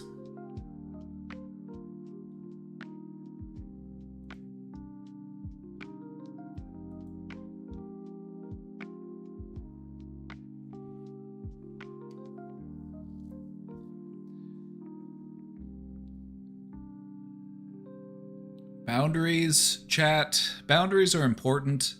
That's another term you probably get here. You probably hear getting thrown around quite a bit. Boundaries. We have a whole presentation on boundaries where we talk about what they are, what they look like.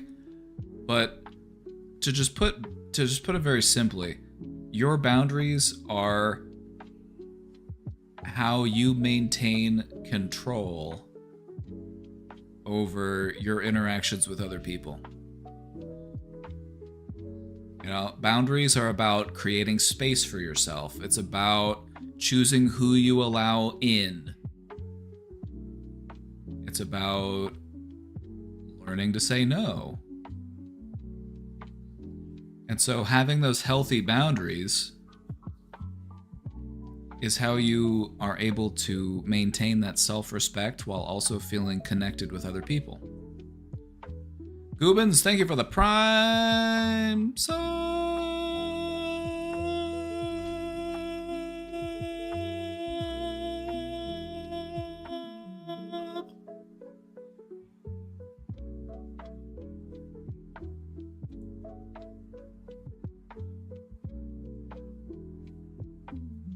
You know what I think of and this is, if you know biology, this is an example I like to use to kind of explain boundaries.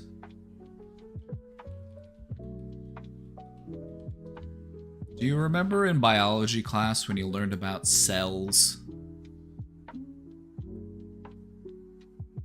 Do you remember learning about cells in school?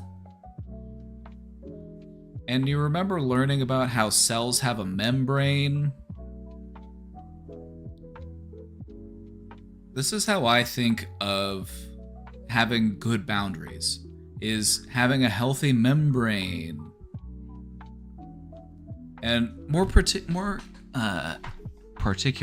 what I think about are animal cells. Because animal cells have this membrane that's flexible.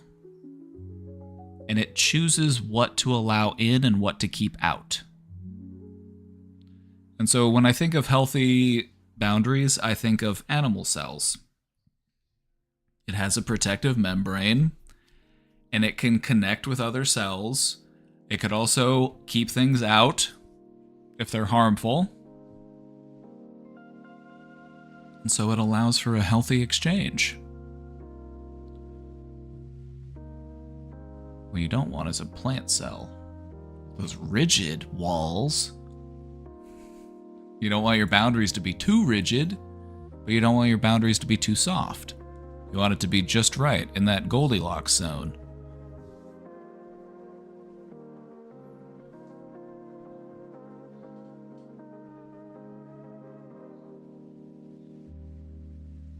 I think Casey, I can smell food cooking. OPV, thank you for that gifted sub. I can smell food cooking.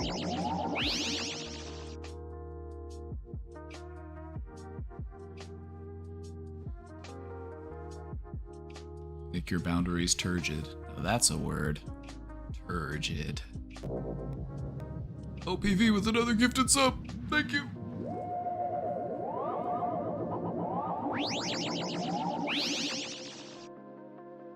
Done by default with the gifted sub. Let's go.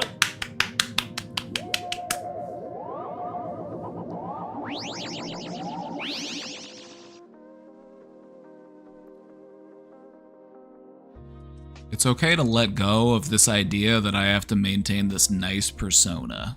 I always have to be nice under any circumstance. Nobody's asking that of you.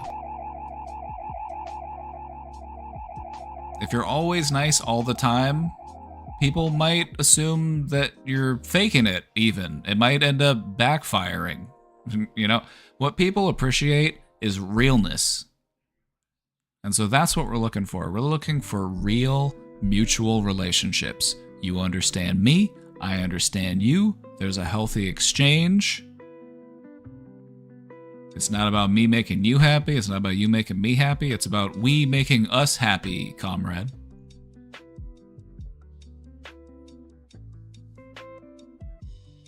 Chat, give me just a second. I'll be right back. I can smell that dinner's cooking, and I had something set aside in the fridge to use for dinner, so I just want to go point that out real quick. So give me just a second. I'll be right back.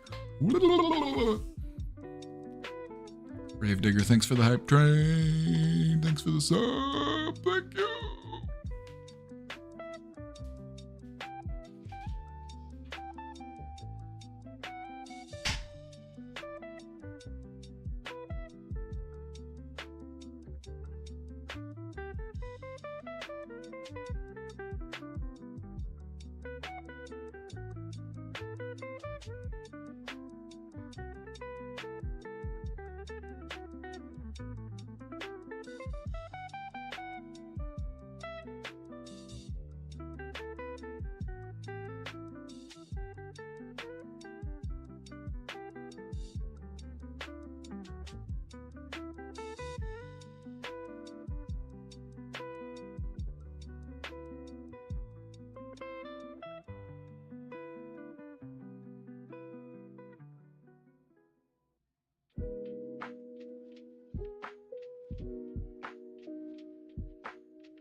cousin's still here. I thought you were making chicken pot pie.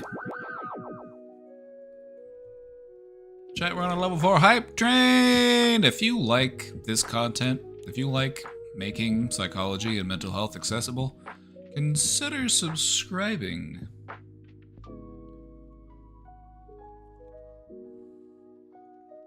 The stream is only made possible due to the support of viewers like you.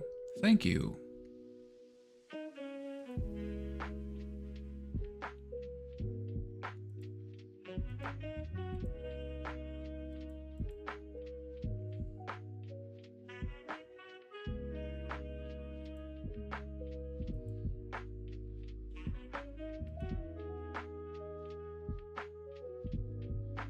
I figure out why my sub bar isn't showing up. It's here. It's in OBS. Why isn't it showing the bar?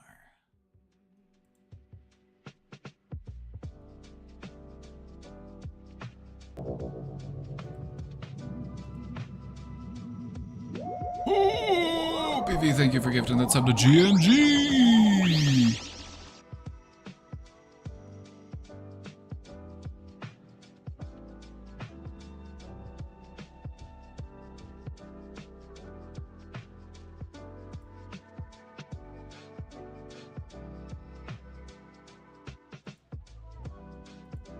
Yeah, it's... Huh.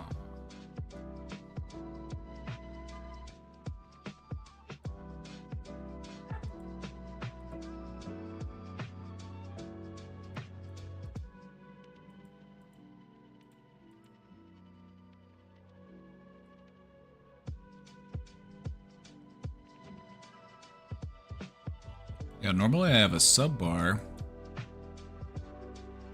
Oh wow, got an emote. Trying to figure out why my sub bar isn't showing up. Normally it does. It's not showing up today.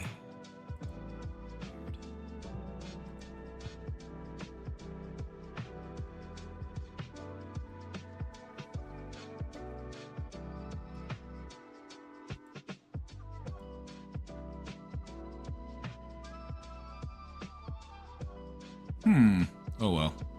It must just be a Twitch bug.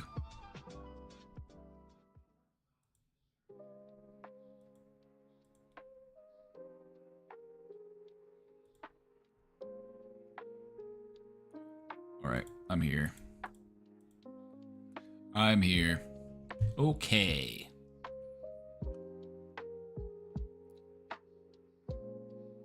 Let's continue. Let's pick up with how do we break this pattern of people pleasing? So if you've found this content to be agreeable, if this is something you've been able to identify with, now we're going to talk about how do we break out of that pattern. Are you ready? This is the real valuable slide here.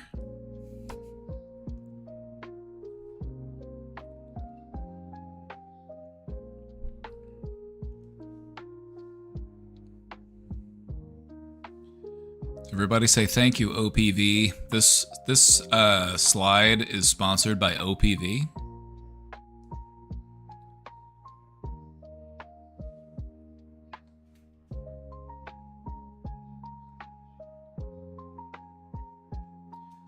All right, what we're gonna go over now are some helpful tips to stop people pleasing.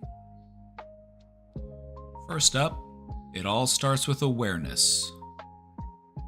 And that's what we've been talking about. That's what we've been kind of working on building by talking about where does the behavior come from and how does the behavior manifest. That's awareness.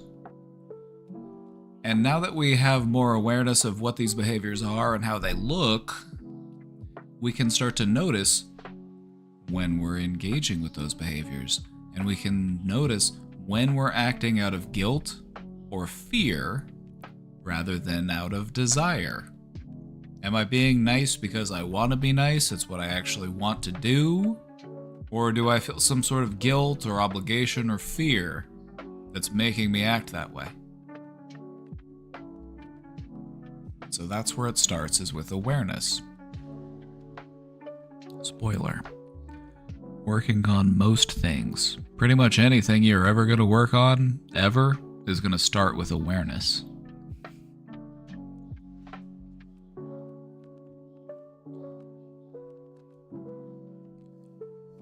It's good to start small, and we're going to start with some small practice.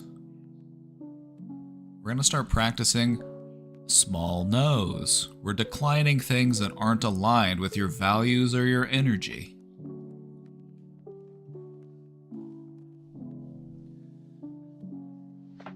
What you'll come to find is that a lot of these will pop up organically in your life. It's just about recognizing and being mindful of those things and viewing them as practice. It might be something that you're already doing, you just aren't really looking at it that way.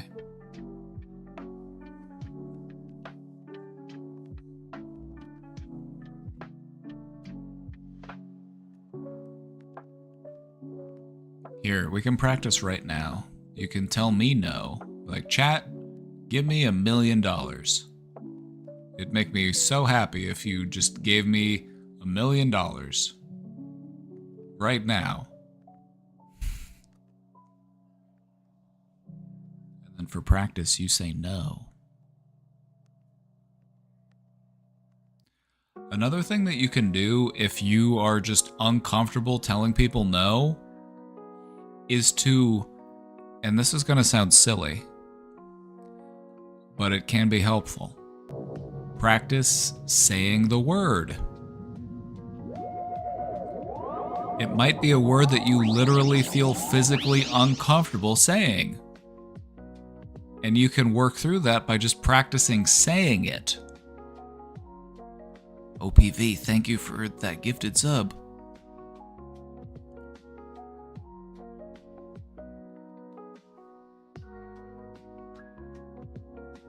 Just think about this for a second. I know it sounds silly, but when you think about it, maybe it's not so silly. If you're not used to telling people no, then you might actually feel uncomfortable even saying the word.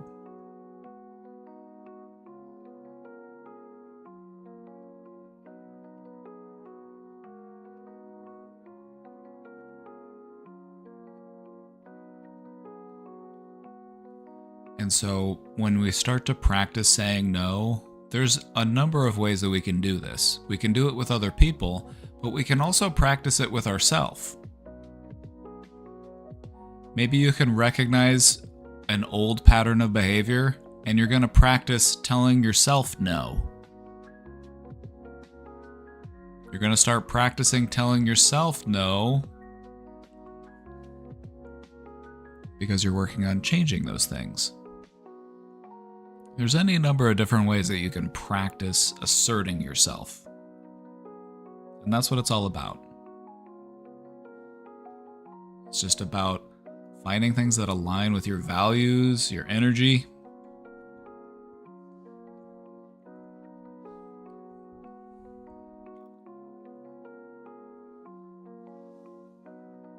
Zomboid Build 42 out soon. Oh yeah. We're getting Build 42 stable. That means multiplayer's back on the menu.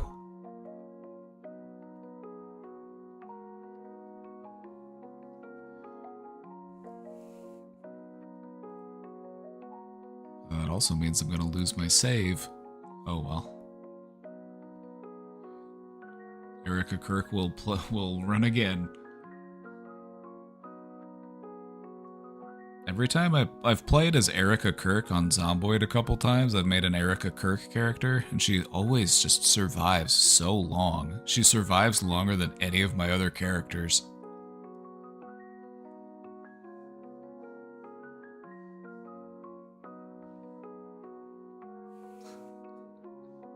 She's a real fighter. All right. Another way that we can work to break the pattern of people-pleasing is to build up our tolerance for disapproval. A big reason why we people please is because we're worried that we're going to upset people, we're going to make people unhappy, people are not going to approve of us. And so it's important to remind yourself that others' discomfort is not your responsibility.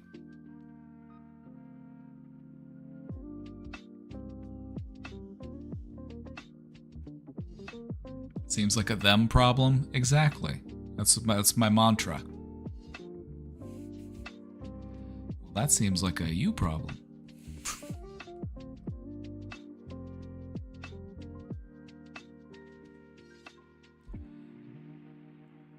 Especially if the situation is one that has nothing to do with you.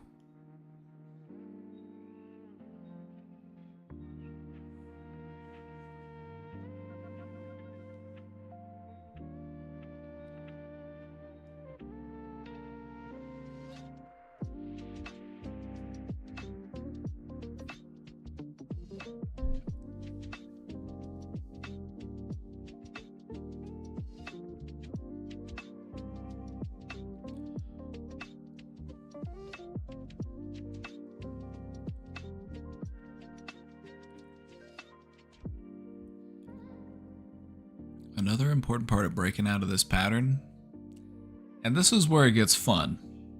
This is where it gets fun. Some of this stuff kind of challenging, not so fun. You know, building tolerance, practice asserting yourself, that can be a little intimidating. It's good to do, but it's not necessarily fun. I mean, it's fun in its own way. But this is where it actually starts to get fun. Reconnecting with your preferences. It's like doing homework on yourself. It's about revisiting the things within you that make you who you are. It's about figuring out what it is that you actually want. What is it that you actually feel?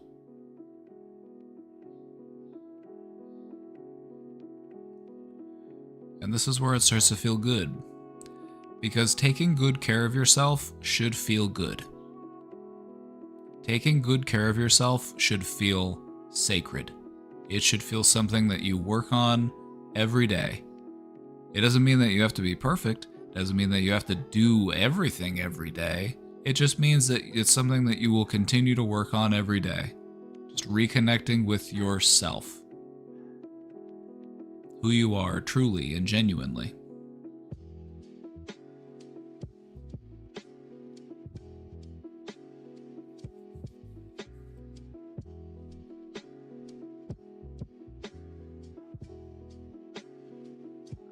A big part of what we're learning to do here, to break out of these people-pleasing patterns, is to become more supportive of ourselves.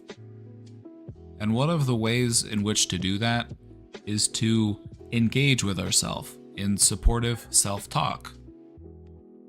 Reminding ourselves that our own needs matter. Letting ourselves know that it's okay if sometimes we disappoint people. It's okay to say no. I don't always need to say yes. Having healthy boundaries are important. On its own, this might seem silly. It's just talking to yourself. But it's important psychologically. Because it's helping you to open up to a new perspective on yourself. It serves as an important reminder. It helps you in the process of rewiring your brain. And so, using positive self-talk or supportive self-talk, I get it. It might feel awkward. It might feel weird. But it's psychologically helpful. Because it's helping you to build that framework for a new way of thinking.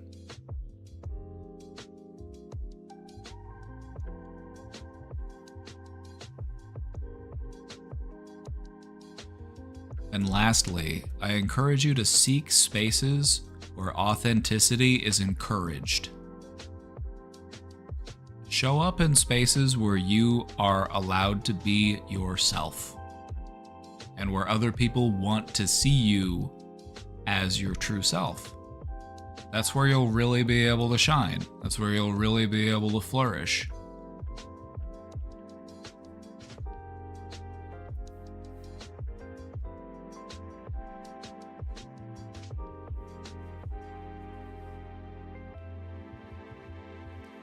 People pleasing can be a tough pattern to break out of,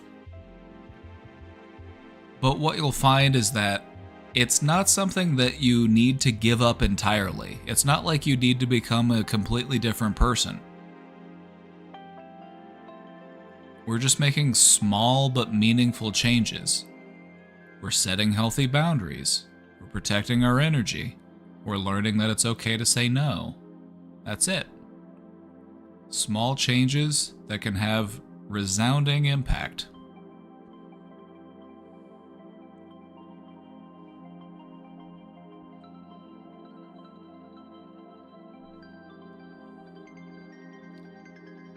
All right, let's wrap it up. People pleasing. It's a strategy that helps us feel safe, but it's not something that we need to live by forever. Maybe it's something that we learned early in life to protect ourselves. But that doesn't need to be how I operate throughout my entire life. Because there are people out there who may take advantage. And that's no fun. I'd like to remind you that you are not selfish for having needs. And saying no does not make you unkind. Having healthy boundaries is an act of self-respect.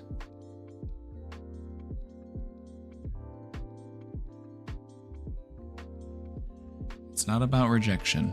It's not about keeping people out. It's about knowing when to let people in. It's about knowing when I have the space to invite you in.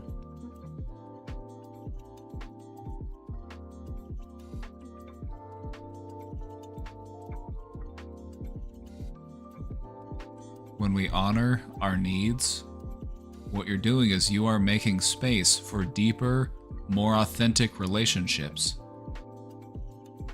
The people who truly care about you will celebrate your growth.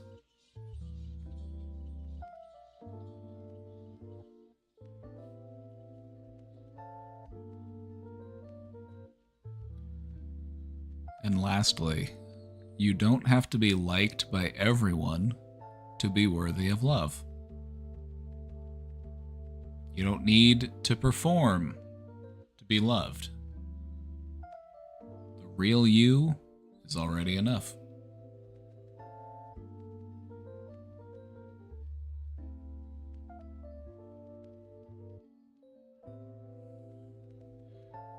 All right, chat. This has been our presentation on people pleasing. If you'd like a copy of these slides, you can type !slides in the chat.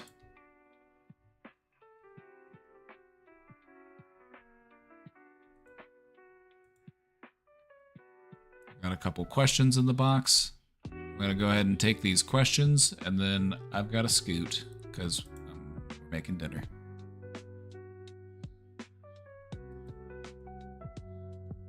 Actually, I'm going to let my cousin keep cooking, but I'm going to go out there and offer some direction real quick before I get into these last questions. So give me just a second. I'll be right back, and we'll get to these questions in the question box.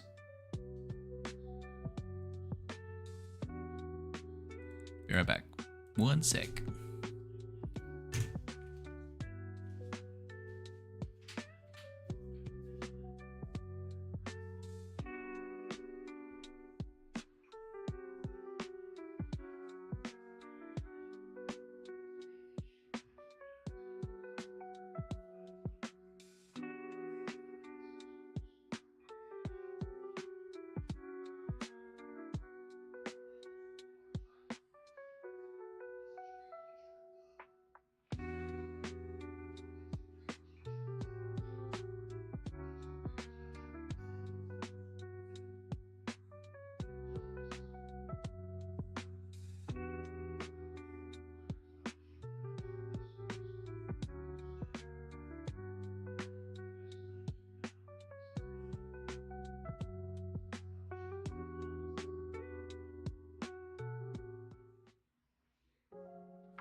Really needed this presentation at my BF's family vacation for a week and just been people pleasing the whole time. Sounds like it's time for you to take a vacation from that vacation.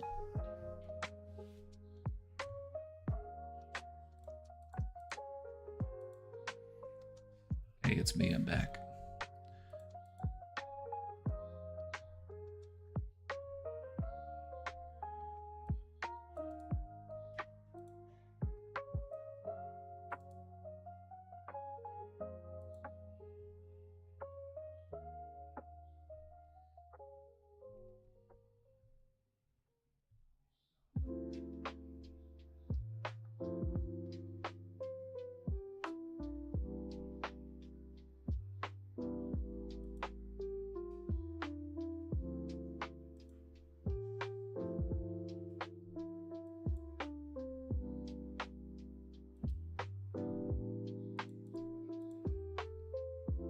Alright, gang, we got a couple questions in the box. Let's take a look.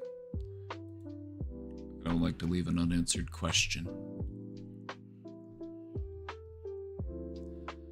This one says, I often find myself feeling hopeless when I am presented with a new big task that I want to volunteer for.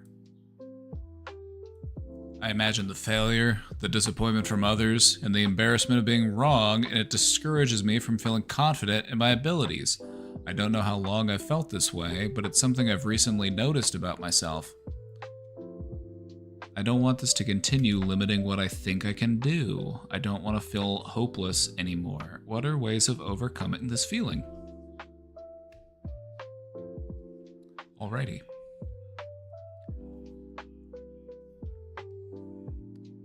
Ultimately, the way that you overcome this feeling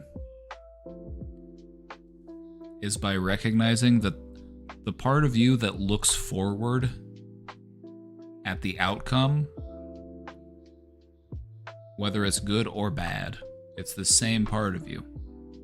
And so, if we're looking ahead and we're trying to figure out what's going to happen, we're going to try to figure out how we're going to feel, we're going to try to, because that's our mind trying to figure things out ahead of time so that we can navigate it.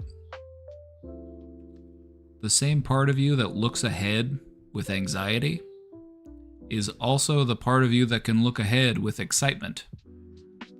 And so the way to overcome this feeling is to get into the practice of asking yourself what could go right, instead of only asking yourself what could go wrong.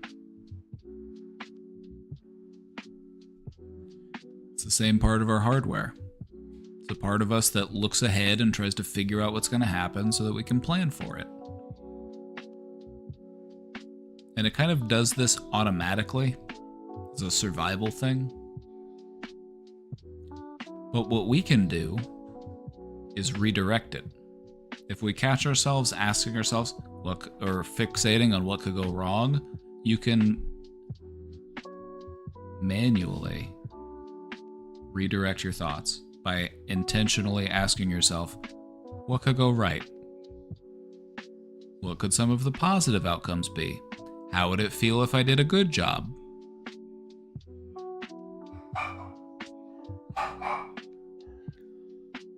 Ultimately, that's how you do it. It's easier said than done, of course, but I'm not going to say it's going to be easy, but it's probably not going to be as hard as you think it's going to be.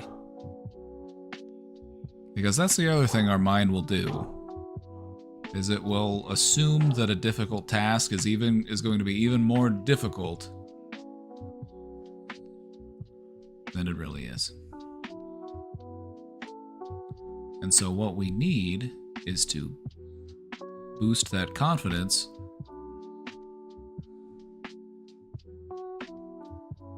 by trying to figure out what could go right.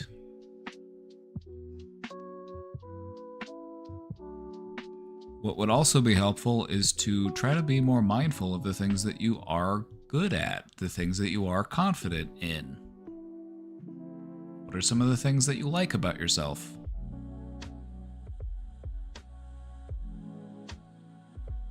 And these are just general things that you kind of just want to continue to practice throughout life. You know, we're always going to have doubts, we're always going to have worries. That's just a part of being human. But we don't want to let the doubts and worries be all that we focus on. We don't want them to be the sole occupant of our attention. And so, with mindfulness and intention, we can redirect where our thoughts are dwelling. And so if you catch yourself fixated on what could go wrong, you also owe it to yourself to take a look at what would happen or how it would feel if things went right. That's what it's all about. Just redirecting that energy. The same energy that creates anxiety is the same energy that creates excitement. It's just about what direction that energy is pointed in.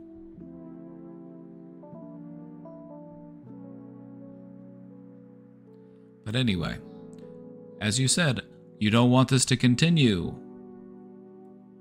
That's the part of you that you want to listen to. The part of you that says, enough is enough. I deserve better. I want to do something about it. That's the part of you that you want to listen to.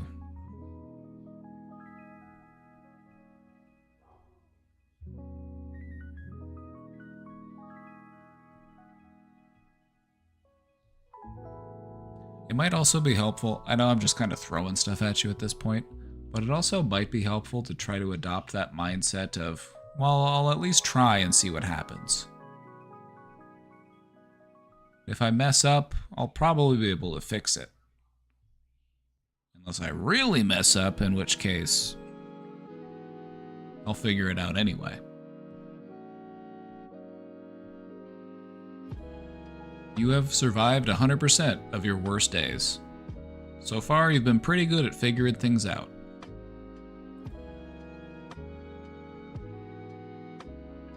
Just keep it up.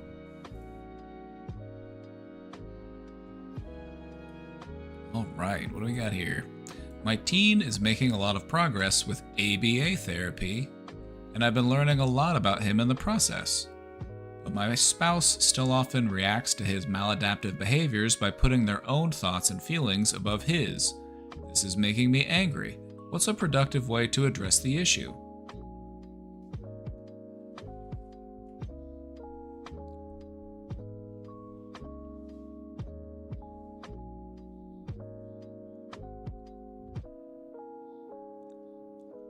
If your teen... Okay, so first off, ABA, it stands for Applied Behavior Analysis. It's a type of therapy that is often used for people with autism as a way of helping them to develop social, emotional, and daily living skills. And so you might be dealing with like emotional outbursts, you might be dealing with, any number of the things that might pop up when you're dealing with the autism diagnosis.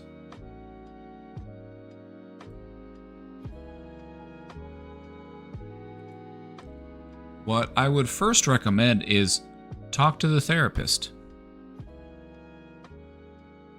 One of the things that therapists are good at, outside of just helping their client, is also talking to family. They're good at having these types of conversations with people.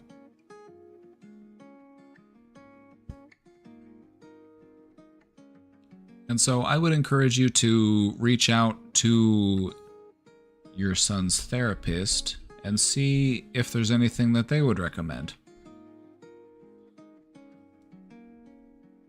Because this is the type of stuff that they have to do all the time. They're always having to have these types of conversations with parents.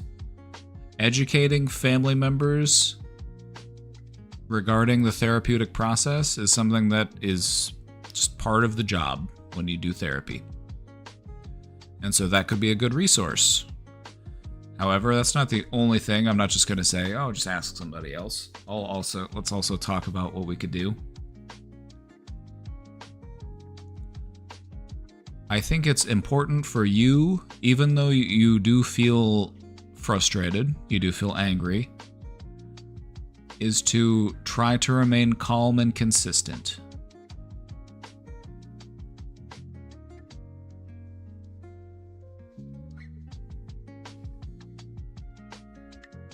You know, if your spouse is having a hard time handling these behaviors,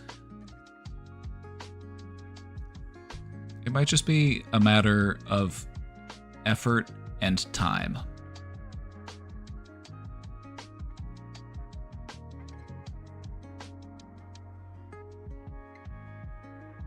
Because it's important to recognize for your spouse, it's important for them to recognize that how they respond to maladaptive behaviors will influence the outcome of the treatment of those behaviors. Like, your reaction as the parent matters. And so if you want your child to do better regarding those behaviors, how you respond to those behaviors is an important part of their treatment. And so when it comes to working on this, we all need to be on the same page. We all need to be working together. So even though it's rightfully frustrating, try to just have a calm, mature conversation about it. Like, hey, I know that it's frustrating, and I know that when these types of behaviors pop up, you want to react, but it's not helpful to the situation.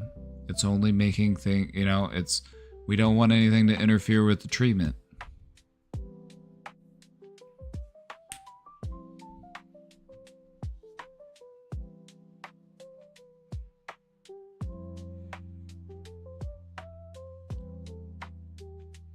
I'm sure that your spouse is frustrated too, and they're dealing with their own things, and they're trying to figure things out as well. But, just remember, it's like, this stuff is frustrating. This stuff is challenging. And so a little bit of compassion and patience will go a long way for everyone involved. Like, not only is your son learning how to react differently and to manage their maladaptive behaviors, you're also learning as their parent. So everybody here is learning, everybody here is growing, and we've all got work to do, and we're all on the same team.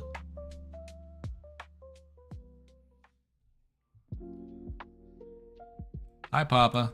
I was wondering, what can I do in the moment if I'm both overwhelmed and emotionally numb, and what preventative things I can do to work up to changing that? So we're both overwhelmed and emotionally numb.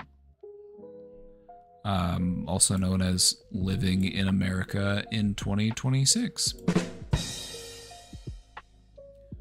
I kid. But seriously, this feels kind of like the default sometimes.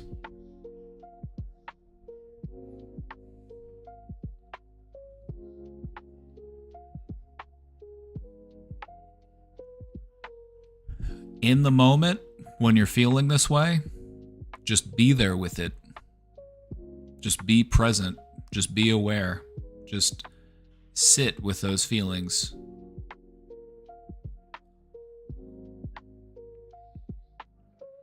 And just observe them.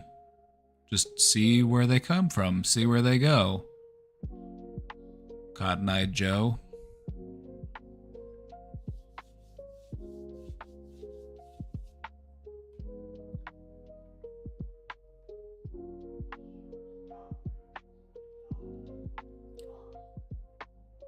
What I'm talking about here, when I'm talking about being in the moment and just sitting with your feelings but not responding to your feelings, that's mindfulness. We're just practicing our awareness. What you'll come to find is that there are many types of feelings and emotions that only exist in the moment that you are experiencing them.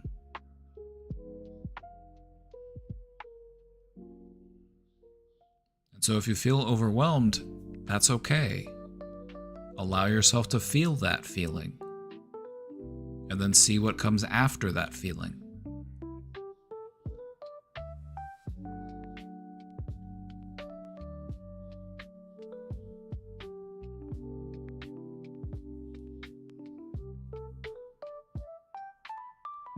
One of the things that is often a point of challenge or frustration for people is when they feel like they are not allowed to have the feeling that they are currently experiencing. Just think about how much struggle that creates, how much strife that generates. Feeling angry, feeling sad, feeling overwhelmed, feeling stressed, but at the same time trying to convince yourself, no, I shouldn't feel that way. I'm wrong to feel that way. I should be feeling something else. Do you see how that just creates a compounding effect? You have this emotion, and then you're invalidating your own emotion.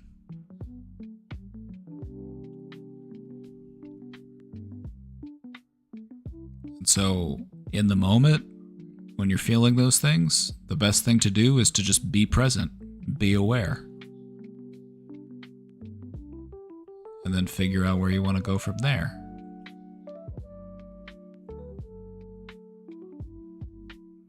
Things I can do to work up to changing that. I'm going to just continue to talk about mindfulness. I think mindfulness really is just such a powerful tool. And it really is very simple in its concept, but it's something that you can spend your whole life mastering. Being in the moment. And so, things you can do to work up to that: practice identifying your emotions as they're happening. Practice naming them, identifying them. There's a fun technique, because in psychology, we love a clever name, we love a little rhyme, and there's a technique that's known as name it to tame it. Name it to tame it. And the whole idea behind that is that if you can understand and identify what emotion that you are experiencing at this point in time, it allows you to have more control over that emotion. You know, recognizing sadness, recognizing anger as it's happening, it allows you to have more control over it. Instead of identifying it after the fact, like, wow, I was really upset. Name it to tame it.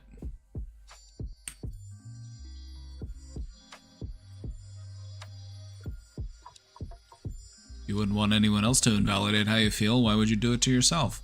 Exactly. And this is what we mean when we say our biggest enemy is ourselves. My biggest enemy is me.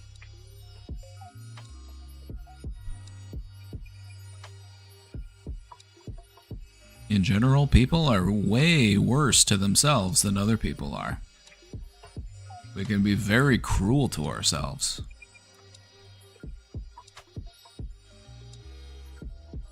For what?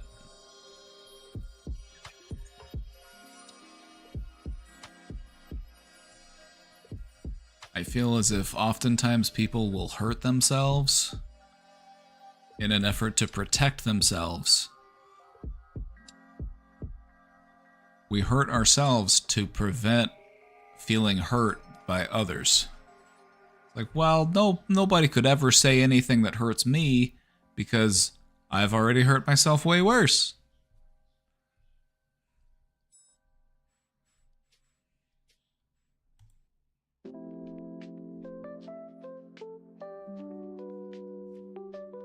So knock it off.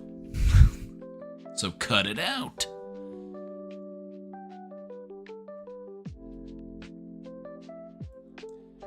Is there a way to de-stress when you can tell someone is wrong with a friend And the responses are more dry. I'm kind of worried about a friend and she's been acting a little off lately, and I want to know how to help, or have peace in knowing I can't help and it's not my place. I just feel anxious and weird about all this. Okay, let's talk about this. It's definitely stressful when you can tell that a friend is kind of going through something, but maybe they're not in a place where they feel like talking about it right now. And so what can we do in those moments? What I think might be helpful, this doesn't ever really hurt to do, but I would just let them know. I would just put out the offer, just make that gesture. Hey, I just want to let you know that I really value you as a friend. And if there's anything that you ever needed to talk about, I'm here for you. They may respond to that and open up. They may respond and talk to you. They may also just respond with, hey, okay, thank you. You mean a lot to me too. They might not open up, but at least the offer's there. And that's sometimes all we can do when somebody is struggling. And I get it. It's very frustrating. It's something that you commonly see, especially when you work in the mental health field. Seeing people who are hurting and having an idea of how you might be able to help them, but not being able to help them because they're just not ready for it yet. They're just not open to it. They're not in that place. And so all that you can do is just show them consideration and kindness and let them know that you are there for them.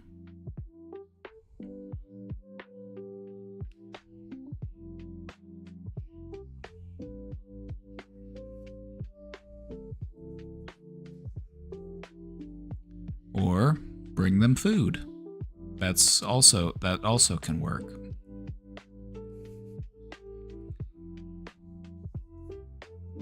Some people really like it when you bring them food. You might make their whole week.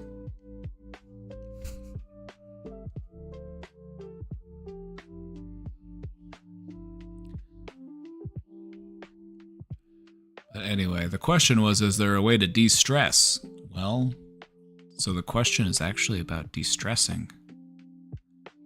All right. So let's say you have a friend that's struggling and you want to help and you offer that help, but they kind of just, just seem distant. It's stressful. It is. And I think just understanding that and recognizing this is a stressful situation. Just calling it what it is, just naming it, understanding it. This is a stressful situation. So what can I do in this situation? You do what you can. It might even be just reaching out, sending them a message, letting them know, hey, I'm here for you if you ever want to talk. And then leaving it up to them to respond when they're ready. And that's tough, but you can at least find some comfort in knowing that you did reach out, you did offer, whether or not they accept the offer.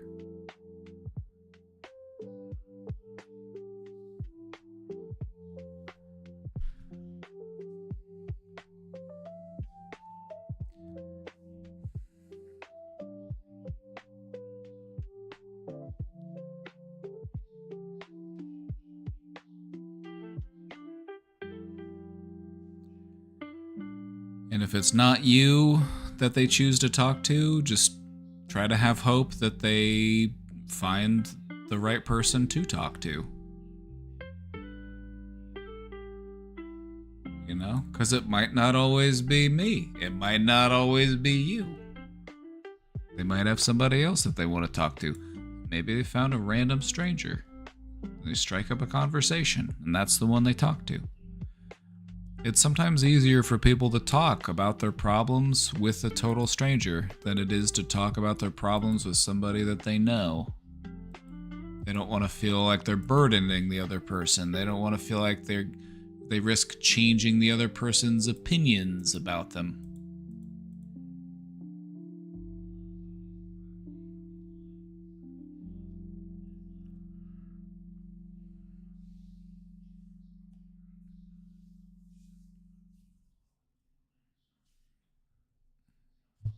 And so when we're offering help to people that we care about, we also have to show them patience and understanding. You know, we don't need them to accept our help right now. We don't need them to open up to us right now. That's, you know, we don't need to put that pressure on them. Just extend the offer and then stand by it. If they choose to accept it, you know, if they do decide that they want to open up to you and talk to you, be there for them.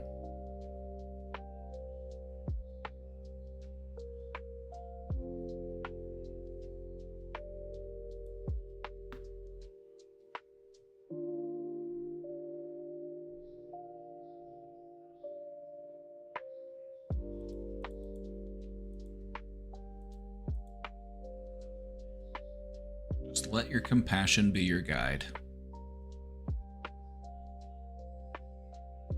It's normal to feel anxious or weird when you're worried about somebody that you care about. It's a reminder that you care. It's a reminder that you got feelings.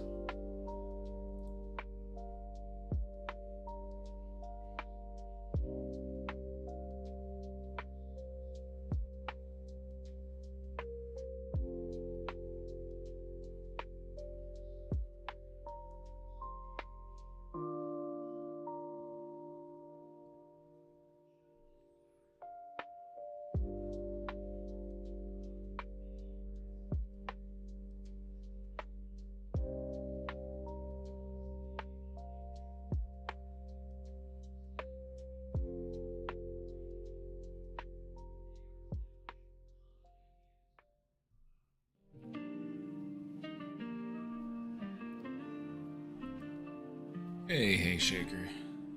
I'm actually about to skedaddle. I'm about to go get some dinner.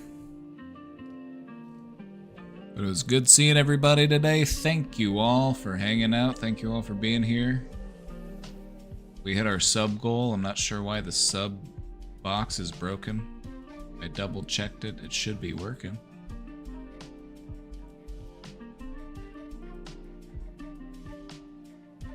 I think it's just a Twitch bug. Anyway, thank you all for being here. Thank you all for hanging out. Thanks for the nice chat. We had some good conversation. I'll be sure to tell Redacted that I'll pass along the love.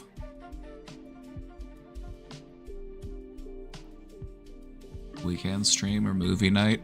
If I find some time this weekend, I might do a weekend stream, actually. I might have some time this weekend.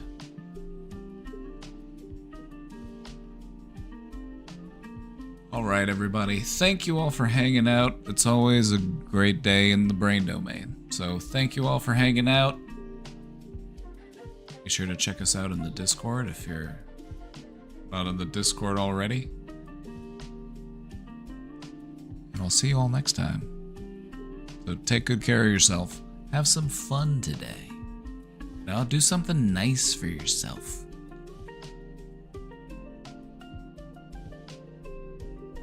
Practice that good self-care.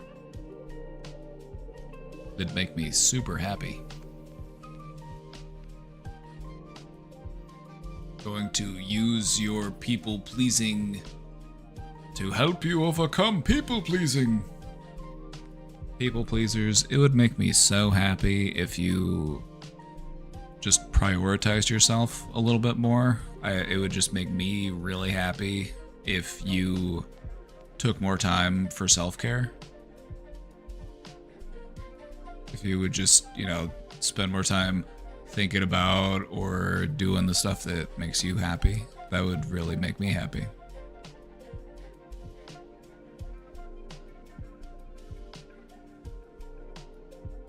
People pleasers will be like, oh no, you can't do that. That's illegal.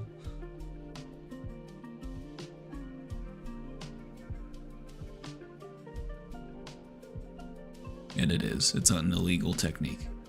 Alright, everybody, have a great night. See you next time. Bye-bye.